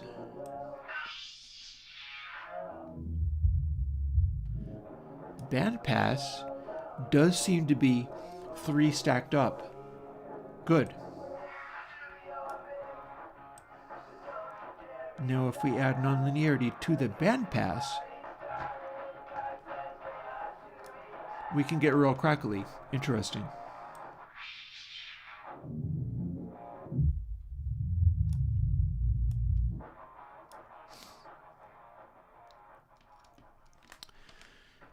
So here's where stuff gets interesting, because we can play with the nonlin, but it's having increasing effects based on how much of it there is.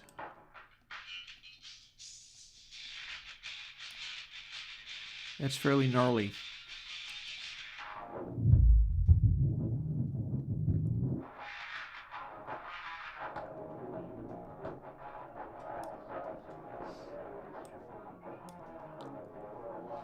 No nonlin.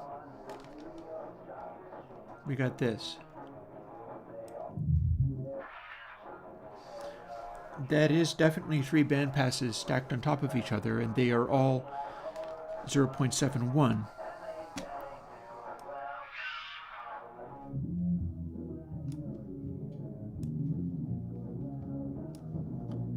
As we add nonlin,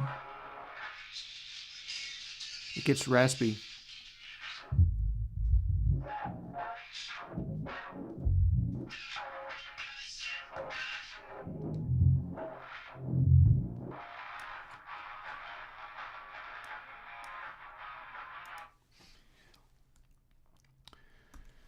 So the question becomes, as we're doing this nonlinearity, what does it take to get it to be better behaved, stacked up like that?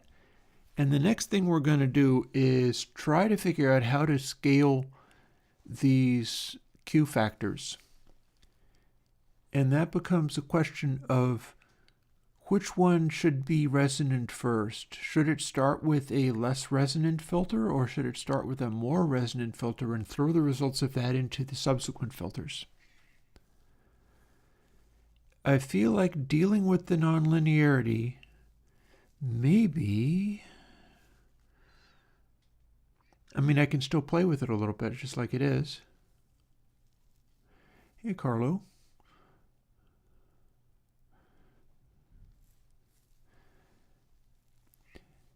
It's always kind of funny me doing these streams, because it can be a burst of people, and then as I grovel through all this stuff, suffering away, people run away, and then they come back at the end of the day when they have apparently learned that that's when I have solved all the problems and I'm all excited and stuff, which is cool.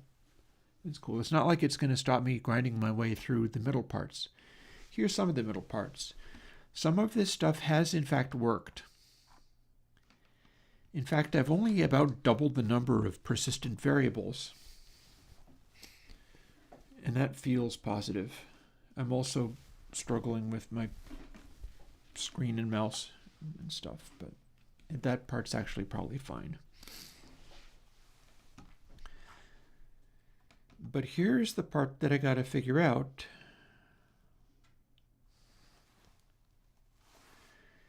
And one of the things I can do with that is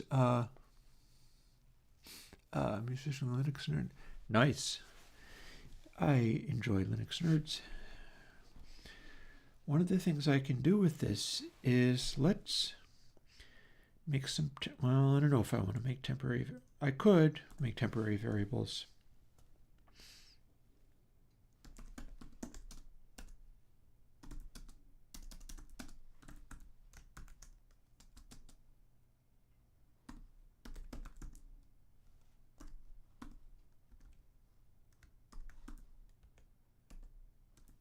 No autocomplete. Actually, I think I've turned autocomplete off on this one.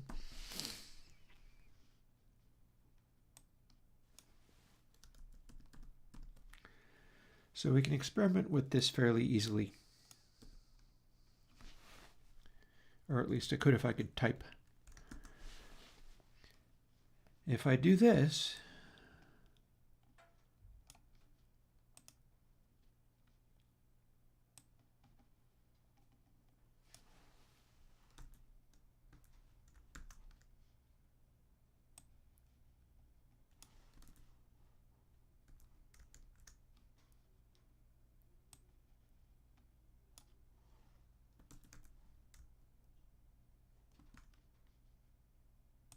and this,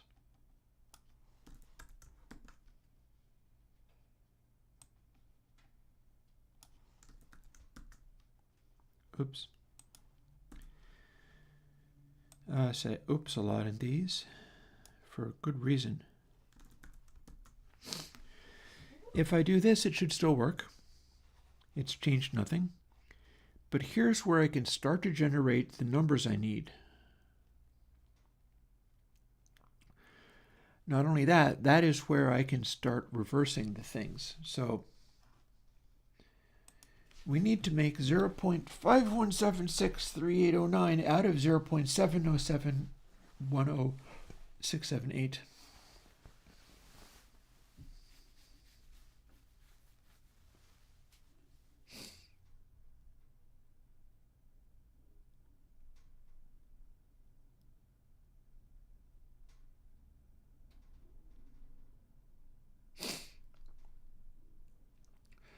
So I might not have a real easy way of calculating it. Also, I seem to have unplugged the screen, and that's no good.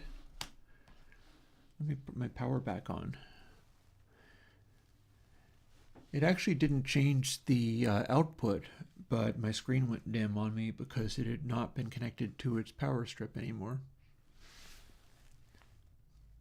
So there's a way of doing this that is similar to the way that I do my overall scale calculation. Divide by the one thing and multiply by the other. And I know that my default value is still the same, but it's essentially the same calculation each time.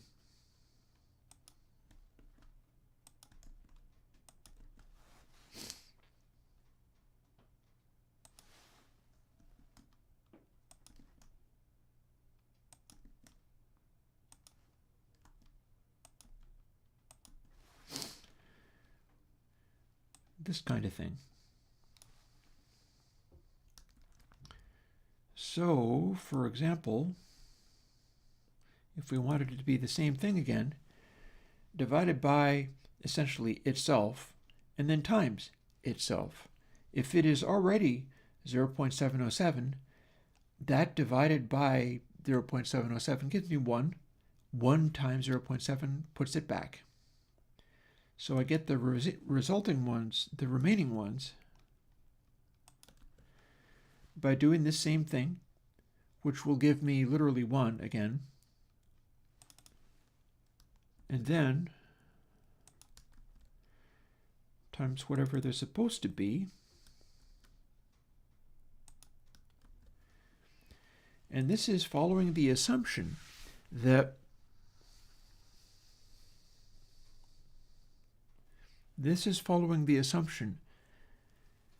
the more resonant one should be last. C is last. But we can reverse them simply by changing the A and the C around. So let's do a quick little experiment with this. I believe it has built.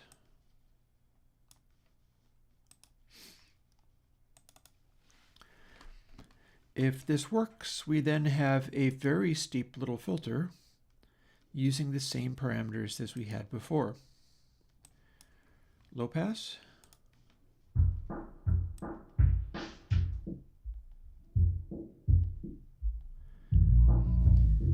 This is the equivalent of a 6th order filter that is not resonant.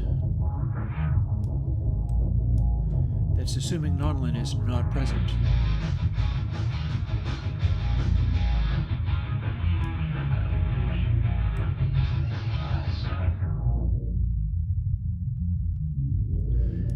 This is a much steeper roll-off, but it's still Butterworth. And then if we do, because I was interested in hearing what the bandpass sounded like.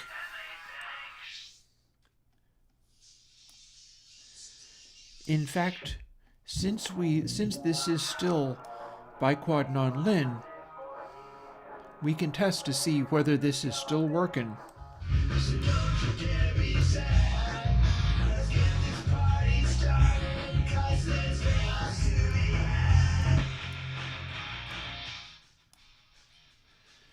It's maybe not utterly perfect, but it's in the zone. Like, this is it as a high pass now. And 0.71 is actually not the correct number.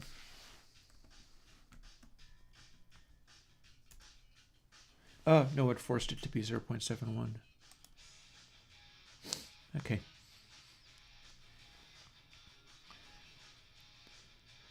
So if we use our high pass like this, it's letting stuff through, but we've got a steep high pass.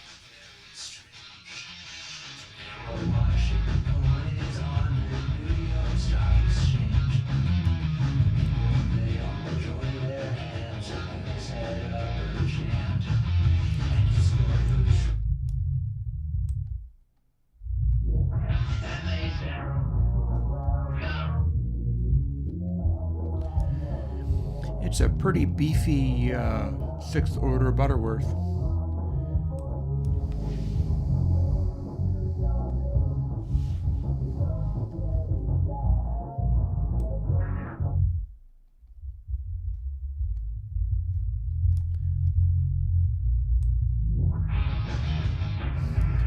The question becomes, what happens when we start throwing in non-lin? Let's go to bandpass.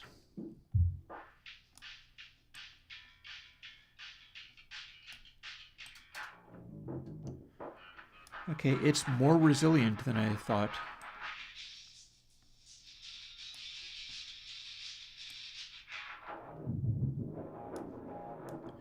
We can get pretty gnarly though.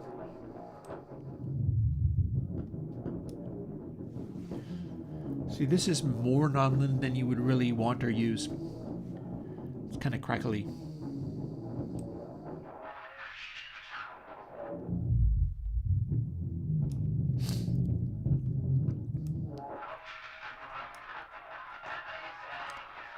Because remember, non-lin is a frequency modulation. It's turning it from a tighter bandwidth like this to a bandwidth that's covering wider range because it's getting frequency modulated. To the point where it's causing nasty crackling pops. This is all very interesting.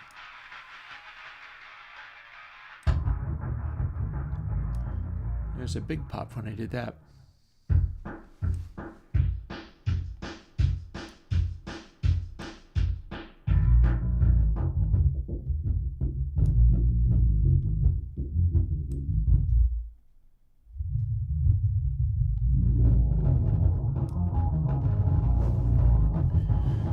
This is supposed to be a simple roll-off, but with this amount of non-lin,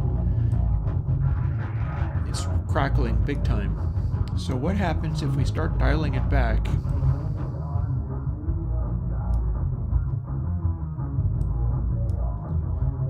Zero to 0.5.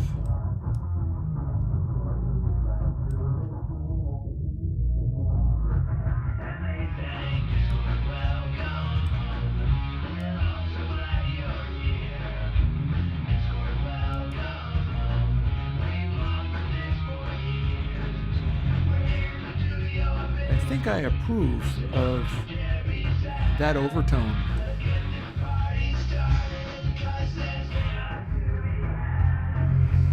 I'm putting the cutoff at close to 1.5K, which is an area where the ear is very sensitive.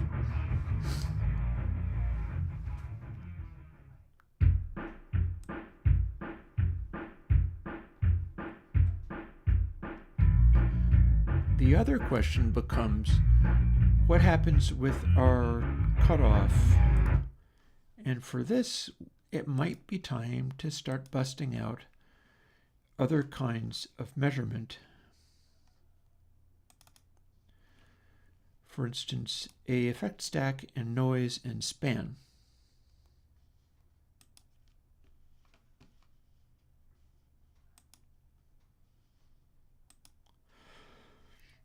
So we'll bust that out, and then we'll bust out box angle span so we can see what it is doing.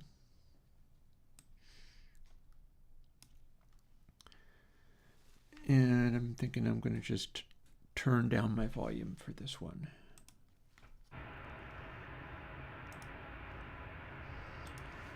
Interesting. We are really chugging though. It is not happy doing this at 96K.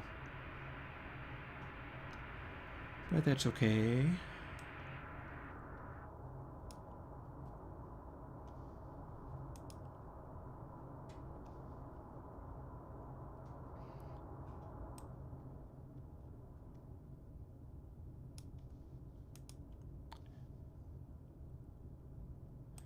We've got a fairly simpler angle.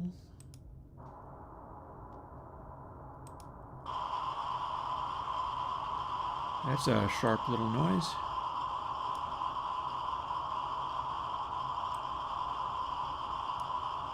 You know what?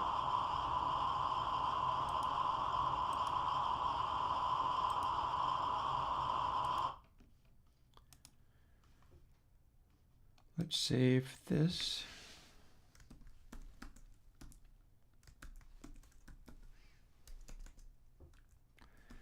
And then try it again, not at 96K, because that was just asking too much of the poor thing. Computer's like screaming and dying here. So how about not? Since we're only looking at mid-range frequencies anywho, let's look at mid-range frequencies in a way that's a little bit easier for the poor thing to deal with. We hope. We'll find out. Here we are. There's our biquad. There's our span. There. It's a little happier now. Although surprisingly not so much. It's still struggling really hard. I wasn't expecting that. Maybe it's because I have all this stuff open, like Text Wrangler. Memory pressure.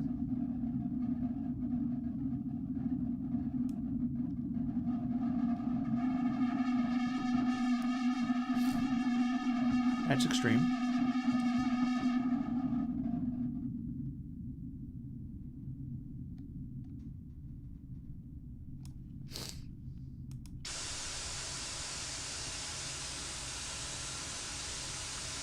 So it's looking to me a little bit like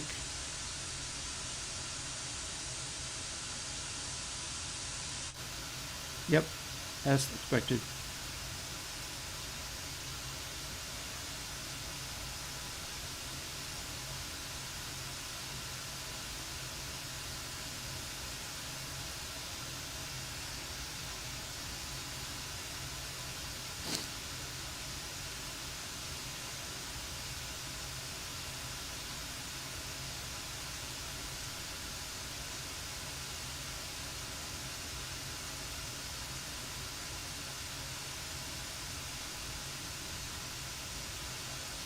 It looks like it's perked up a little. Well, no. It's freezing up like crazy on me. I don't honestly know why this is having such a hard time. It just is. Anyway. That is a resonant peak, that is. And this is a slope.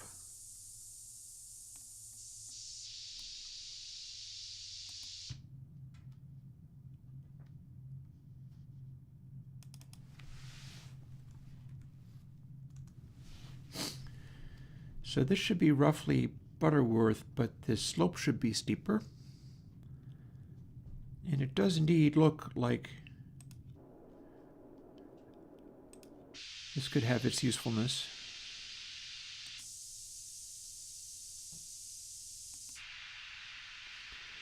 I think this is what's called cramping up against the Nyquist frequency, and that it's supposed to go right up to this edge, but a biquad filter can't really conveniently do that.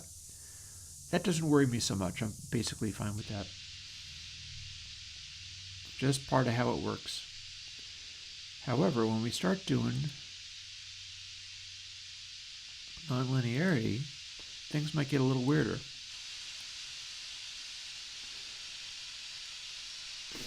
And it's widening the behavior more than a little bit.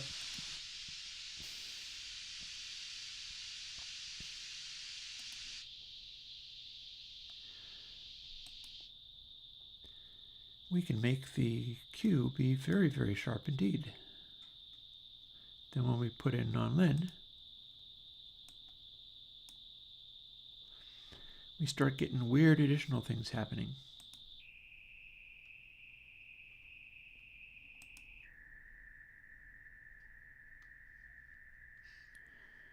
And this is also an unusually sharp Q. Like the one in an SSL would not go up to 30. It goes up to something like 5, 3. It would also not go down to 0.01. It goes up farther than that.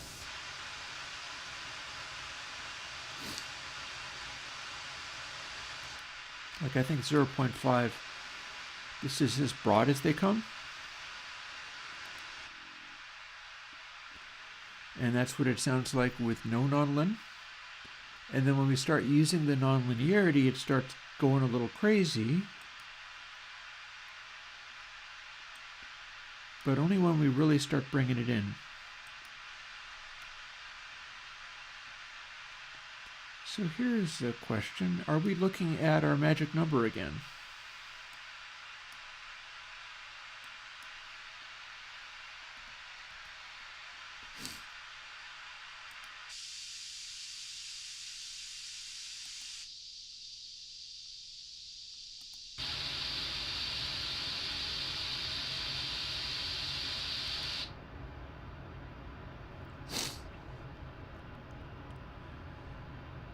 So let's see, firstly, back to the strictest possible Butterworth. Purely low pass or a high pass. Ooh, but the high pass doesn't work very well at all, does it? That's interesting. But if we have it...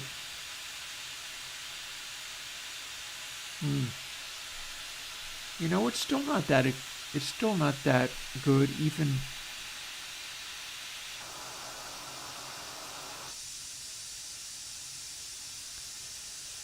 I mean, it's a high pass, but not really.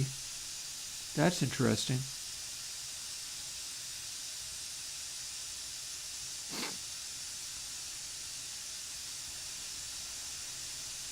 And then as we start using nonlin, things start getting real messy.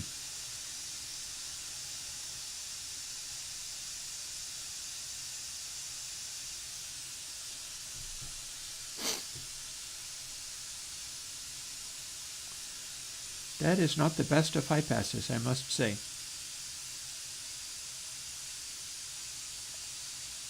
It is a little bit better as a low pass, I gotta say. So there's our cue of Butterworth. This is supposed to be a clean drop-off. And it's doing a pretty good job.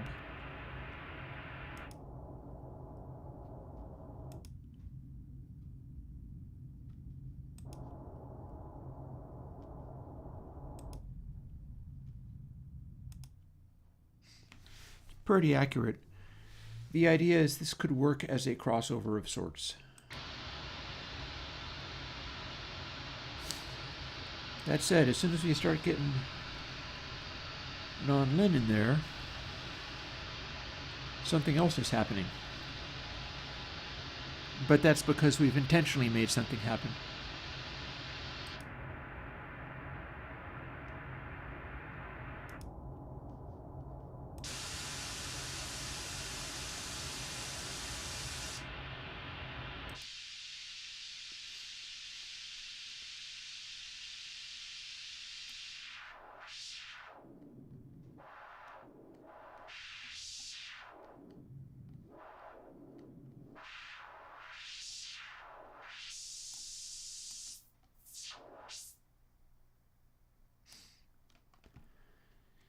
Guardedly okay with that.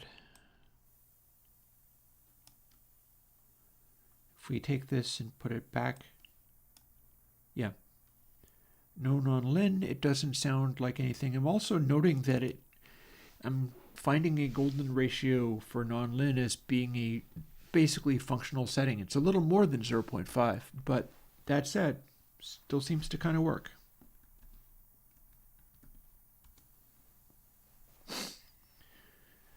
Weirdly, it looks like it has steepened this area.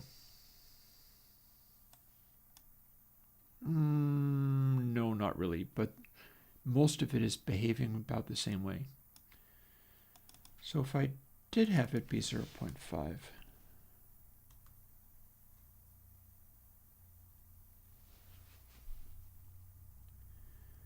because again, physical circuits won't behave with mathematical perfection. This is all because Murata long ago made a posting in some kind of technical paper saying that their capacitors were varying with voltage pressure. The amount of voltage pressed against them was modulating the cutoff frequency by a surprising amount. That's what this is doing. It's just that it's able to do it very aggressively. And the question is, how much of this sounds good or at all convincing?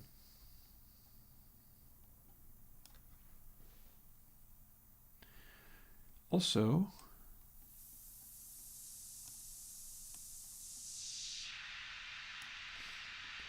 as we modulate Q, things get interesting too, because if this was a SSL mid-range or lower mid-range control, it has a limited Q factor adjustment.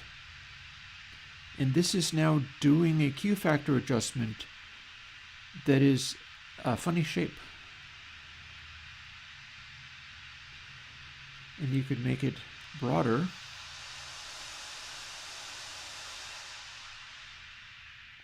Or quite a bit steeper.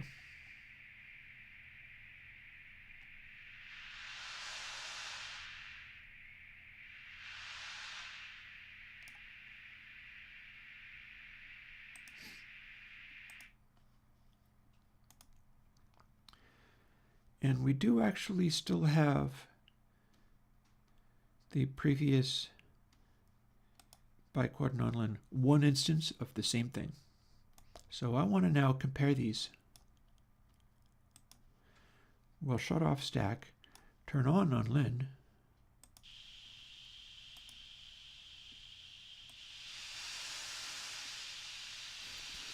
and see what changed. And again, this is less strain on the computer than the other one. The other one seems to be kind of CPU hungry, and that's a little bit ominous if I need to replicate it by this many times. But it could be one of those things where it's just like, yeah, deal with it. It's the newest, hottest plugin, and this is what you get. One thing I'm noticing already, though, is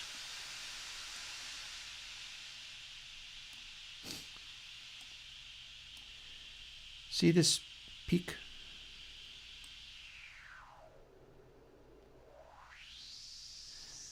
That is a pointy peak. It's making a little resonant point, and then the rest of it is kind of falling off.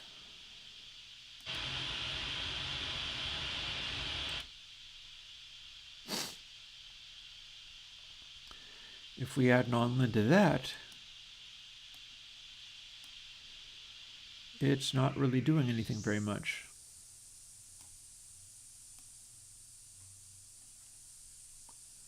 Although I do see a bit of it peaking in the bottom in particular.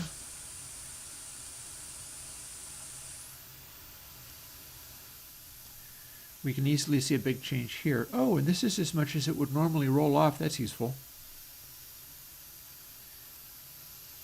Even at a really striking roll-off, I'm not going to get the kind of cancellation I thought I was going to get. So low-pass style, fully inverted. There's a big, so that's useful.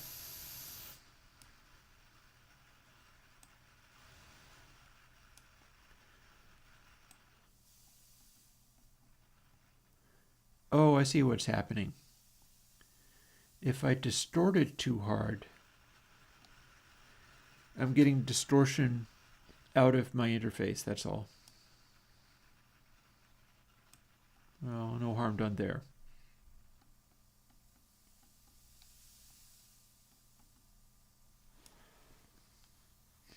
So I can't actually get anything steeper than that, even in a correct version. So let's see, we'll put the type of that back. I want to see how this is different. So Q of 2.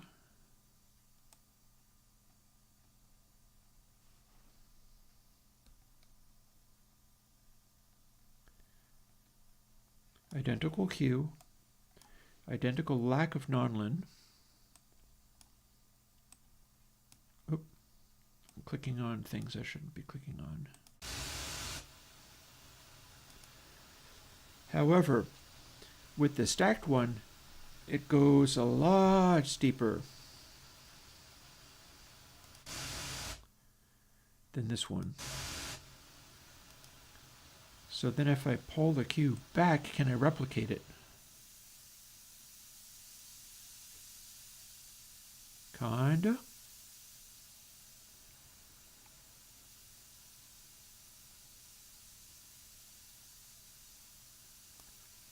What if it was just 1?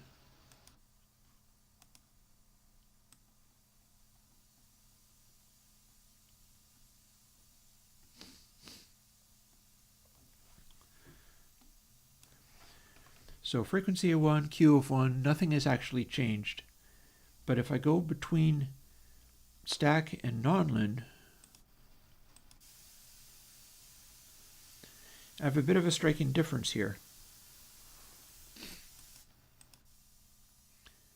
Because it's 3 staggered instances of the same thing.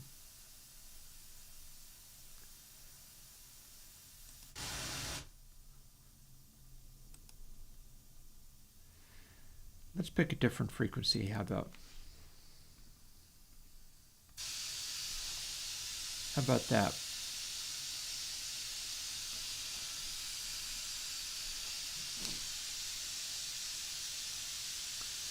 Nonlin? Stack. Oh, okay, that's wild. That is a whole thing, isn't it?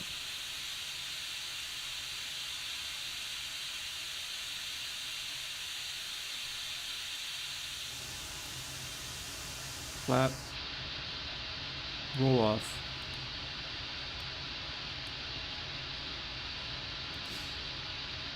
And stock.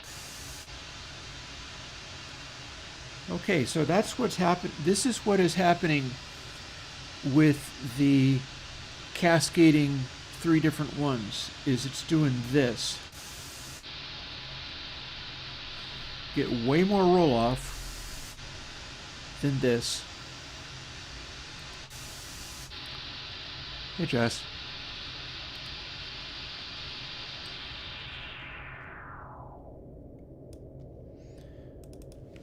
And if I do a fairly strict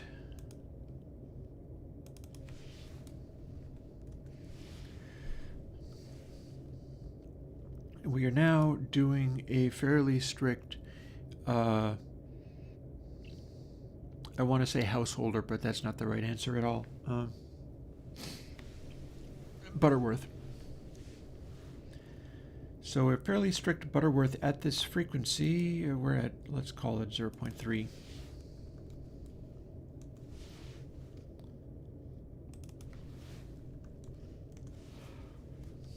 If we were doing that at a regular biquad stack, we'd get this. So that's a Butterworth using a single biquad filter. The fall off on that is not particularly impressive. This is metering like a full extent of fall off. Whereas we go to the new one that we invented, it's still flat up to the point, but it's falling off way faster, and it's falling off way more linearly too.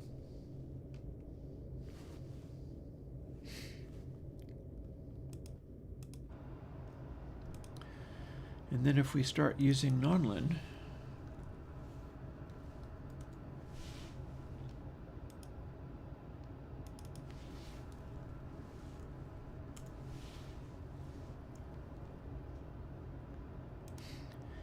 we may have this one I'm going to be just kind of listening to see what that sounds like. But here's our original nonlin. You can see that it's affecting the frequency extremes. And here's the same behavior with the same amount of nonlinearity.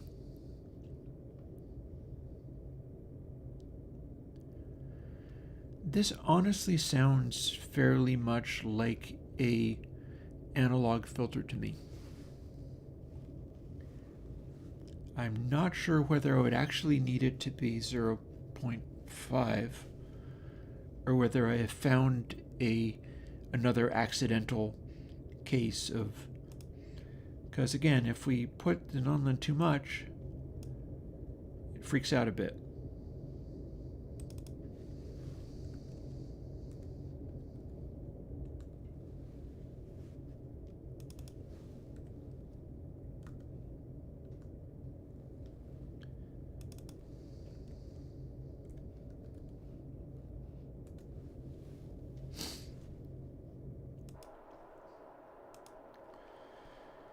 And then here's a peak, and the peak is roughly sent. Again, we had a different behavior on the peaks.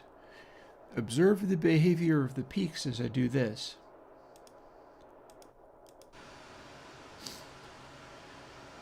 Here's nonlin, and if I fool with Q from the,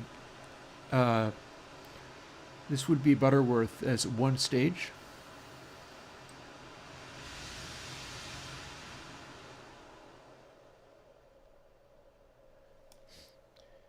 We can make it become this sort of narrow thing, but it wants to just oscillate.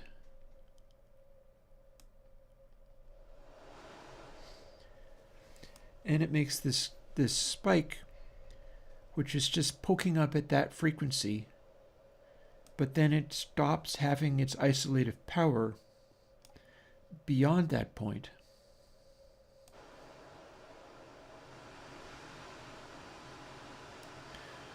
Whereas if we do stack, it starts acting very differently, and this is, I think, a more useful shape.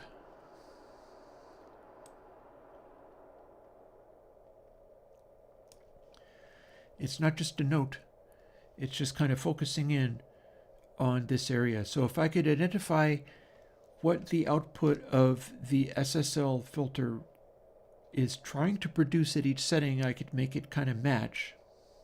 And then as we go broader, it can go broader. But check it out, 0.25 for this versus 0.25 for just one instance. Check it out. So that's just one. And that is the new algorithm. I am optimistic Although I am also worried about how it seems like this poor little laptop is struggling to do this one. Which there's a thing. I'm a little concerned.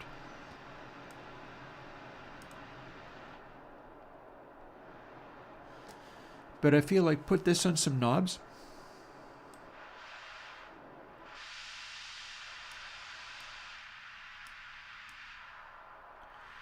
Have your boost be shaped like this. It'll never go quite as steep as that, but compare that to what the other one would be.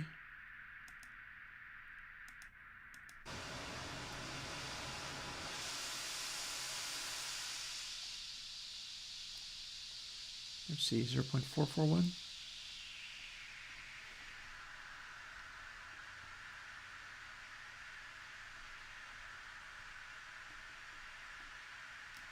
There we go.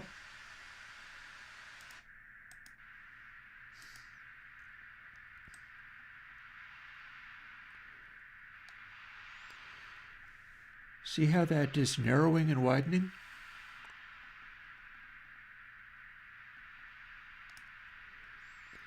But on a regular biquad filter, much less a normal one, much less a stock biquad filter, you can kind of only do this.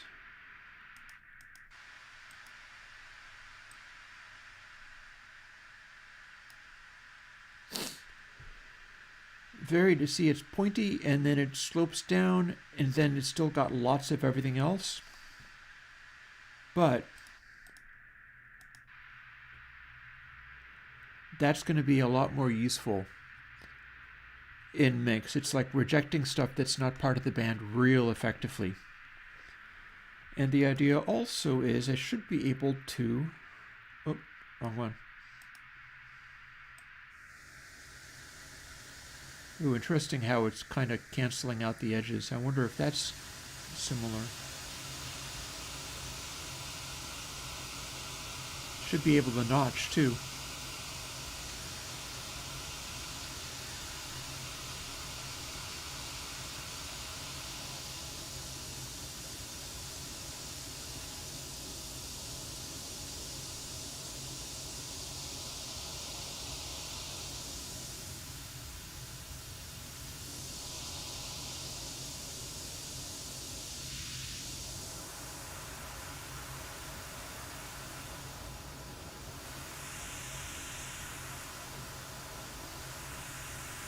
That's about as much notch as you get.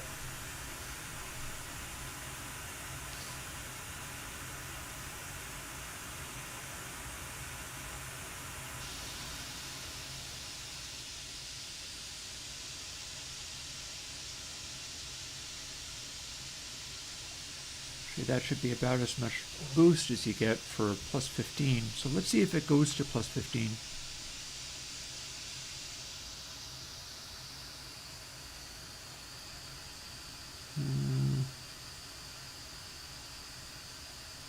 Not sure it does.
Interestingly, this is even dealing with a little bit of the constriction of the biquad.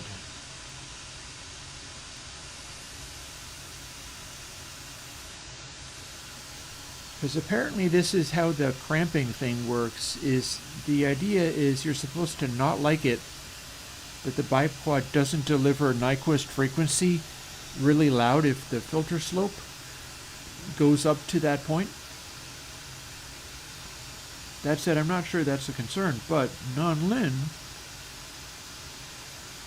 quickly starts altering that behavior.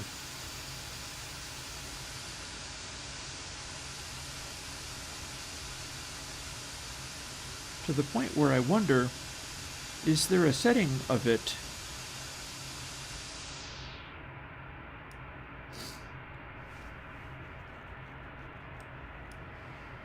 where as you push it closer,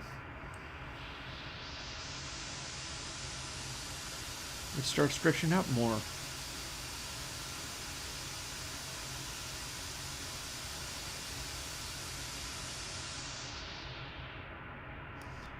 So we got that much slope.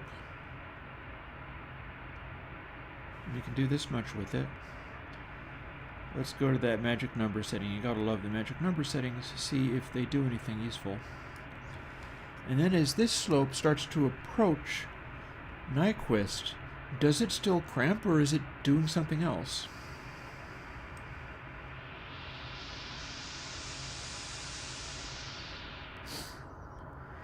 I'm almost gonna say it's acting like it doesn't actually want to cramp as much.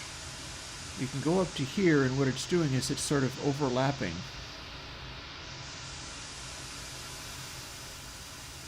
And then it peaks as you go there. That's because the overlapping is not actually good for it. But there's our highest possible setting. So this isn't an orthodox way of dealing with Nyquist cramping at 44.1K. That's weird. Let's see what it does at 0.5, exactly half non-lin.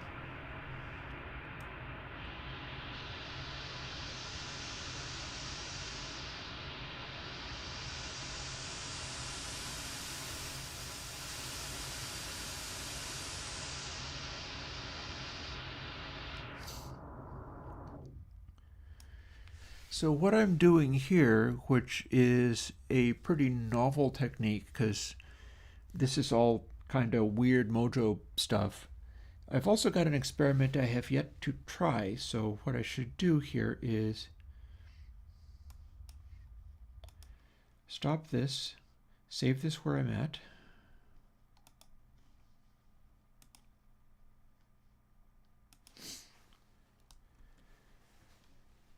and return. I was going to reverse these and see what it did.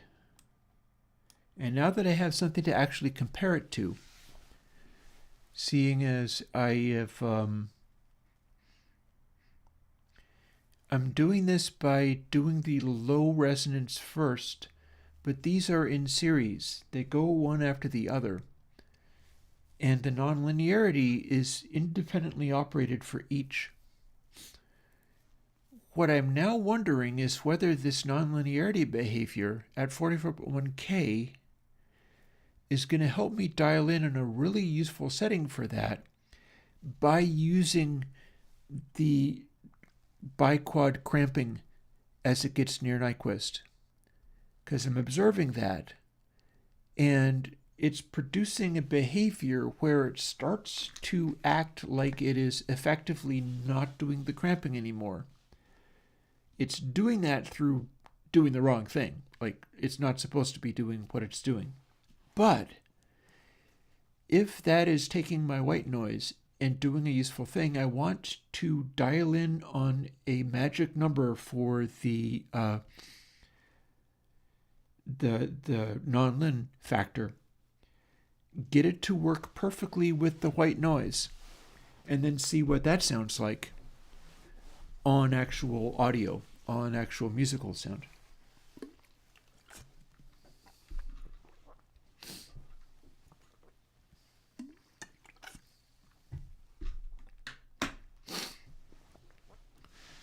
here's the first step.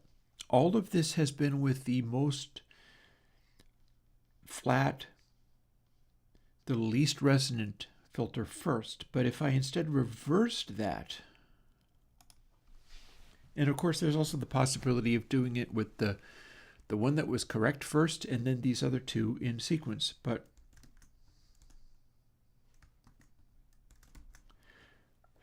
now the first one that hits will be the most resonant one.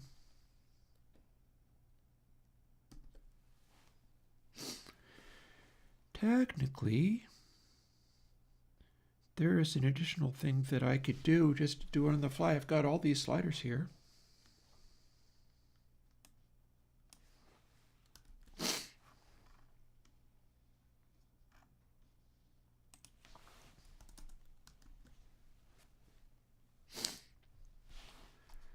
Let's add one more.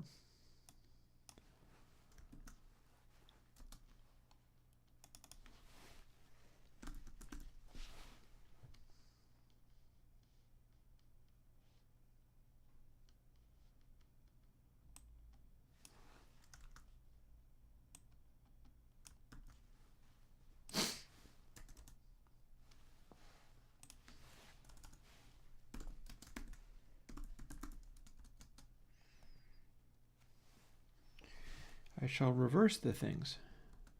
Reverse the polarity of the neutron flow.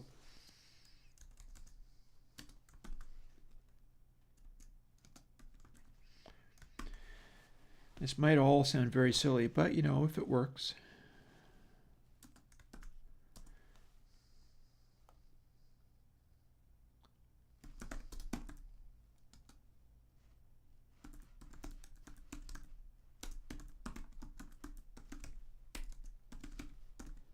I wonder what's going to happen here.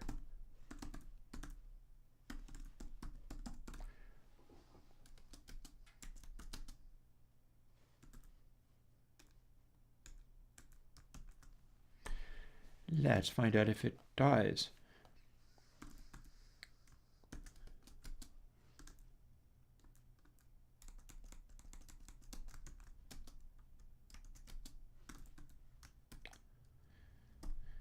Bet you didn't know you were going to get a comedy routine in the middle of all this.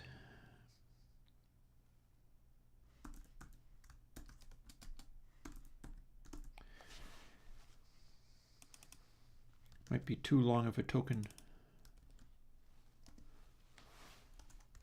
Or maybe not, maybe, but it should be fine. Hey, Ole. By the way, if anybody is showing up wishing to help with the meter on GitHub, I know, right? Well, I'm always doing that. I am the sworn enemy of typical programmers, and vice versa, it sometimes seems. So in theory, what this is going to do is it'll define a thing, and then we're just swapping these. This equals res A equals C equals A. So if this thing, let's see, I do have this available up here.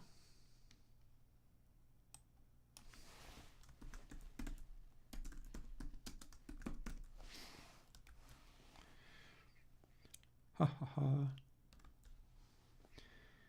It's possible that it's simply becoming upset because there are so damn many controls on here, and I could simplify it by taking many of those controls away.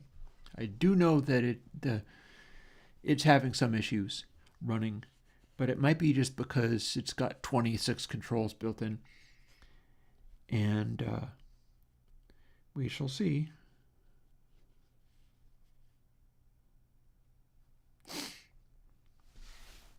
Also, I don't need all of this to be managed in quite the same way. In fact, I could absolutely just have biquad reso be a, I mean, we could have one end up being about the, I guess we'll find out.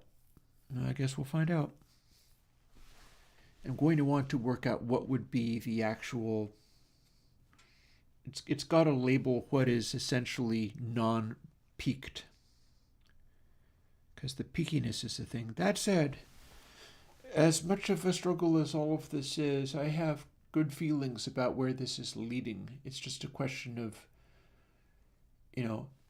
how much do I need to smooth it like it was a synth filter?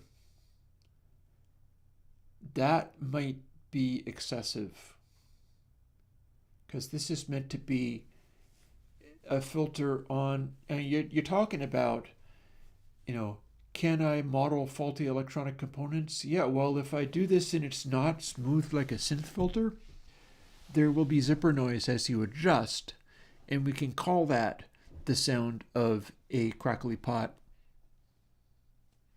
and be done with it. Anywho, here we have, let's see, param E is param F. This will reverse the order of the neutron flow, assuming it builds. Maybe it's too large of a token. No, it seems fine.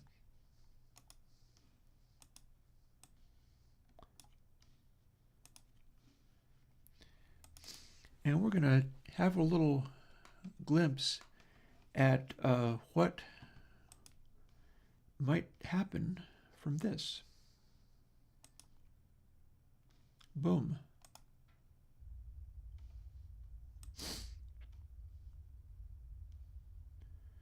And we are not doing biquad nonlin.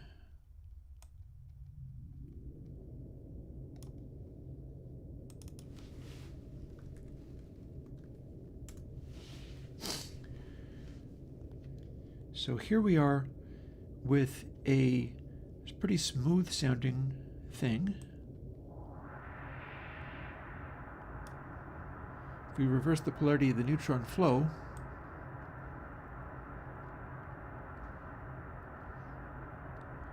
I don't observe much of a change, but this is with no extra resonance. When we start adding that, I bet it's going to change.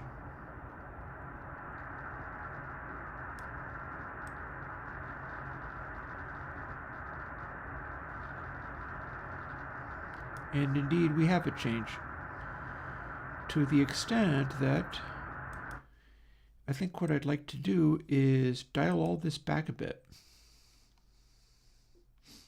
Let's keep the randomness.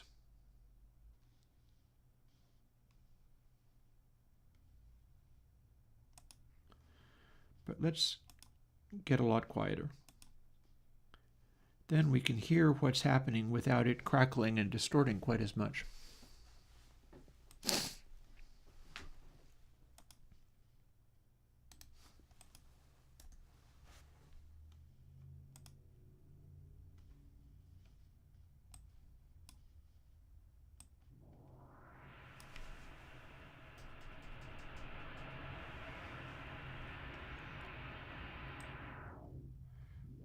Lovely and flat.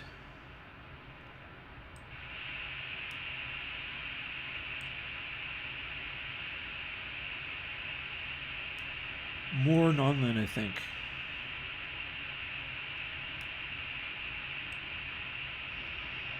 Ah, there's a difference.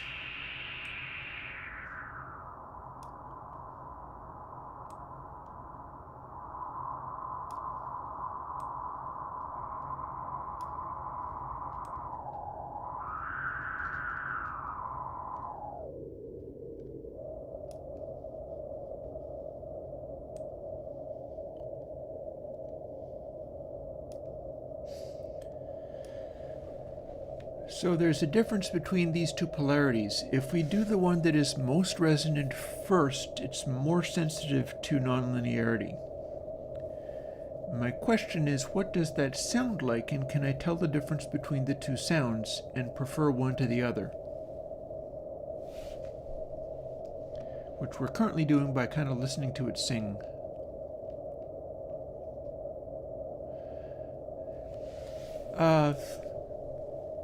Adele, one of the things I was always doing is, even back when I was a child, I was taking apart things. So I took apart multiple 4-track cassette recorders and eventually got to be able to put them back together again without breaking them. But I've always done that. I've taken apart amplifiers, all manner of electronics, and I've been tinkering with them since I was a little kid. So as far as reading about the components, well, fairly often I've actually fooled with and messed with the components. That doesn't necessarily tell you what they're doing, though. Now let's see, neutron flow. Only changes with nonlin, so let's crank up nonlin as high as we can get it. And tell you what, let's bring this up to a frequency where it's in the mid-range where you can most clearly hear it. That's something not having to do with components. That's something having to do with human hearing. And I've turned everything down by about 12 dB. Let's put a filter on here until we hear it singing.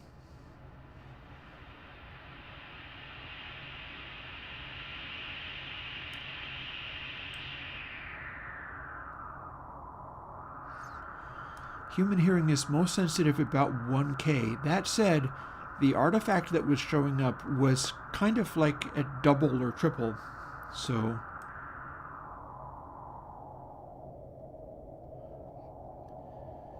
here we should see what happens.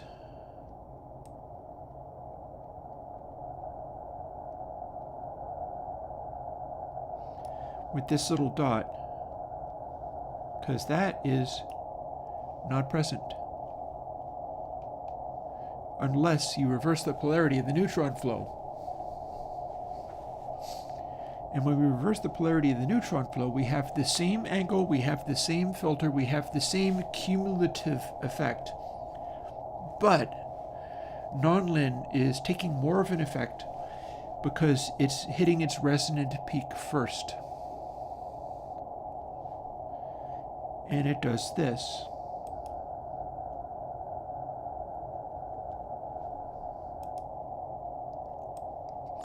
It sounds almost like it begins to howl or something.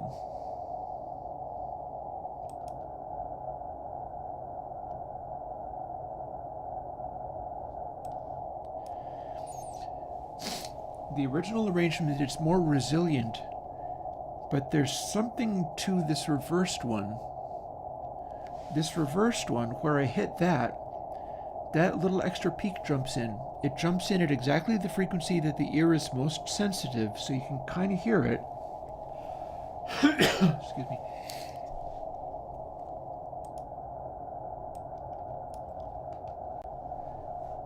And there's a sort of funny howl to it. It's like...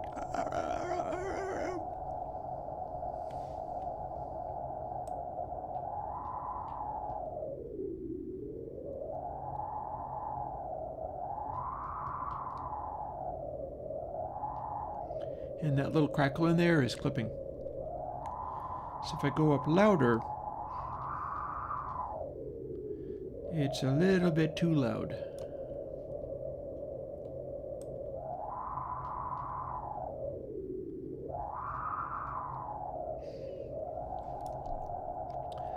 So the next thing I'm wondering, and we're going to turn it right down for this,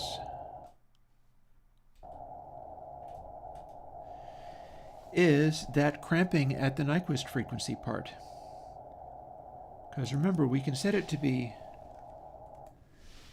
0.7. That is flat. Flatity, flat, flat. There's no peak anymore. Although it's still nonlinear.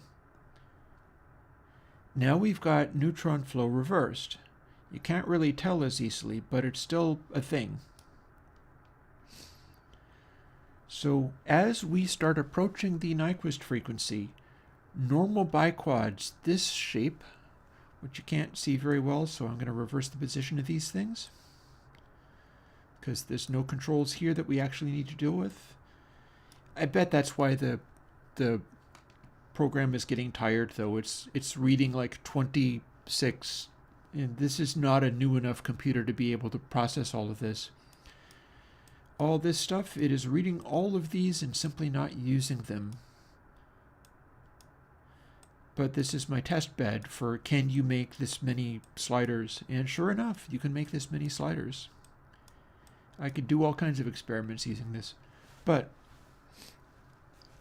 the experiment I have in mind now has to do with a normal biquad filter without this weird stuff going on.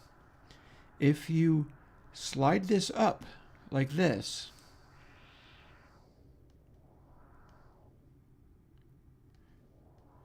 that angle stops working. As it becomes closer to the Nyquist frequency, it will aim down to infinite cancellation at the Nyquist frequency, which to my mind, that's not necessarily so bad, but people complain about this and go, oh, but the filter, it is cramping at the Nyquist frequency. That must be what that means. I've heard this talked about. And the design that I have here doesn't necessarily do that. Instead, it does this.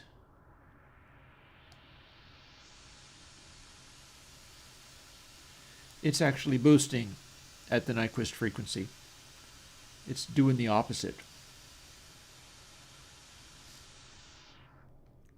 So what I'm wondering is, can I find a nonlinear setting that most closely mimics hitting the Nyquist frequency and not cramping, which will not actually be any kind of accurate setting, but I'm still very interested to see what actually happens when we do that.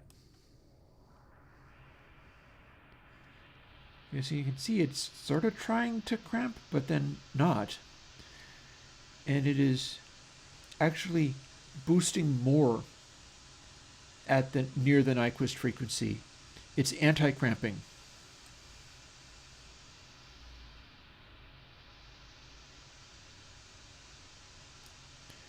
And if we manipulate nonlin, that behavior goes away to the point where it is cramping. It's nonlin that stops that behavior. It's this angle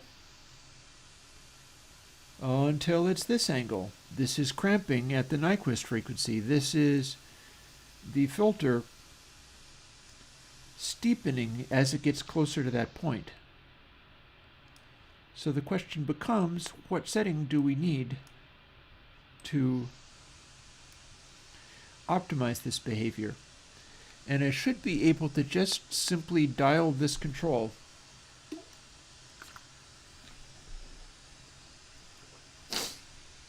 And it should show me some kind of value that's acting like the balance between anti-cramping and cramping. It's going to be in there somewhere.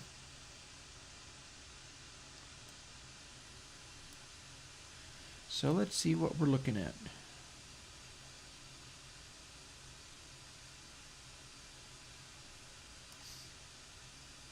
Our full cancellation, it doesn't take much Nyquist to start bringing it up, but that's not necessarily changing the angle.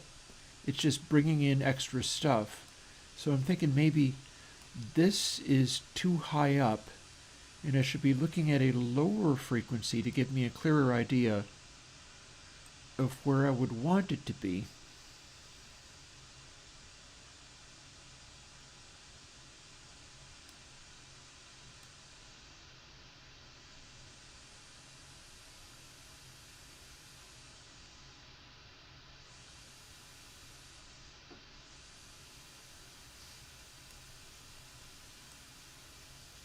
And again, there's our nonlinear. It's trying heroically to bring that high stuff back.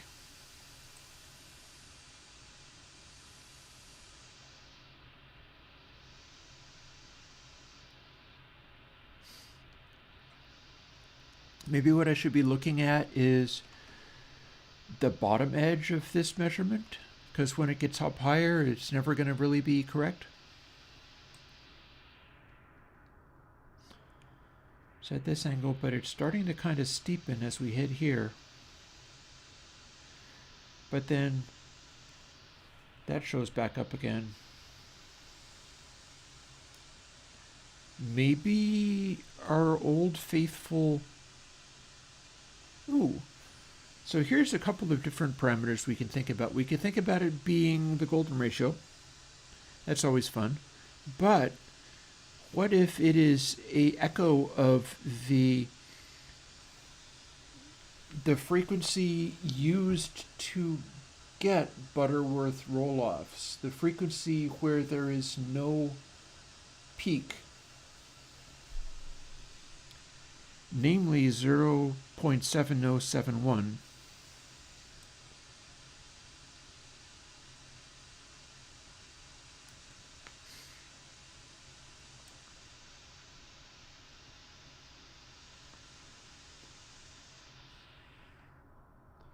And there's what the angle is supposed to be.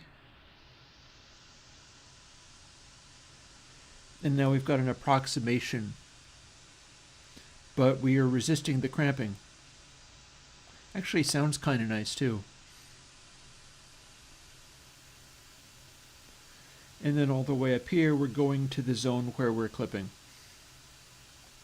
As we hit almost Nyquist, we're doing a thing, but we're no longer able to roll off at all. Hey, you know, I actually have a wok flow. Most of my meals and my dinners are made using a wok. So, a nice blunder, reminding me of a cool thing. Let's see now.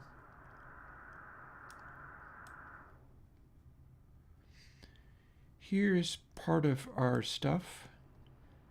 As we have much softer roll-offs, we're not actually forming a single consistent line. The angle is kind of steepening. Let's see what happens when we run this in a Nyquist. This is no longer Butterworth. It's something softer.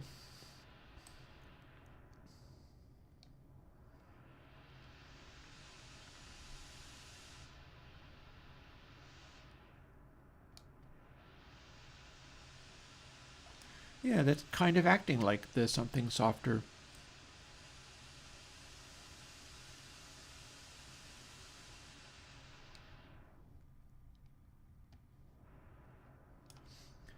And then if we do something a lot sharper,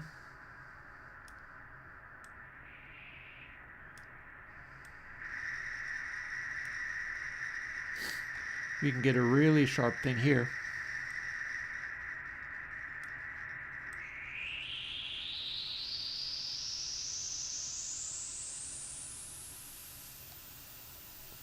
And we got some aliasing. See it going in the opposite direction? It's a frequency modulation, so that just stands to reason.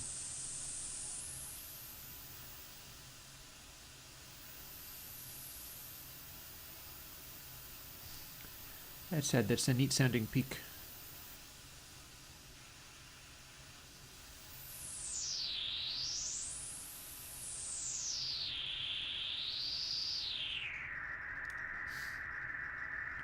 Let's dial back that cue a little bit.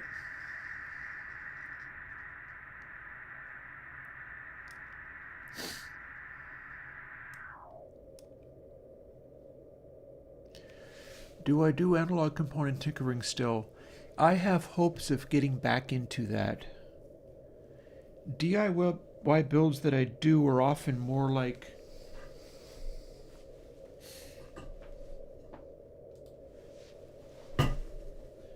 this counts as a DIY build. This is a drum stool which has a shelf bracket clamped into it using one of the legs of the drum stool, tied on with twine, held against this with a shelf thingy with Velcro on it. And then you can see sort of you can't really see the drum stool very much because it's black against black. But the purpose of this thing is it's a practice pad.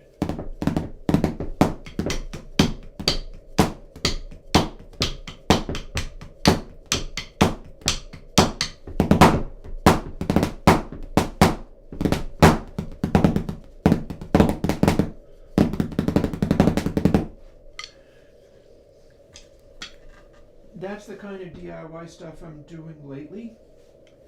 That said, I've got some more plans in the hopper.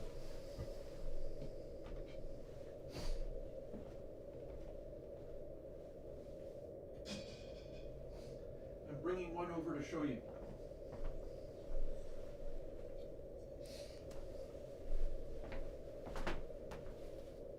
Be right over.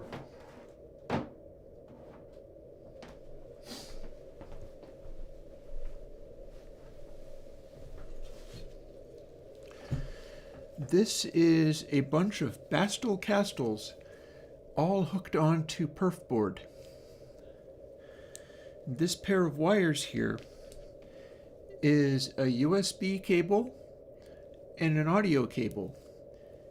I can plug this into a portable speaker that I've got, which has a USB thing for charging your phone. Turn this on and do crazy techno jams. I have brought this to like cons I went to and done weird stuff that way. You can get the source code for making an ATtiny85 do these things. Each of these has two ATtinys programmed to do this stuff, and they're flashed with different things. And you can buy ATtinys for about $1, and they will let you build these of your own. You just have to supply the potentiometers and program it in such a way. But you can turn that on and then make weird conglomerations of that. So the next idea that I have in mind, as far as these things are concerned,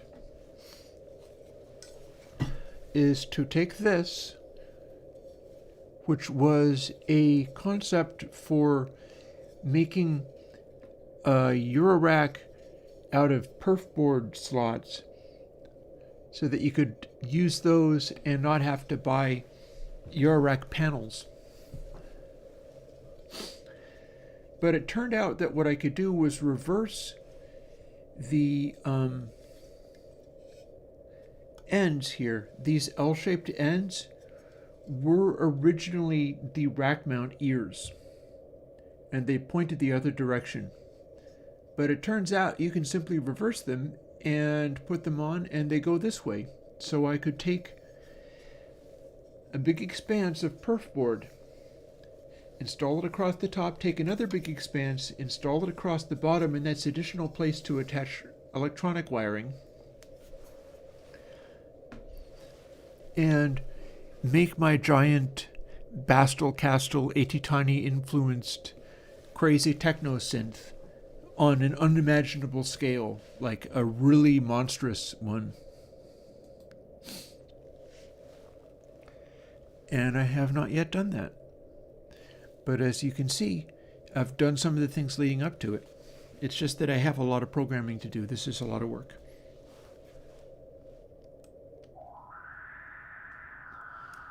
And one of the things that we were fooling around with during this last 2 hours of stream, possibly, if it's okay with people, although anybody can ask for something else if they want, possibly on Thursday, maybe we should just relax with some Minecraft, so that my level of overall strain chills out and I can bounce back more effectively and dive back into the juice-oriented GUI type stuff with more vigor. And I'll also have had a bit of a time away from it. I've done some of the things that I need, but I could do with a little more cooling off period. I keep doing these things, like today, the beginning of the stream was all about playing stuff and looking at it on the meter using a new plugin that I've got, which lets you evade content ID called Content Hide D. And I was playing Eagles, I was playing AC/DC. I don't have Beatles captured yet, but I intend to. And the whole idea there was about, I want to put out videos on these tracks that you can't actually use, so that I can show how those things register on the meter now that I've got the meter finished to the point where I could put it out. Or I have put it out if you can compile it. And I've already run across a Linux guy who was able to compile it, and that's very exciting to me. But yeah, here's one of the things that I'm doing right now, which is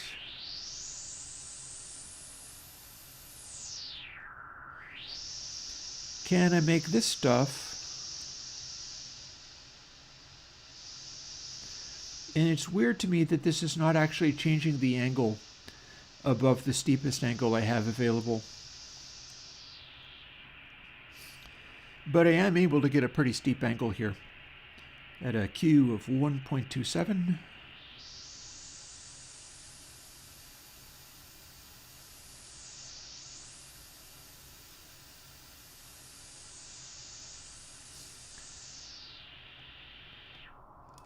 So that was the question, was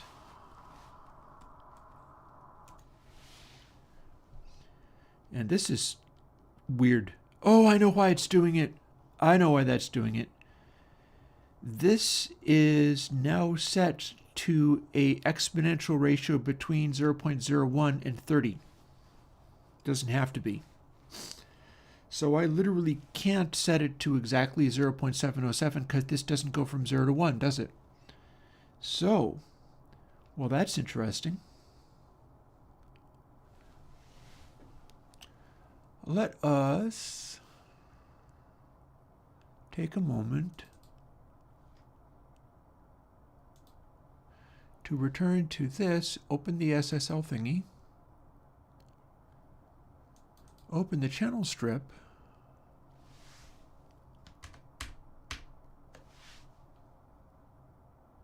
you'll see it in a moment, give me a sec. Boom, channel strip, and see how these things have a adjustment on them, and it's going from about 0.5 to a little over 3. Whereas we look at this here, and this is also a number, but this is going from 0.01 to 30, which is terrifying. We don't actually need to make it do that, because going back over to here, the SSL, which this is designed to be able to get closer to. Here's our kilohertz frequencies. That's all fine and good. But then we've got a narrowness to wideness, which is actually reversed. You make it wider by turning it clockwise, which is something I will want to have represented in the thing that I do. And there will also be ones for this bell variation. So here's something that I am wondering about. I feel like these should be more like static controls. You could modulate them, but I don't think this should be like a synth. As such, I'd like to go and make a change here. And the change that I'd like to make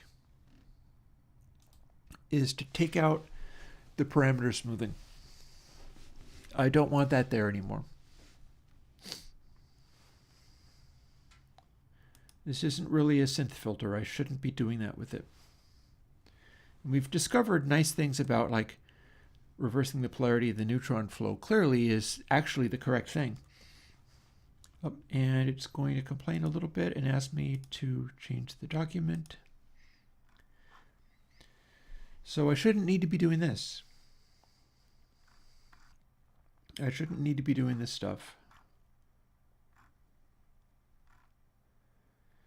I would like to simplify this stuff out. And let's see how we're going to go about doing that. Oh, also, I never actually assigned its version.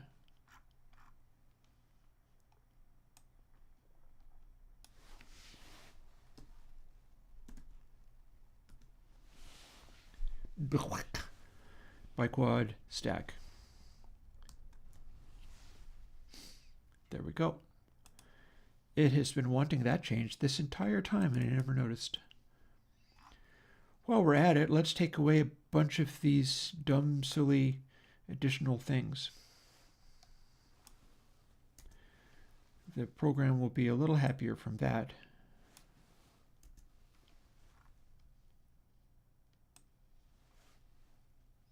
We don't need 25 parameters. 5 will suffice.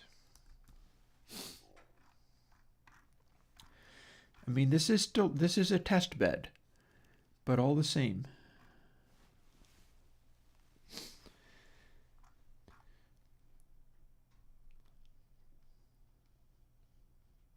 So I think what I can do is just leave this capitalized. Well, no, that's not true. Hang on.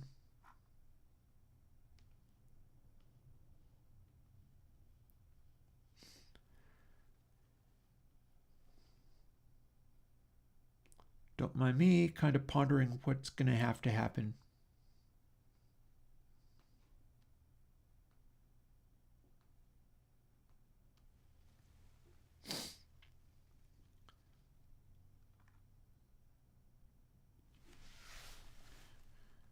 So the L's and the R's need to stay the same, but the A's and the B's get reduced down to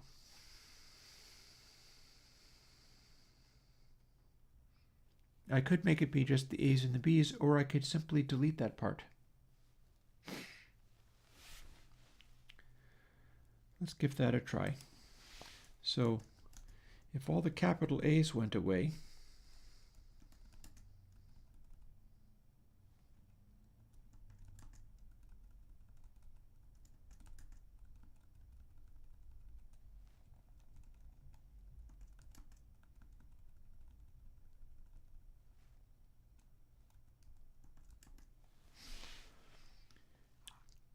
and then all the capital B's did not exist.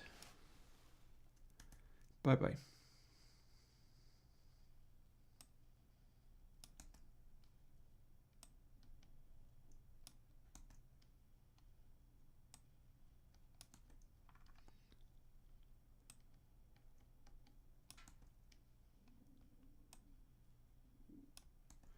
Kind of like that. Then what we've got is our values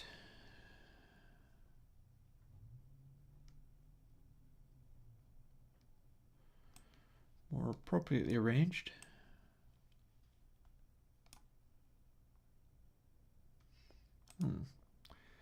Could move all of these down to the bottom of the calculation too.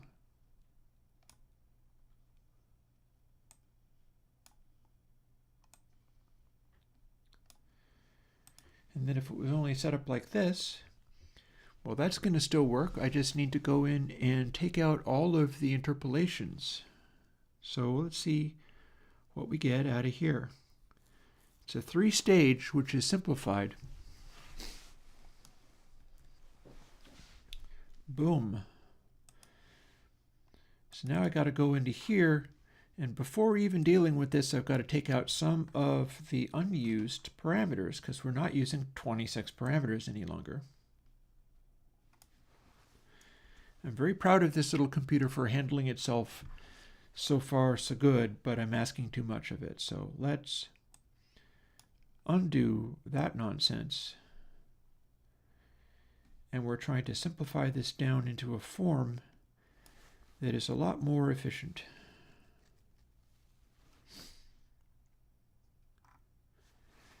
I mean, technically I could still put this out. We shall see. It's not the first thing on my mind. And then these no longer represent anything.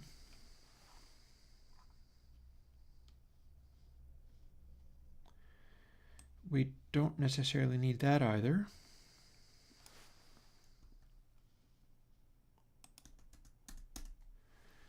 Here's the information we have, and we do in fact want to reverse the polarity. That just generally worked better. It made a cooler sound. As such,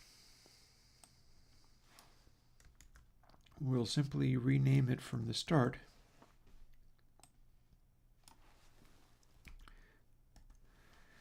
Leave that out, and then sort of relocate these.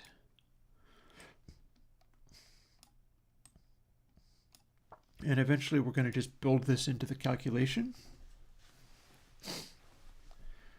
Or straight up use it, figure out a way of mimicking what it needs to be.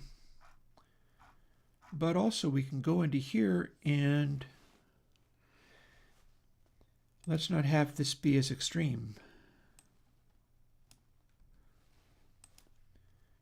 Let's have it be 0.1 to 10. Eventually we're going to want to zero it in on the controls we have here that go from 0.5 to 3.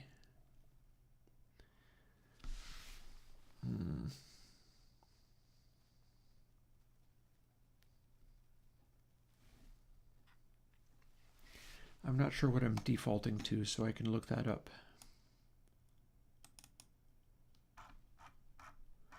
I'm defaulting to 0.7071. Fair, fair.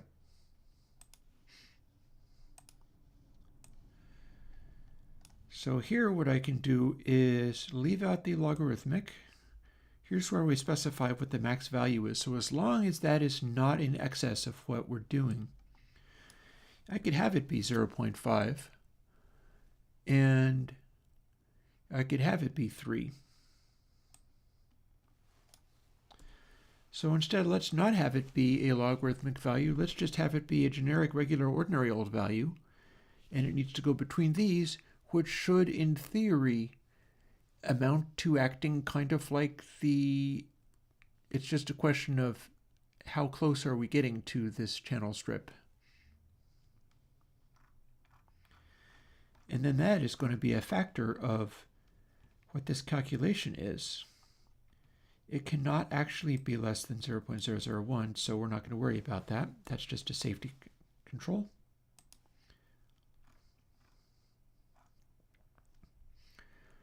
Non-len presumably does not have to be a power factor. That said, that currently is what it is, so. Come to think of it, what value do I have if I settled on 0.7071 to the power of 2?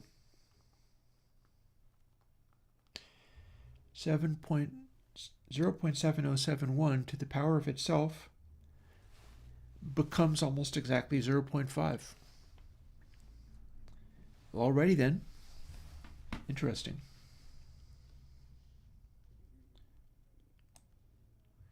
So let's get rid of this power factor.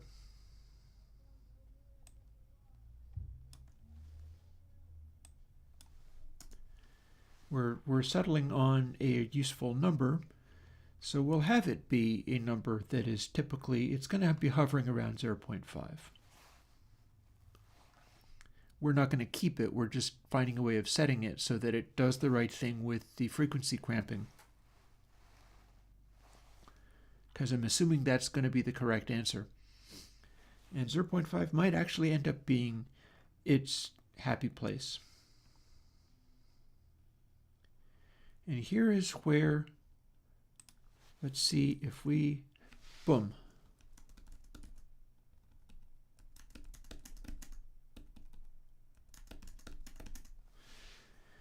Get our correct values back again.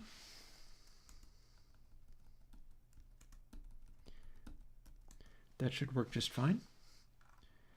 And same will apply here.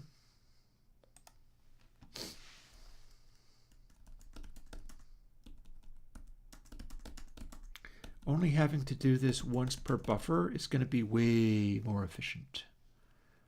Way more efficient. And then this no longer matters. We're no longer trying to smooth this. This is meant to be a mixer control, not some kind of... And that's going to make this tidy up big time.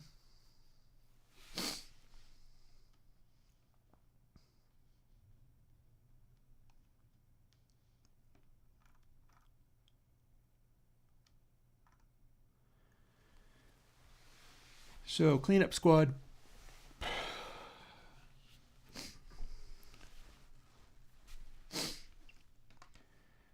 Let's just take away everything that is not B form.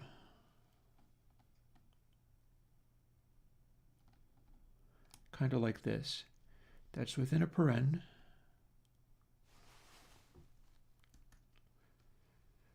That's within a paren.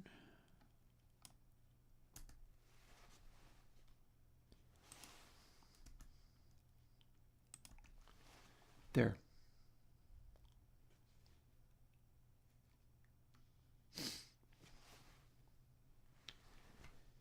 I do believe that actually worked.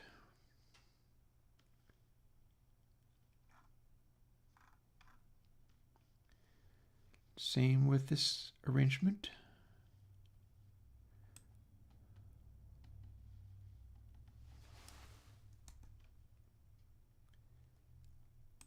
One paren there. I do believe that actually, well, I'm not entirely sure. Oh, nope, I'm actually not correct. It needs to be this. I wasn't counting my parens properly. That's what it wants to be. That's the statement. Like that. And same deal. Up to here. Then let's see now. B 1 times 0.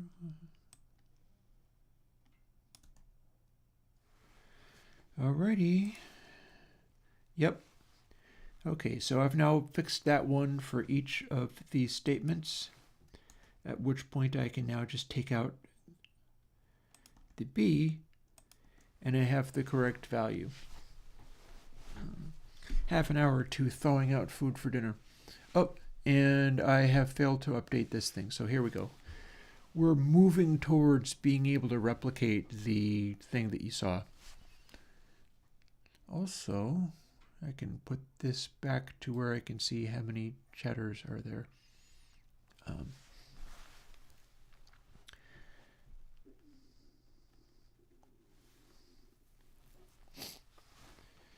So now here we have another arrangement in here, and this one is, we're going to make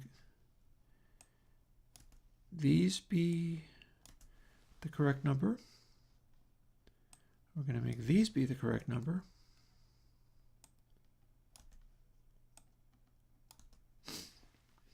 And we've got one final set down here where these need to be the correct number.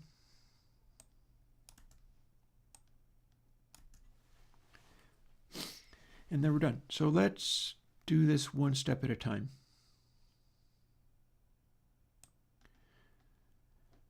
We can take out this and an additional paren.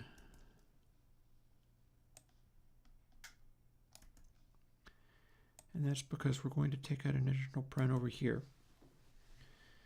But firstly, oh no, wait, okay, so boop, and then that.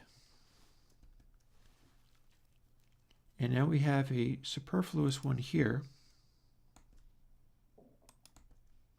kind of working from the bottom up.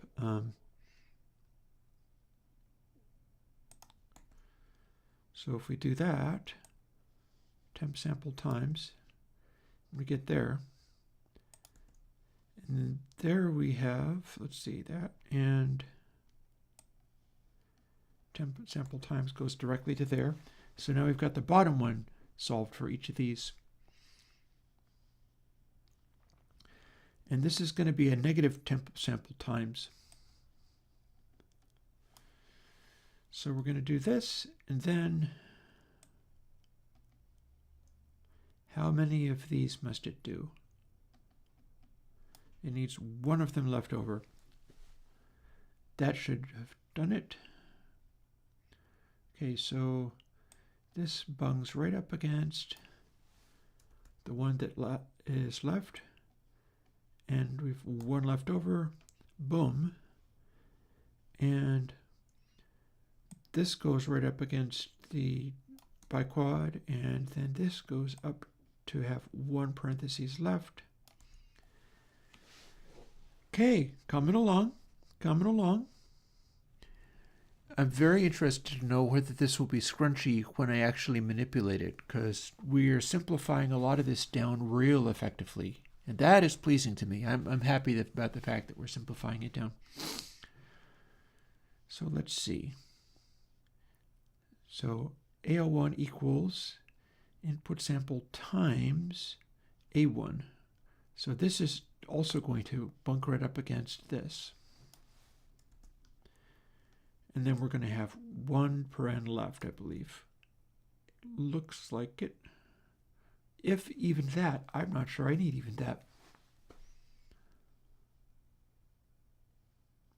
However, it'll probably work. So we'll find out first of all whether it actually works, and only then do we work out whether we need to remove the remaining clothing parentheses.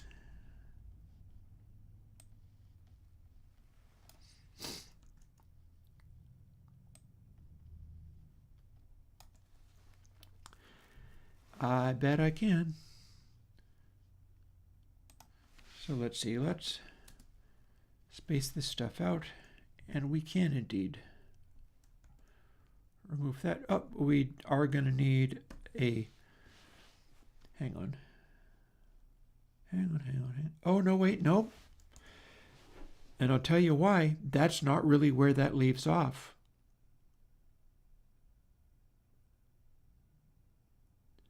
In fact, I do need those parentheses, don't I? Because there is a math function in there that I was not taking into account. When I have multiple math functions going on, I like to have parentheses making it explicit as to which thing goes where. And that's happening literally right here because we've got a minus. Boop. Boop. Boop.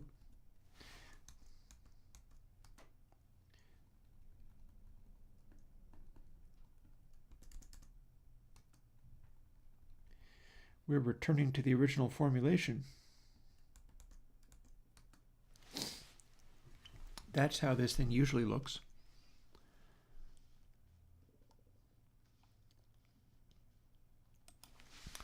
And we don't need this to be as cramped as it is. Stuff in the parens can be squished together, that's probably fine.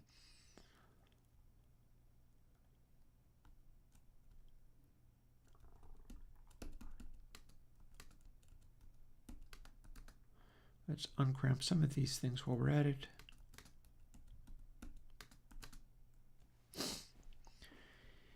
I agree with the proposition that we all need a little decompressing sometimes. And one of the things that I'm working on hardest in my life these days, which is probably had a lot to do with the fact that I was able to go to the doctors and get a clean bill of health where the doctor's like, wow, your blood pressure is amazing. This is amazing. Your white blood count is amazing. All of this stuff is doing really great. And half of the time I'm like, oh my God, kill me. This is terrible. But it's probably my willingness to do that bit of decompressing and actively seek for where it might be needed that got me that. Because by default, I will push far too hard and drink 20 million cups of espresso, and I'm going to get the results. And then while I'm doing that, I'm going to be building stuff like this goofy doohickey and so on, and have all of the ideas in the world and be really dissatisfied and frustrated and chasing new stuff very aggressively. But I do also need to do the decompressing, and there's health benefits to that. So we'll start by decompressing the text of this. And then we'll build it and we'll see if it still builds. It's probably going to. But it can also recompress a little bit by squishing this together, just to annoy programmers. And the enemy of program, well, not really the enemy of programmers, no, but I will be doing this thing and making a solid chunk of we're no longer doing this, are we? We're no longer doing buff in any way. Nice. I see a little more space for opening stuff up.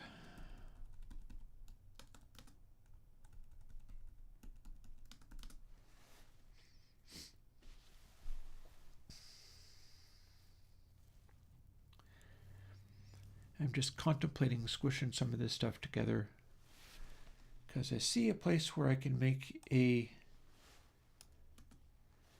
visual block that can be opened up later if I need to, but can be closed up like this as long as I trust that I know what I'm doing with it. I have not actually built it and ensured that this still works, mind you. This could be a mistake. But the sort of obfuscation of this also serves, and I can redeclare, like, I'm pretty sure that I can do this too. I just don't choose to because I don't like having definitions sort of in the middle of places. And that's a very arbitrary thing. But for the purpose of being able to put together a program where you can kind of see what happens and what it's doing, this is fairly satisfying. I can even do a begin and end.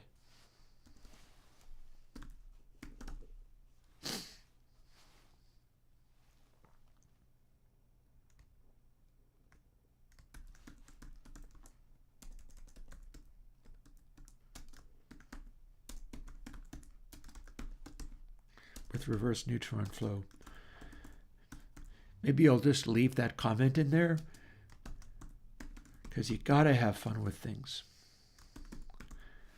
That was the whole joke of setting up that control so that I could reverse the sequences and have the resonant one hit first because I knew I was going to have other stuff. And then it ended up making a cool noise. And that's what I'm all about. I like that. And if this works, we're going to go in and see where this takes me.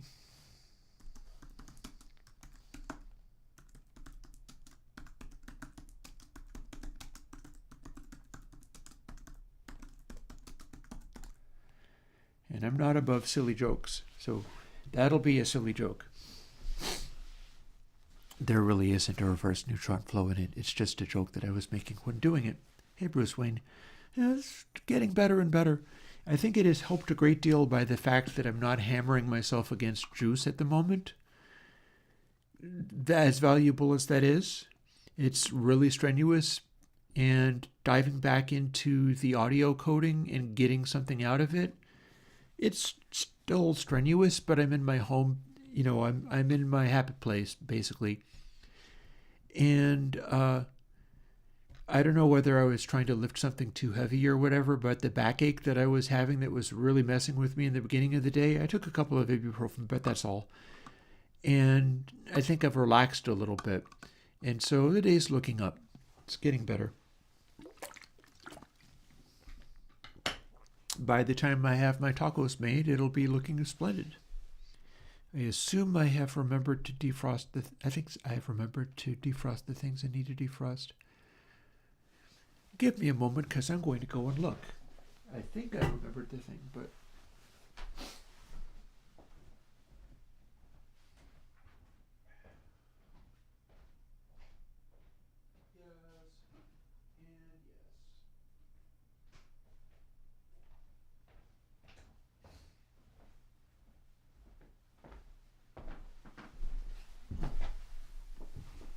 I'm still a little hesitant to stand and move around. The back is like, don't you dare stand up, but I did. How far have we got? Are we ready to make this work? I think maybe we are. There's going to have to be 2 instances of it in stereo, but that's fine.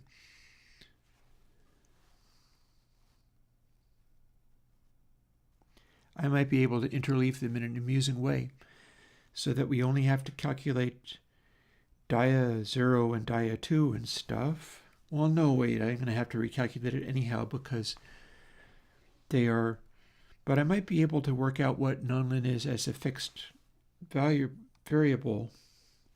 Let's find out.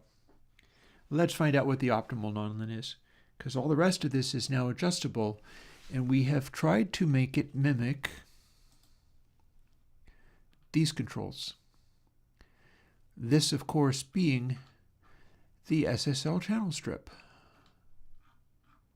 And the whole point of the exercise today was to fool with a thing that could work like these filters, but also work like these filters while being a nonlinear biquad that is stacked up in a certain way. And yeah, this is sort of coming together and acting like the thing. I am guardedly satisfied with how that's working out. In particular, certain things about it are very gratifying. Oh, but we have apparently failed to catch. Yep, we needed to not have this be calculated. There's no such thing as this variable anymore. And I'm totally going to want to calculate this. I'm a little puzzled as to how I want that to go, but we'll see.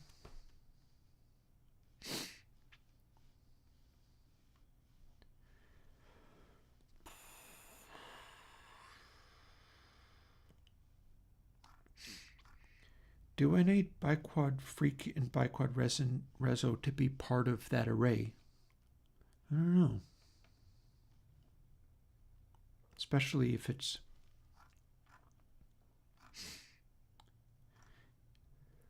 well, it's referring to that kind of often, though. Like bandpass, we start referring to the reso a lot. Low pass, actually not some, well, hang on. Have I like missed a trick here? Res A, res B, res C. Oh, these need to also be updated. All of the stuff that I've been doing with reso might actually not be taking advantage of what I'm thinking it is. Alrighty, we got a little more work to do. Let's do this thing. Because we missed a trick. Here's res A. The stuff that I was checking was in fact using the low pass, so the information I've got is probably still legit. That said, let's find out what happens. Here's our initial one, res A, twice, then res B, where this was. We're going to not be just using the default value. We're going to be staggering. This is going to be very interesting because the tone things that I had happening with the modifications on the low pass aren't necessarily going to, oh, and we've got another one down here. Let's do that. All right, and then res B. How did I miss that?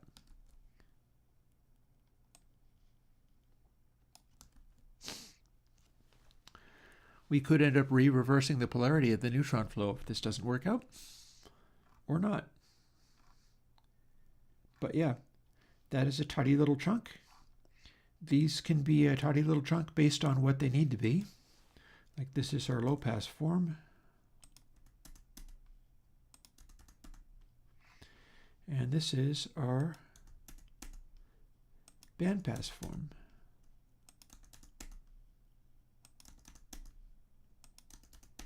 There's going to be only one of each for whatever we're choosing to do.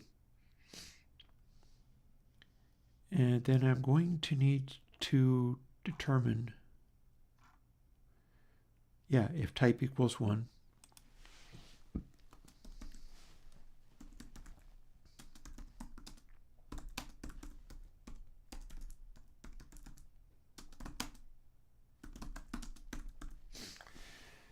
So that stuff is going to be hard-coded in final use, meaning that this part, there's no purpose to it being scrunched together because it is tightening up the spacing on something that actually is not going to be applying at all.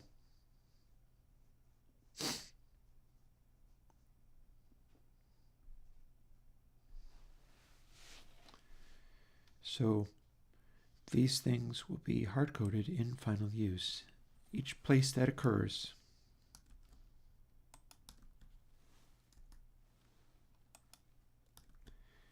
That's getting tucked into the code.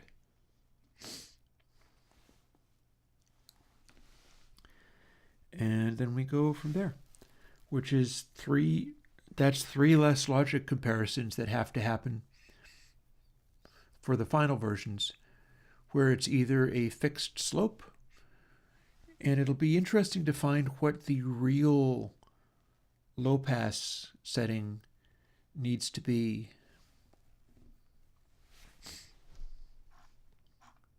That said,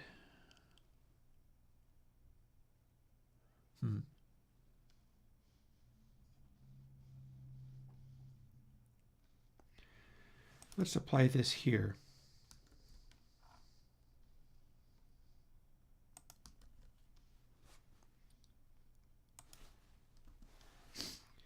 So the reso 1 is going to equal flat for this calculation, and I'm going to see how it works, meaning that I don't have to do this 3 times or have these extra parentheses. Instead, I just take this stuff back out again.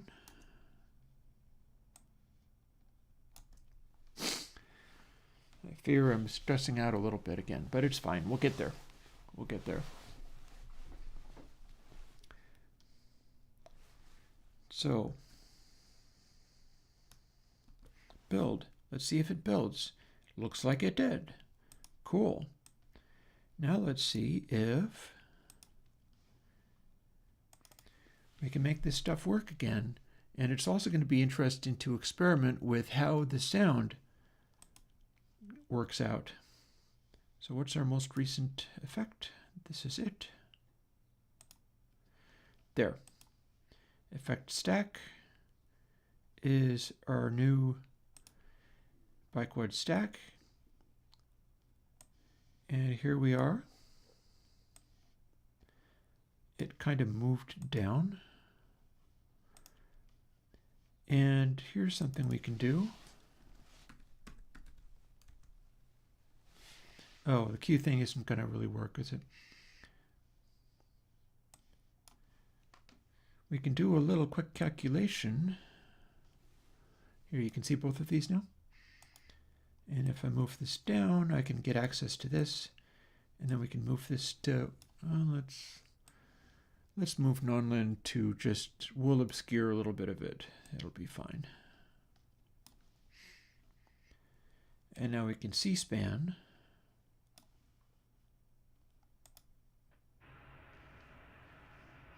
And we can play our audio.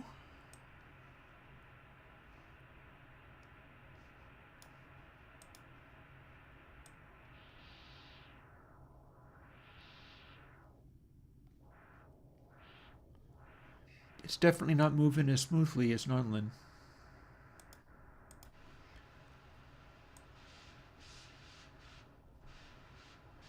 That said, I still hear a certain chunkiness in there. There's our cramping with nonlin at 0, of course. Here's our stack. That's frequency is, and that is still doing cramping, but our frequency is not the same as the previous. 0.5, 0.5. Oh, thank you, Carlo. And I'm not using juice right at the moment, but I will be. I'll return to it next week, say. And if anybody shows up with, like do this and this and this to make it compile, I'll do that on the fly and maybe point it out to people. But yeah, so this is the roll-off for non-lin at 0.71Q. And if we do our stack, we get a much more effective roll-off. And then the thing I was going to be testing out was the cramping. And what kinds of non-lin settings do I need?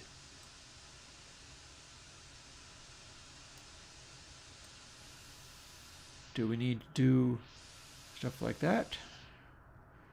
Do we need to do stuff like this? To have it approximate to the same steepness of roll-off? That actually looks quite good. That's extremely good. Because 0.693, we replicate that.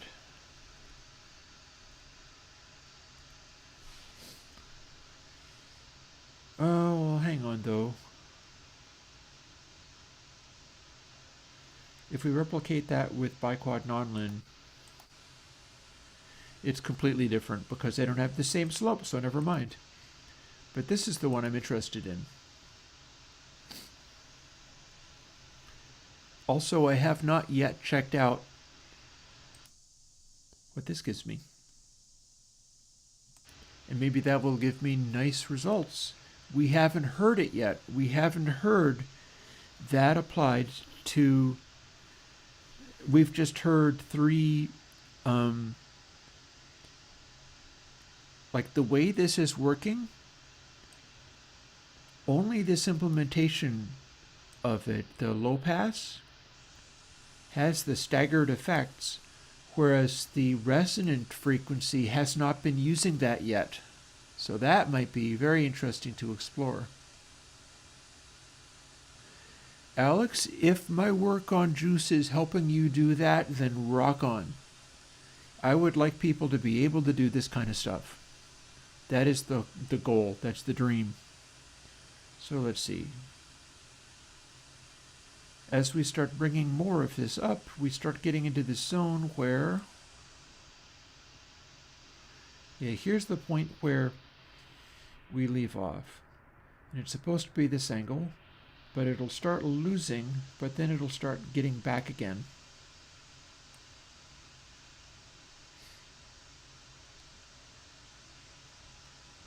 That's too much.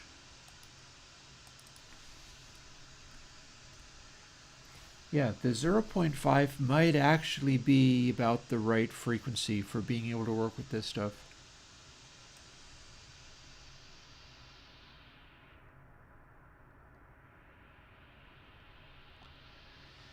I feel like it's trying to cramp a little bit, then it comes back.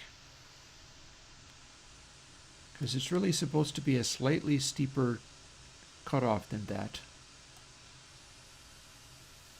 And that's more or less what we end up with as we approach Nyquist, is the nonlinearity gets involved. And we've got that little bump, which is distortion and stuff that's not supposed to be there, but then it might be fine. And we have a handy little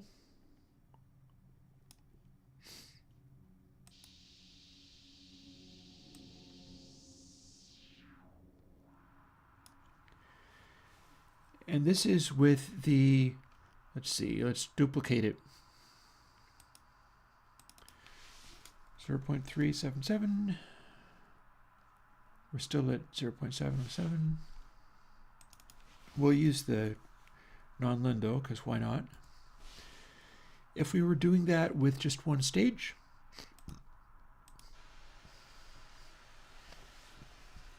it looks kind of like that. And then if we tried to equate to the same amount, we don't actually get it. We get this.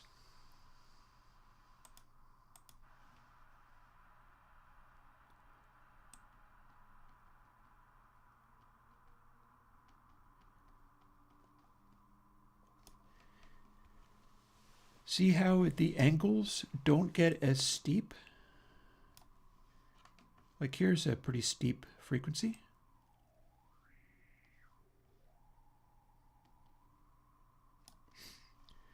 But the equivalent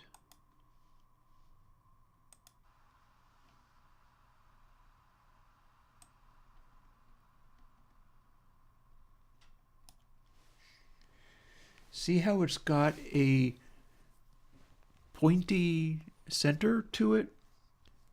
We don't have a angle that is like it can't fall away fast enough at the extremes, but it's making too much of a resonance at the center. Let's set it to 3 and see what we get. Okay, that's not very good at all. If it's a factor of 6, what about if it's 3 times something? 3 times 3, perhaps, because there's 3 stages? I don't know how that calculation would work, but we'll find out. Okay, that seems like roughly equivalent. But get a load of that difference.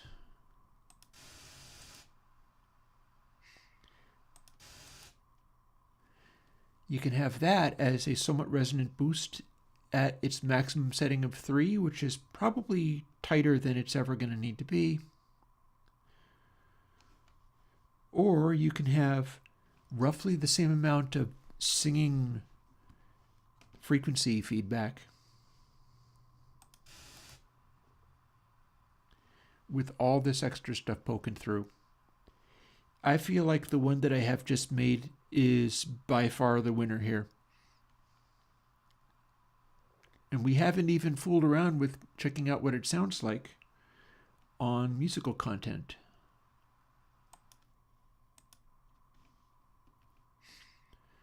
Also, what is it like at 0.5? Is that too shallow?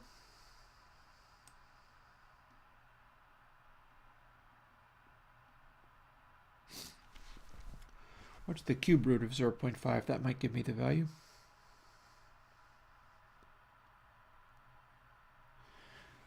.84. Well, that's what we're set at.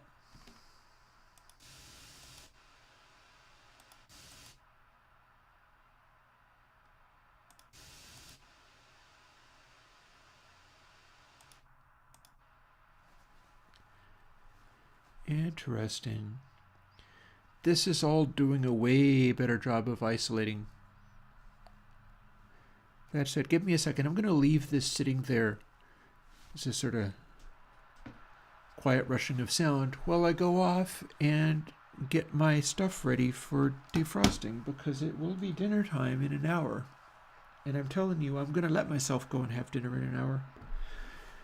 One of the reasons I think that I'm struggling with the back pain and so on, the work with Juice, the work with the new GUI stuff was so challenging that I felt like if I was getting it right, I couldn't stop at 5. And I need to feel like I can. So anyway, back in a bit. Standing up carefully, doing nothing.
Okay.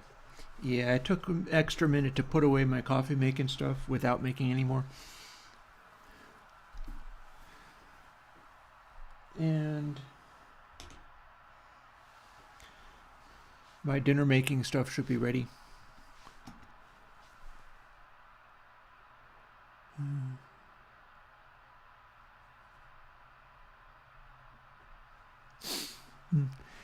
I agree with Bruce more than John here.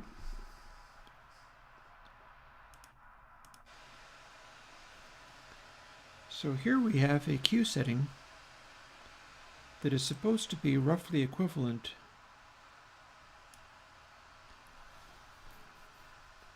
I do not know how close again, bounce over to here. We are looking at a SSL channel strip, and it can be adjusted with these frequencies.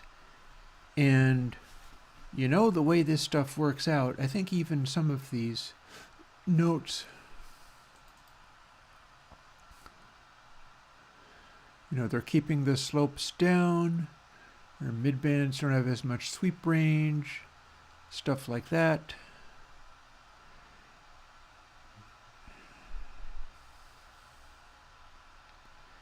People trying to do various things with them.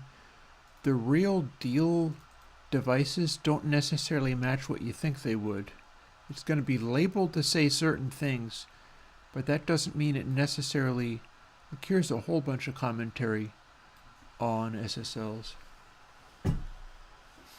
Yeah, the danger with headphones is the headphones will lie to you as far as peak frequencies are concerned, which is why the new meter thing that I've been trying to get working will have its use. Like, you should be able to do mixing using headphones and using the meter plugin, and it'll still tell you useful stuff.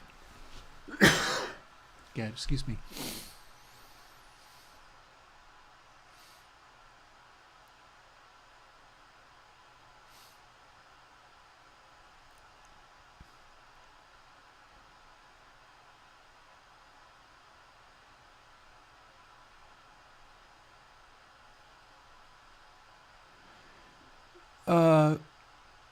There's no such thing as Nancy peaks. Peaks are awesome.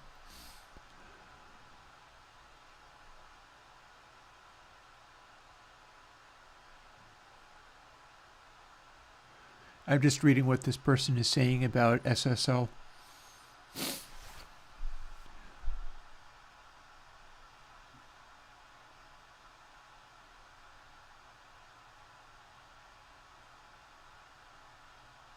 There's a bunch of commentary here.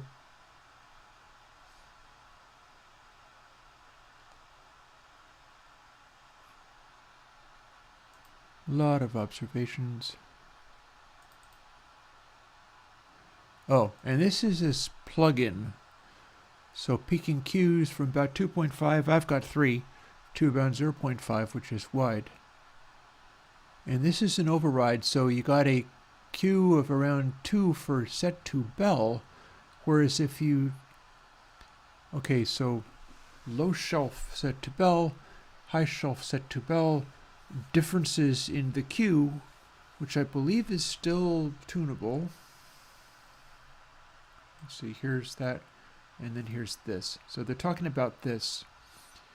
Low shelf set to bell, they say that the queue is narrow, so you can dial in the frequency, and it will narrow it in, whereas the high shelf set to bell is wider. Well, that's appropriate for high frequencies.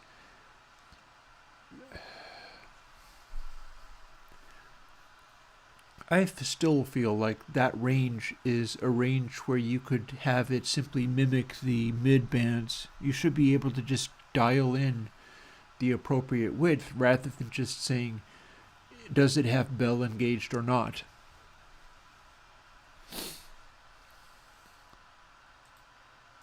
But that's just maybe.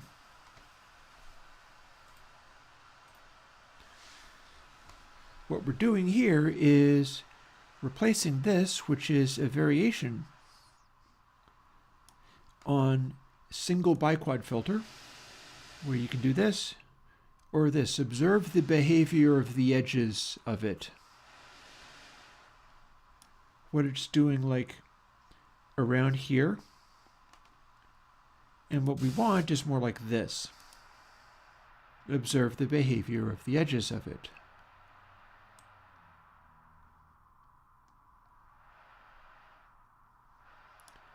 Clearly I could do with making the queue be wider. Like, let's assume that they think the queue matches what a digital filter would do. We don't need to go up as steep as 5, although we're doing a much better job of losing extraneous frequencies there. But this is what a queue of really 0.5 would mean.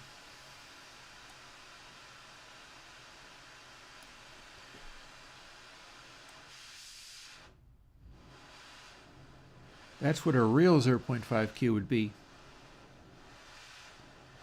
Because, like, the way they calculate this out, this does relate to real things. So you'd be able to broaden it out to about this broad, which is not what my current plugin is able to do. I'm only able to narrow it down to this broad, which is really quite tight, honestly.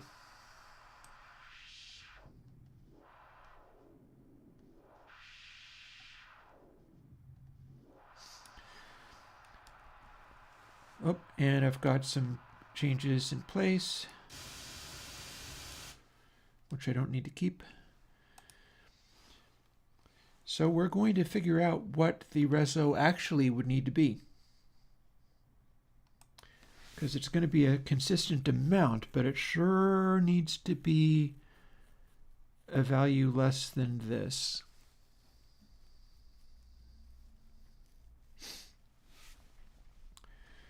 So divide by 0.7 means make this even larger.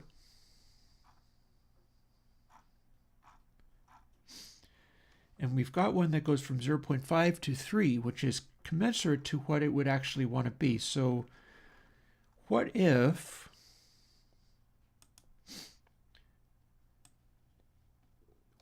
we assume that our reso frequency like this, we're going to be stacking it up by 3.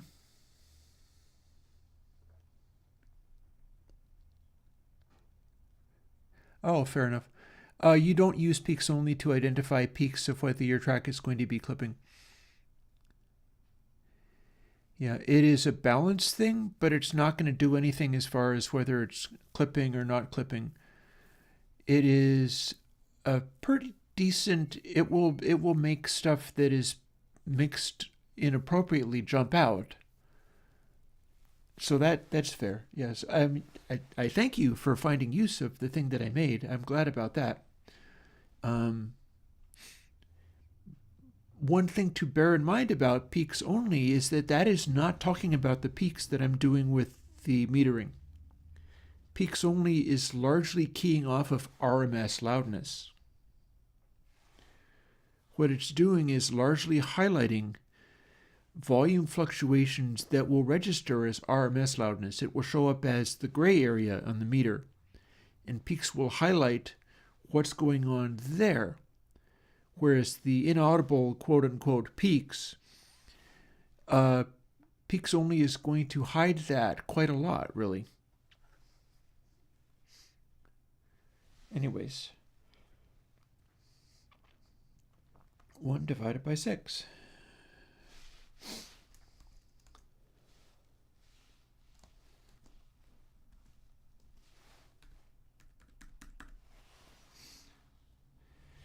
So, if we have biquad reso be this 0.5 to 3, but we scale it back this much, what then do we get? We are assuming that our value number needs to be divided by 6 because it's a 6th order filter in order to approximate what the end result would be. That's going to be interesting to explore. So let's find out how close we got to that end result. Bearing in mind that we've also got it adjusted a certain way. We had it divided by, so maybe, Let's take this number and adjust it by what we had before to make it center on the 0.707, etc. So divided by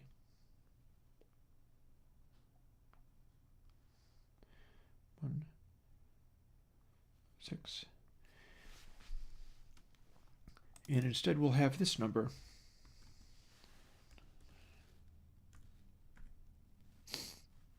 Or thereabouts. Will that get me a value that acts like it's setting the actual Q factor, even though we're using this complicated workaround for it? Should build anyway. And indeed it has.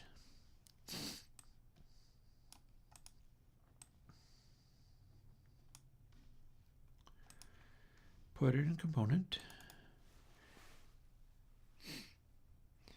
Fire up my noise factor. Apply the gain so that we can not deafen ourselves with this work. Back into the effect stack. If I can find it, I should be able to find it, right? Yeah, there we go. Biquad stack is the name of the plugin, not just the fact that it's an effect stack. And put some of this stuff back.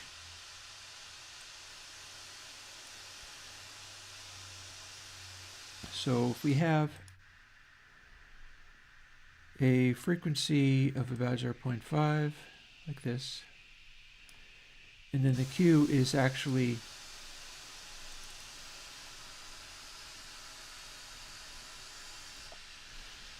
roughly this,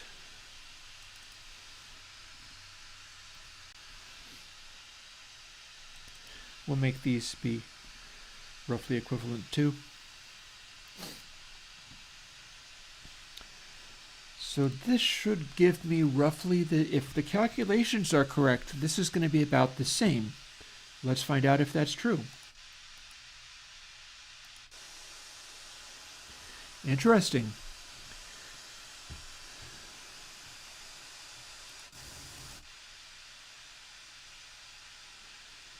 Non-len feels like it's a little bit spikier at the point where it's crossing over.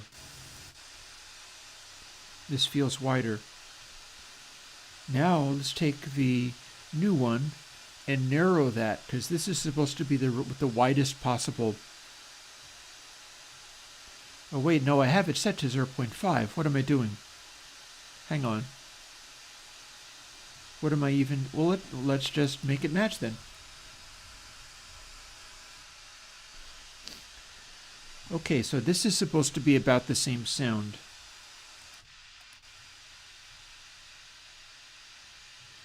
I hear the kind of high rush. Let's swim it around.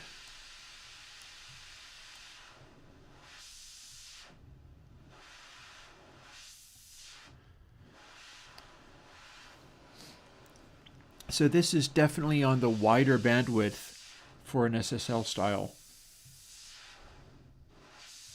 Also, let's make it perfectly linear. So it could be purely a biquad.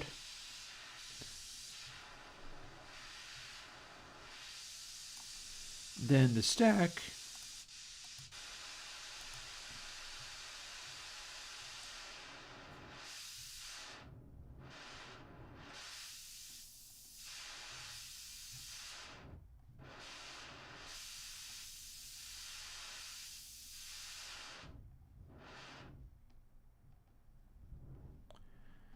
this is letting me set it right down to subsonic frequencies, which is less than helpful.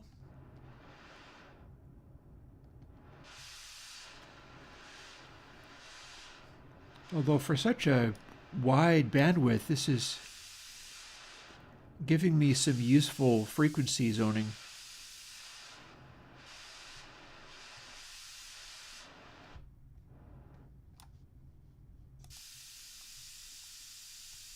Compared to this, which is supposed to be the same Q.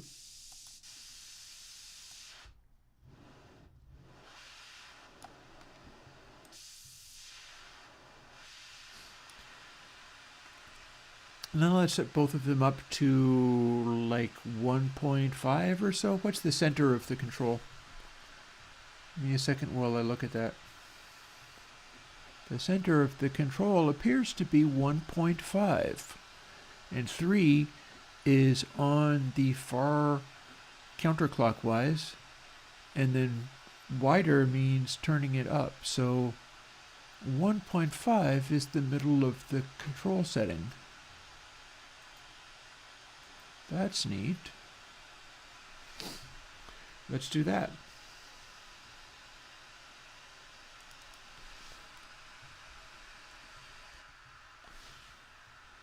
There's your basic setting.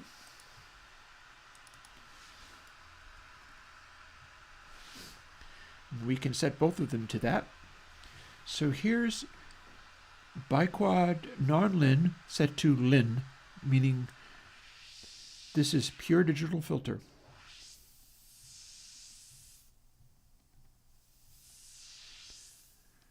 You can see how it tightens up. Look at that. I guess this is what they call cramping. It's also going way pointier as you go up high. That's partly because I don't have the non-lin in there, but this is for us to see how this acts and behaves.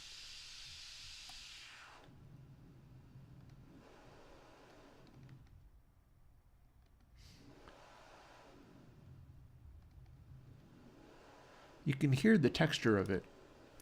Well, you can hear it if I turn it up a bit.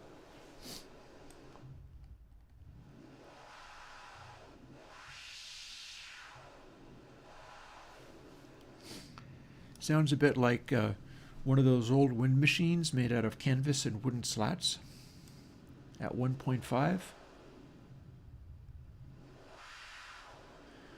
Let's hear how biquad stack handles the same thing.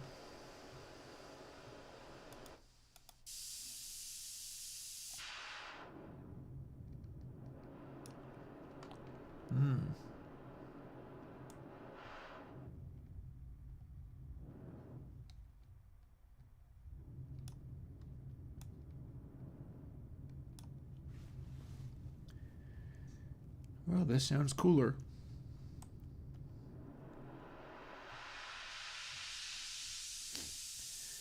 It also goes up to high frequencies better. It's still squishing a little bit, mind you. We can take it up to the supersonics and it kind of squishes.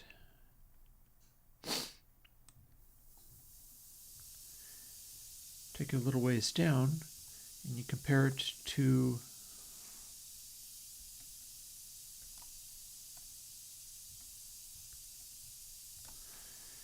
biquad at exactly the same frequency.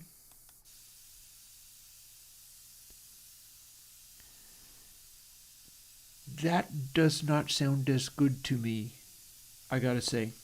That does not sound as good to my ear.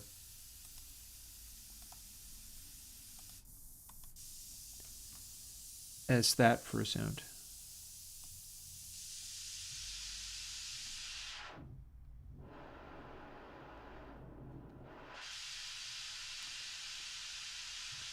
.562.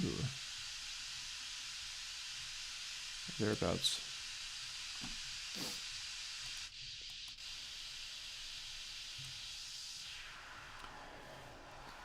We have this sort of the same basic vibe to it, but it's just not the same, and it's letting through so much in the frequency. You can see how much it's letting through. And this is just a purely standard biquad filter. This is only a biquad. There's nothing that unusual about it.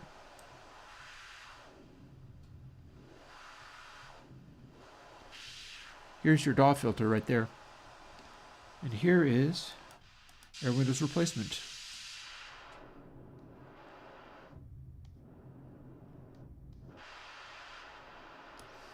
Now what happens when we start fooling with the Q and telling it that the biquad is at a Q of 3, and so is this.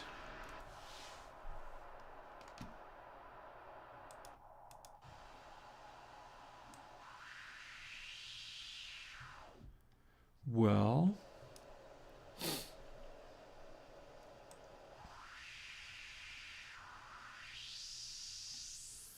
we still have that squeezy factor. It's getting very pointy up here.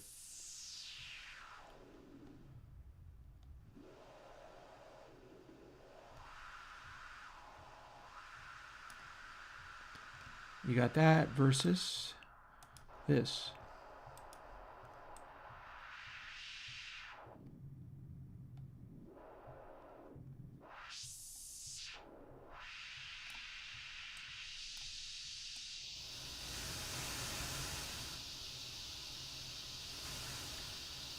Here's an interesting side effect. I wonder if it's going to do the same thing with the biquad, or whether that is a factor of the nonlinearity.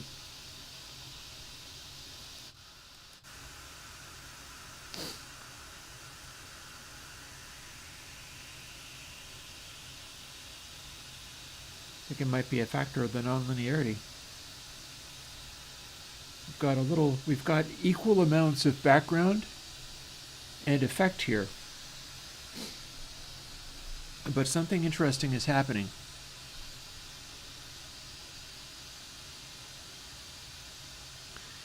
Namely, let's set it to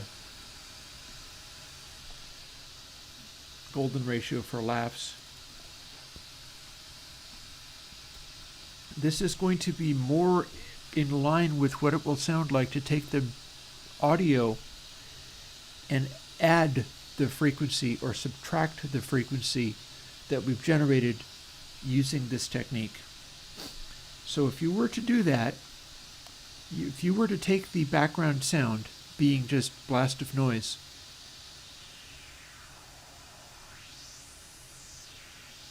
and add simply a biquad filter set to 3, and add this in order to get the end result. You're sort of combining the raw sound. It's dry wet.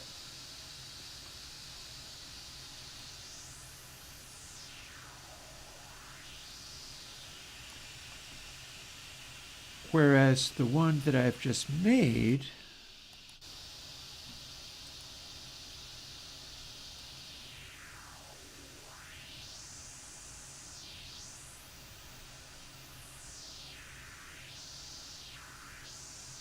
there's an interesting way that it sits against, like, we're kind of taking some of the very edges off, but then we have that bump in there. Let's see if we can duck as well as add, because we should be able to do that if this worked.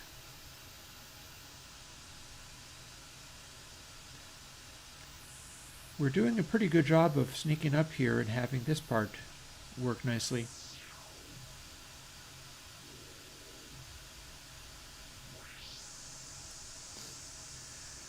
So that's about 5K. Take it down to here. Can we notch this the same way that we boosted it?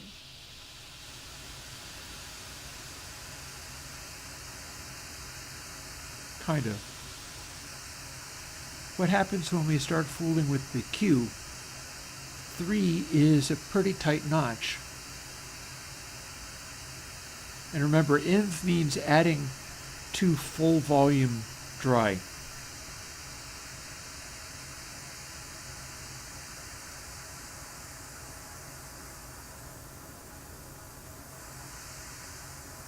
Huh.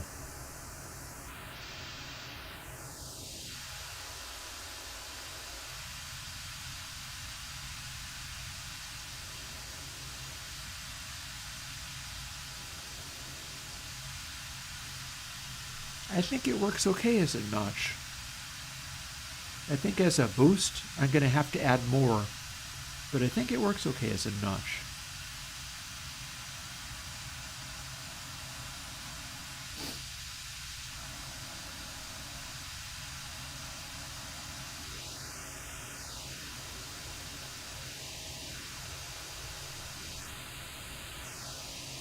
And of course, we do also have what is kind of like a high pass, but it's not really very good at it.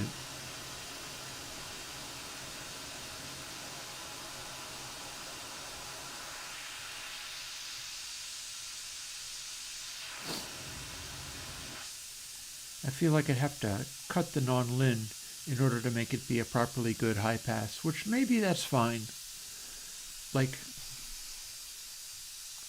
do I really need to have non-lin in a high pass?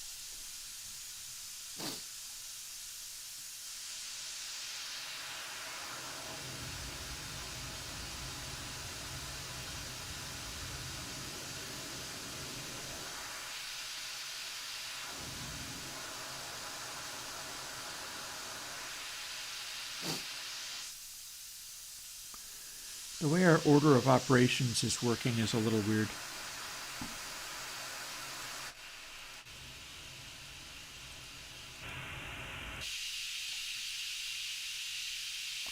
Oh, I have a queue of 3. That might be why it's doing what it's doing. Let's go back.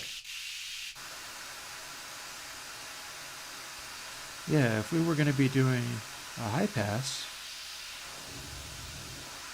maybe we don't want to have a queue of 3.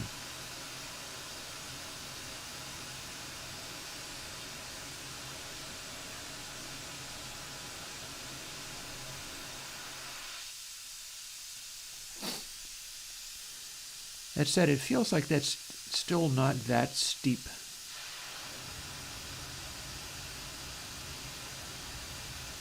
Here we are at flat.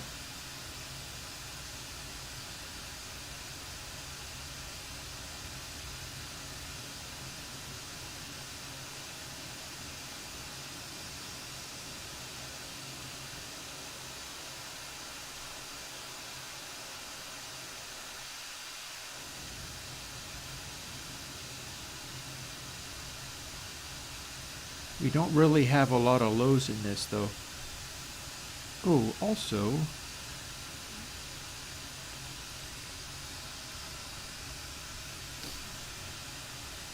now that we're closer to flat,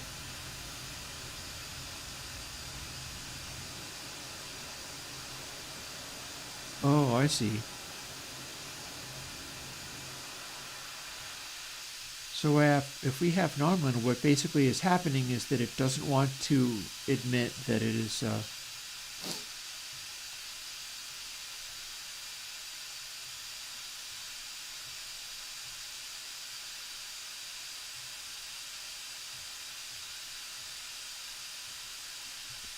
it really doesn't want to be this, does it? It really doesn't want to have non-lin in the super lows because it just is bringing out. I wonder if there's a way I can fix that, though. That said, I question how useful non-lin even is in that circumstance. Tiny amounts of it, tiny amounts of lows will create this result.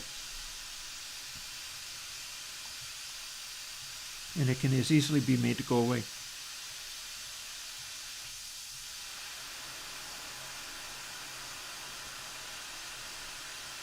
Let's see what happens with a regulation biquad. Like, how much cancellation do we really get out of a high pass? Because that's a pretty effective high pass. Set to like 0.9.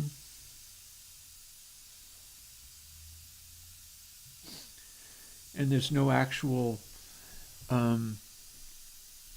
bass in this content very much, so it's not like you can really hear it. And then we'll duplicate that here. We'll say the Q is the same because the high pass and low pass are meant to be Butterworth. There's supposed to be a certain amount of dB per octave, even if it's only about 12 dB per octave.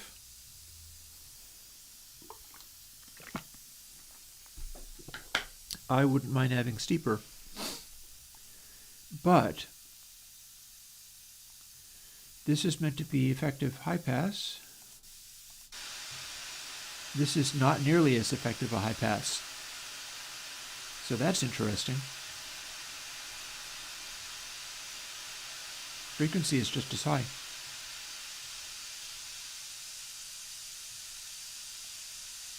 It wants to be way steeper.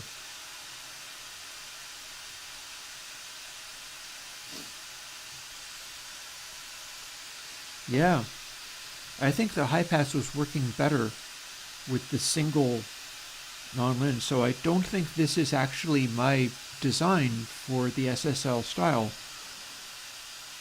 Might have to do something else there, which is fine. Nothing wrong with that. It's not going to happen today, but that said, if we abandon that and instead focus on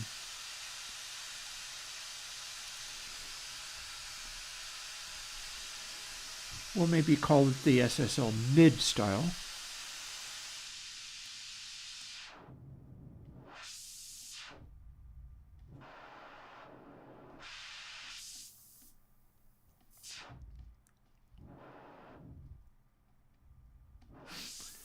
And we're covering a pretty wide range, but this is calculating out based on actual frequency, so there's that.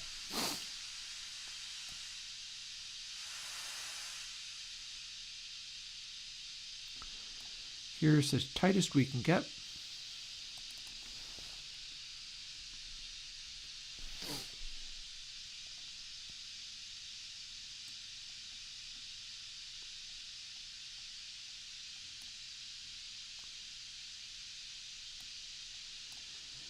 And here's the equivalent. Plain, straight, ordinary biquad filter at a comparable Q.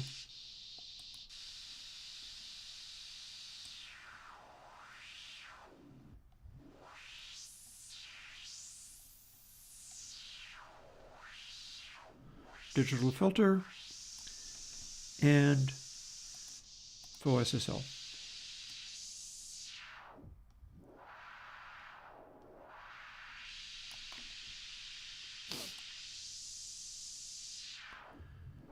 So I'm wondering whether I'm exactly on. My calculation on this has been a little bit skewed.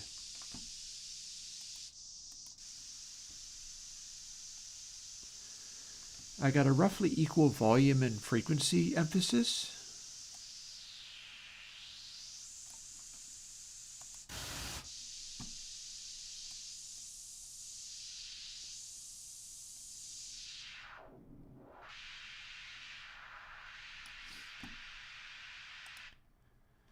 I just wonder if it could be a little tiny bit tighter, because it's so good at rejecting anyway.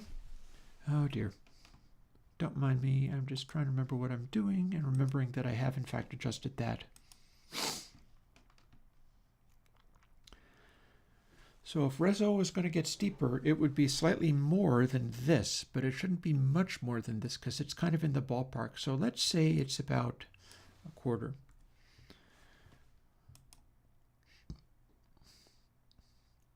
That makes it an eensy bit larger than what it was.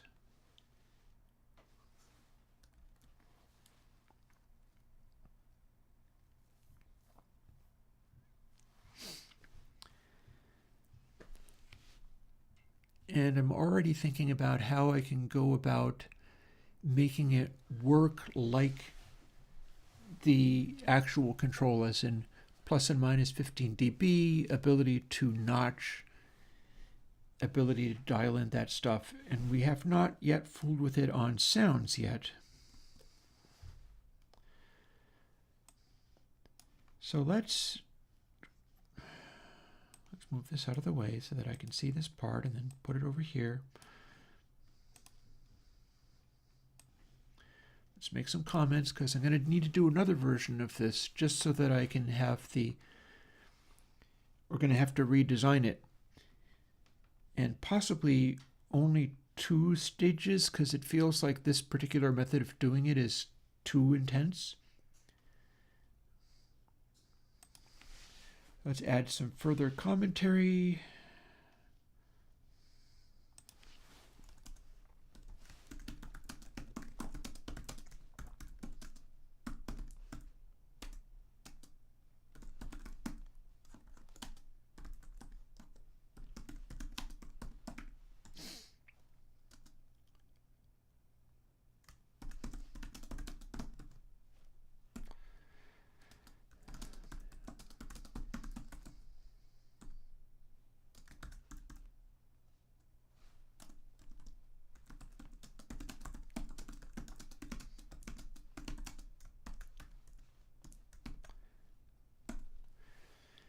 Might have to multiply the positive number by quite a bit and add it, but it should work. And it may or may not lend itself to distorting as well as adding, because that is a way that I can rein in spiky frequencies in there, but it's doing a very good job of not giving me those. And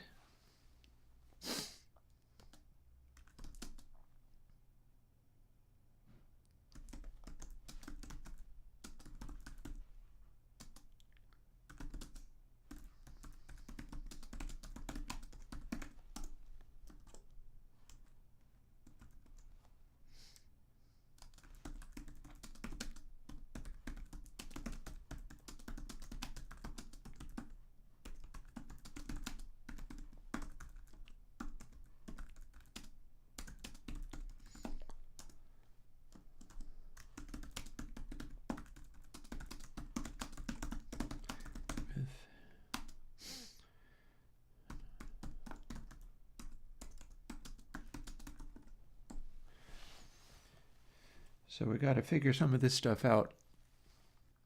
That said, this basic concept should be working. And it'll be interesting to see. I might actually, there's another variation on getting Butterworth steep order filters where you're using literally resonances of 1.618 and 0.618 and combining those two to get a increased amount of effectiveness. It's just a question of which of these ends up sounding like the real thing.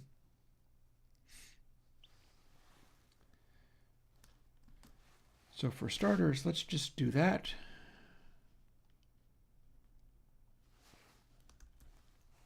Hit save. And I'm actually going to close this now, because it's 4:39 p.m. and it's getting time for dinner, or getting close to time for dinner. So I feel experimenting with this sound could well be more relevant.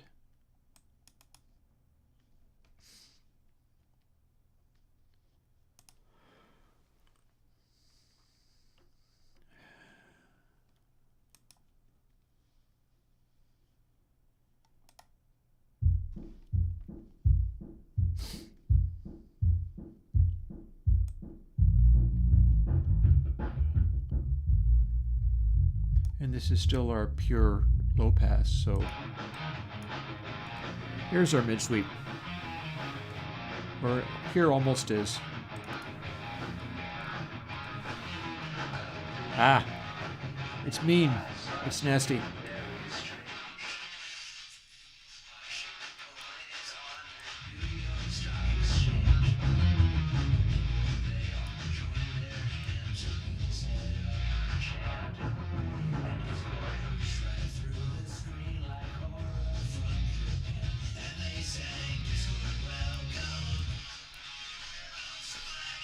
I wonder whether I have too much non-lin. I mean, it is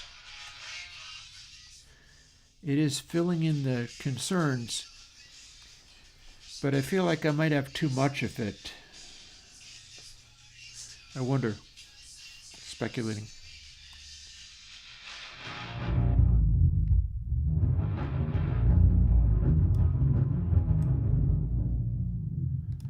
Let's tighten up that cue. See what happens when we fool with it.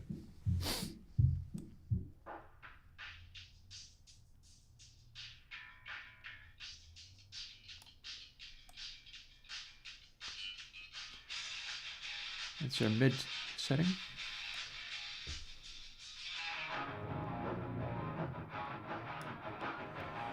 This might be in the zone of like dirty sounding SSL grunge. I didn't mean it to be, but maybe this is in the zone of that. If I go really wide, it goes quite gnarly.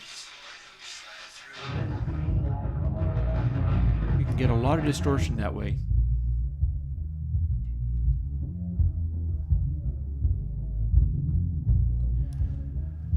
And That's a big thump.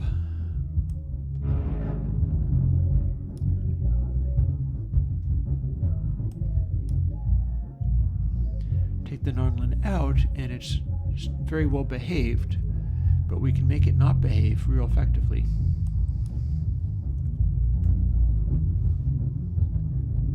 Oh, interesting. So broadest possible setting and full boost. We go from no nonlinearity to 0.5 in this fully cranked thing. And we have sort of extra mojo going on.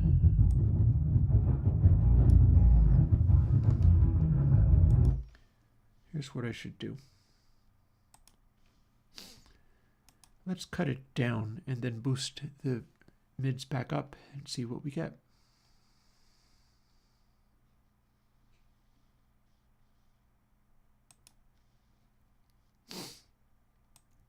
Not that much, but this much.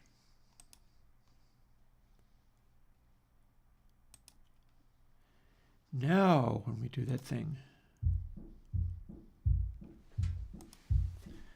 and again, we're going to try to do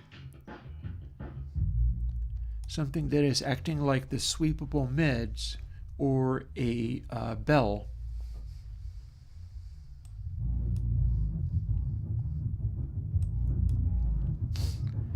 At our broadest setting.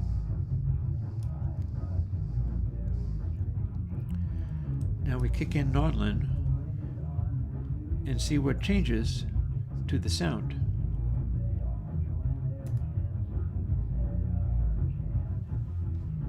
And then we crank it all the way up and see what happens to the sound.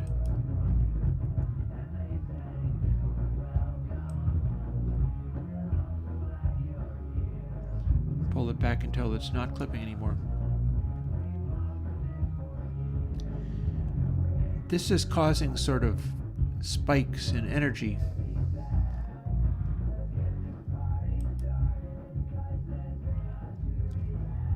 There's a certain roar that is happening.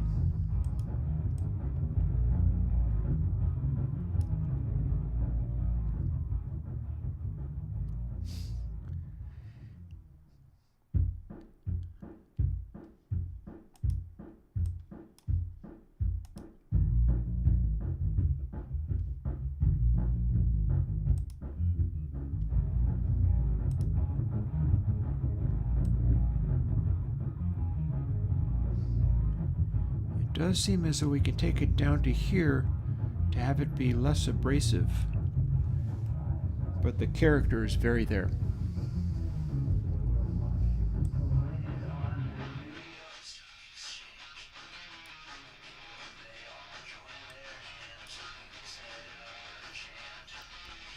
And there's a bunch of extra grind here.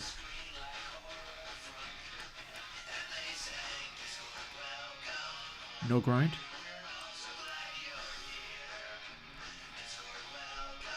And this is probably going to be the setting for it.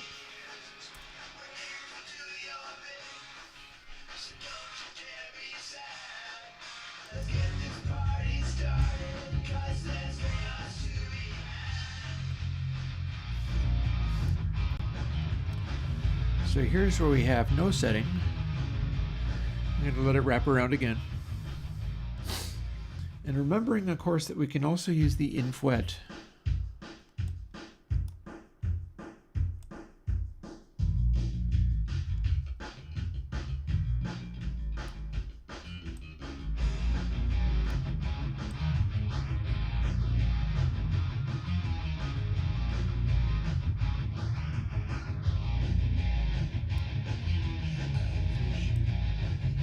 For our little notch that's right there.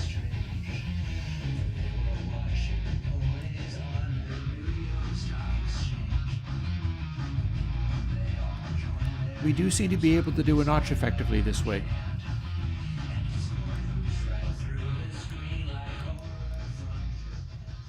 And then our boost is going to act like this.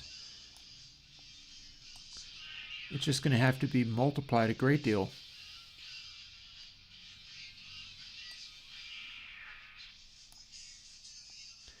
And then the normal, the middle position is 1.5.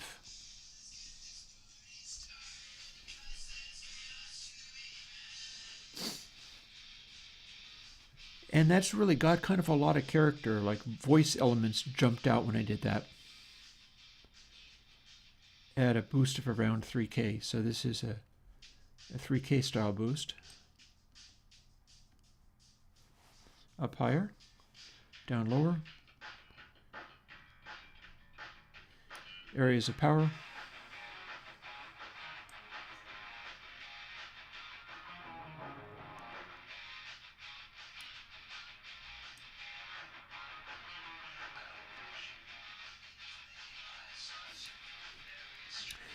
This is the kind of thing where I could do this and apply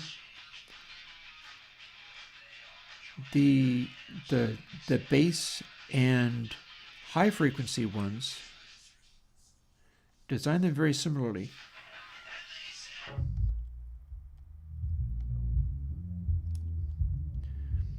So remember when the SSL thing said, oh yeah, the low frequency bell is like this and the high frequency bell is like that.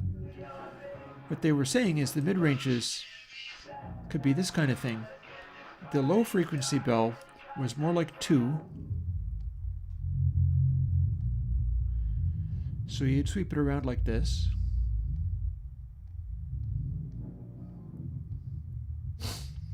And then the high frequency bell, which we're going to get to in a moment, you'd be able to add this to whatever you had pretty cleanly. And the high frequency bell, let me see, what was that?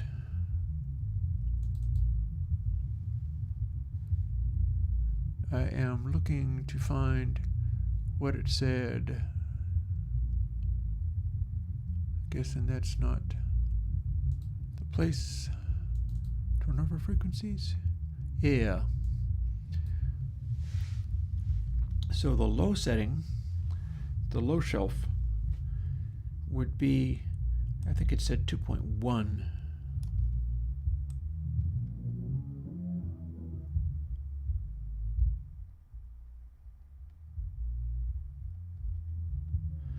And the whole thing would cover a tiny little range in here. I can hold down Option.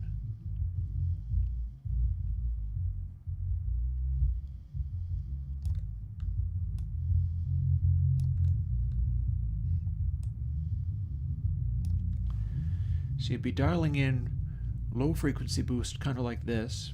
And again, I'm going to let it cycle again.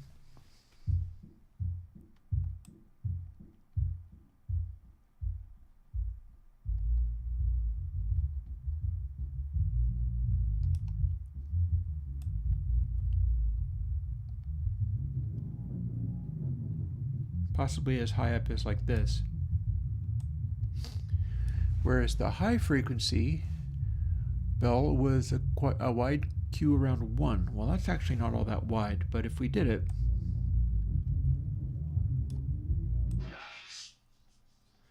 here's a high frequency bell following the rules that they say that the limit bands are.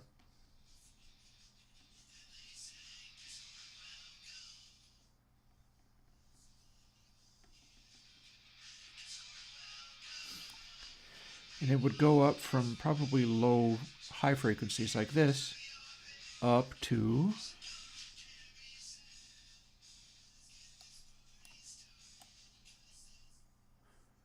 right up at the top. So that'd be your high frequency bell, and you would switch it off to change the behavior to not bell anymore.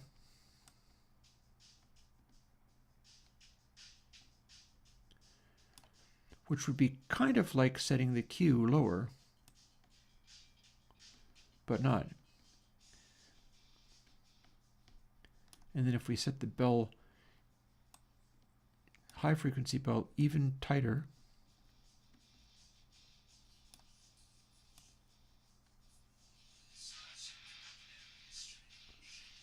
it simply tends to favor other frequencies. So one thing that could be done is just make the high frequency and low frequency ones, or indeed all of them, adjust.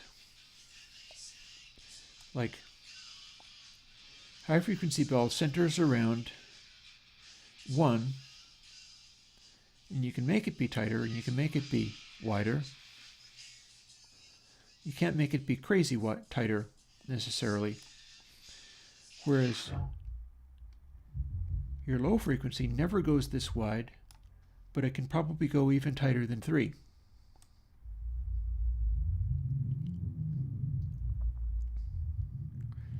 So you can dial in an exact note, because it being used as a bell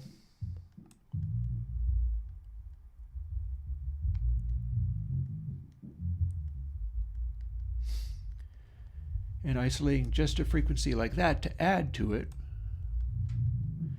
and all of it would be additive. We're generating each of these bands, and then they would just be added to the frequency, including cancellation.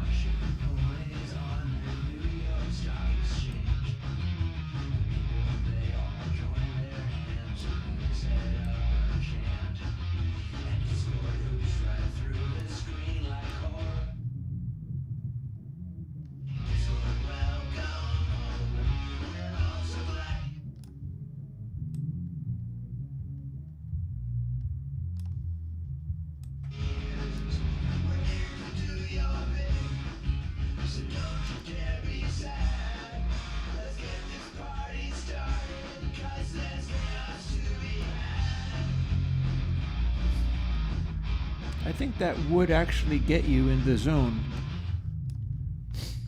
of your SSL-style EQ.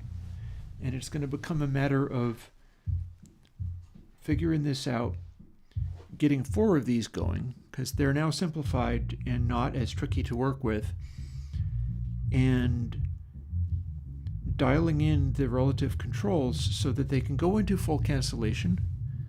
Each of them is being added to a dry signal. So there's that. That means that your raw basic sound is going to be like this, but then you also get to crank it really hard, which would be adding this. It would be the similar thing to here. We're hearing equal amounts of each.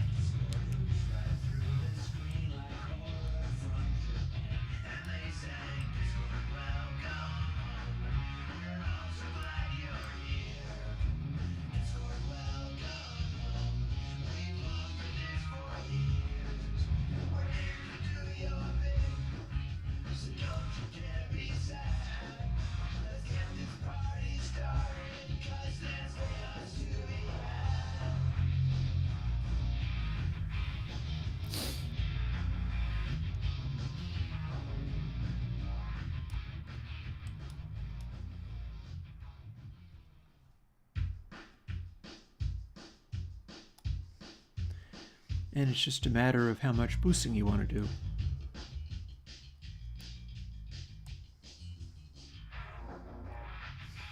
Like, what would 15 dB be against the rest of the sound? Like at 15, so doubling the volume is 6. So doubling it twice becomes 12, and then doubling it 3 times becomes 18. So 18 dB is a factor of 8. So if you're going to try to do a 15 dB, which is not actually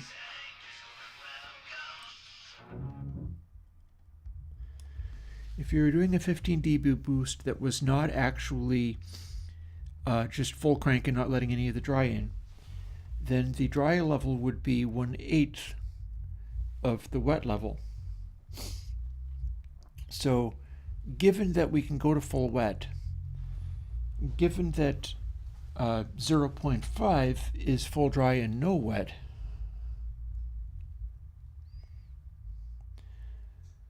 what would 1/8 of that positioning be? Well, let's try 1 divided by 8, that's 0.125. We'll divide that by 2 again, and that's 0.0625. So that much off of full wet is pretty close to 18 dB louder than dry. So 1 minus 0.0625.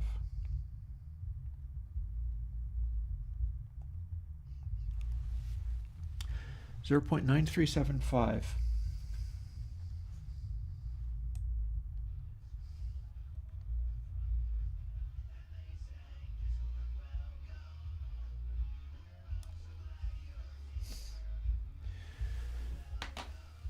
So if you massively cranked this out, this would be about what it would sound like to have the full crank added.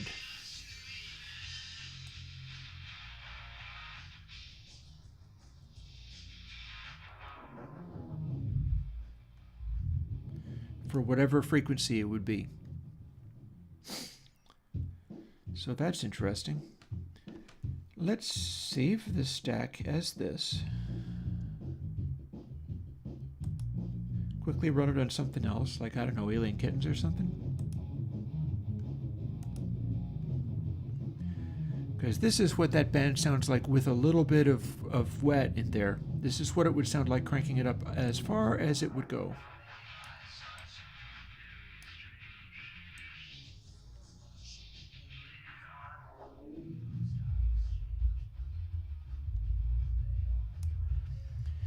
So this is what you get out of the deep bass if you were boosting that.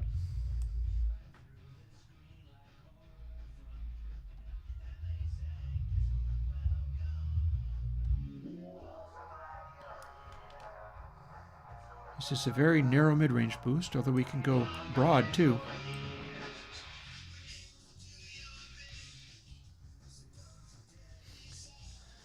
We got some interesting sort of side cancellations, and it's really highlighting the band.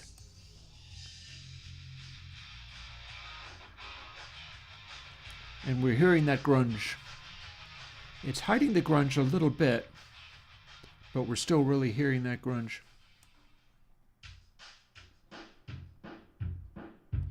Boost mids, boost highs.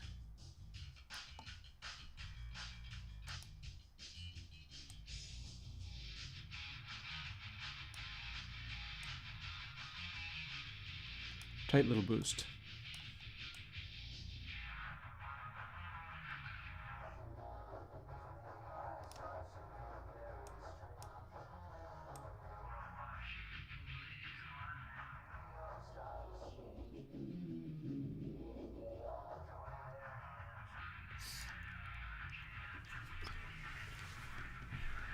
Alrighty, folks.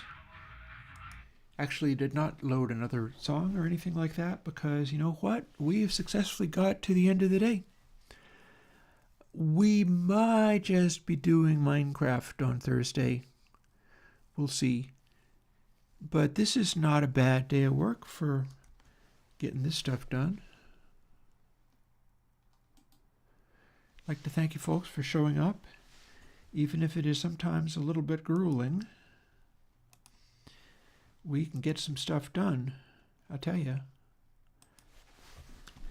And on that note, I'm going to go and have some tacos and rest for the evening. With a bit of luck, my back will stop hurting, and I'll try to do some stretches and stuff, sort it out.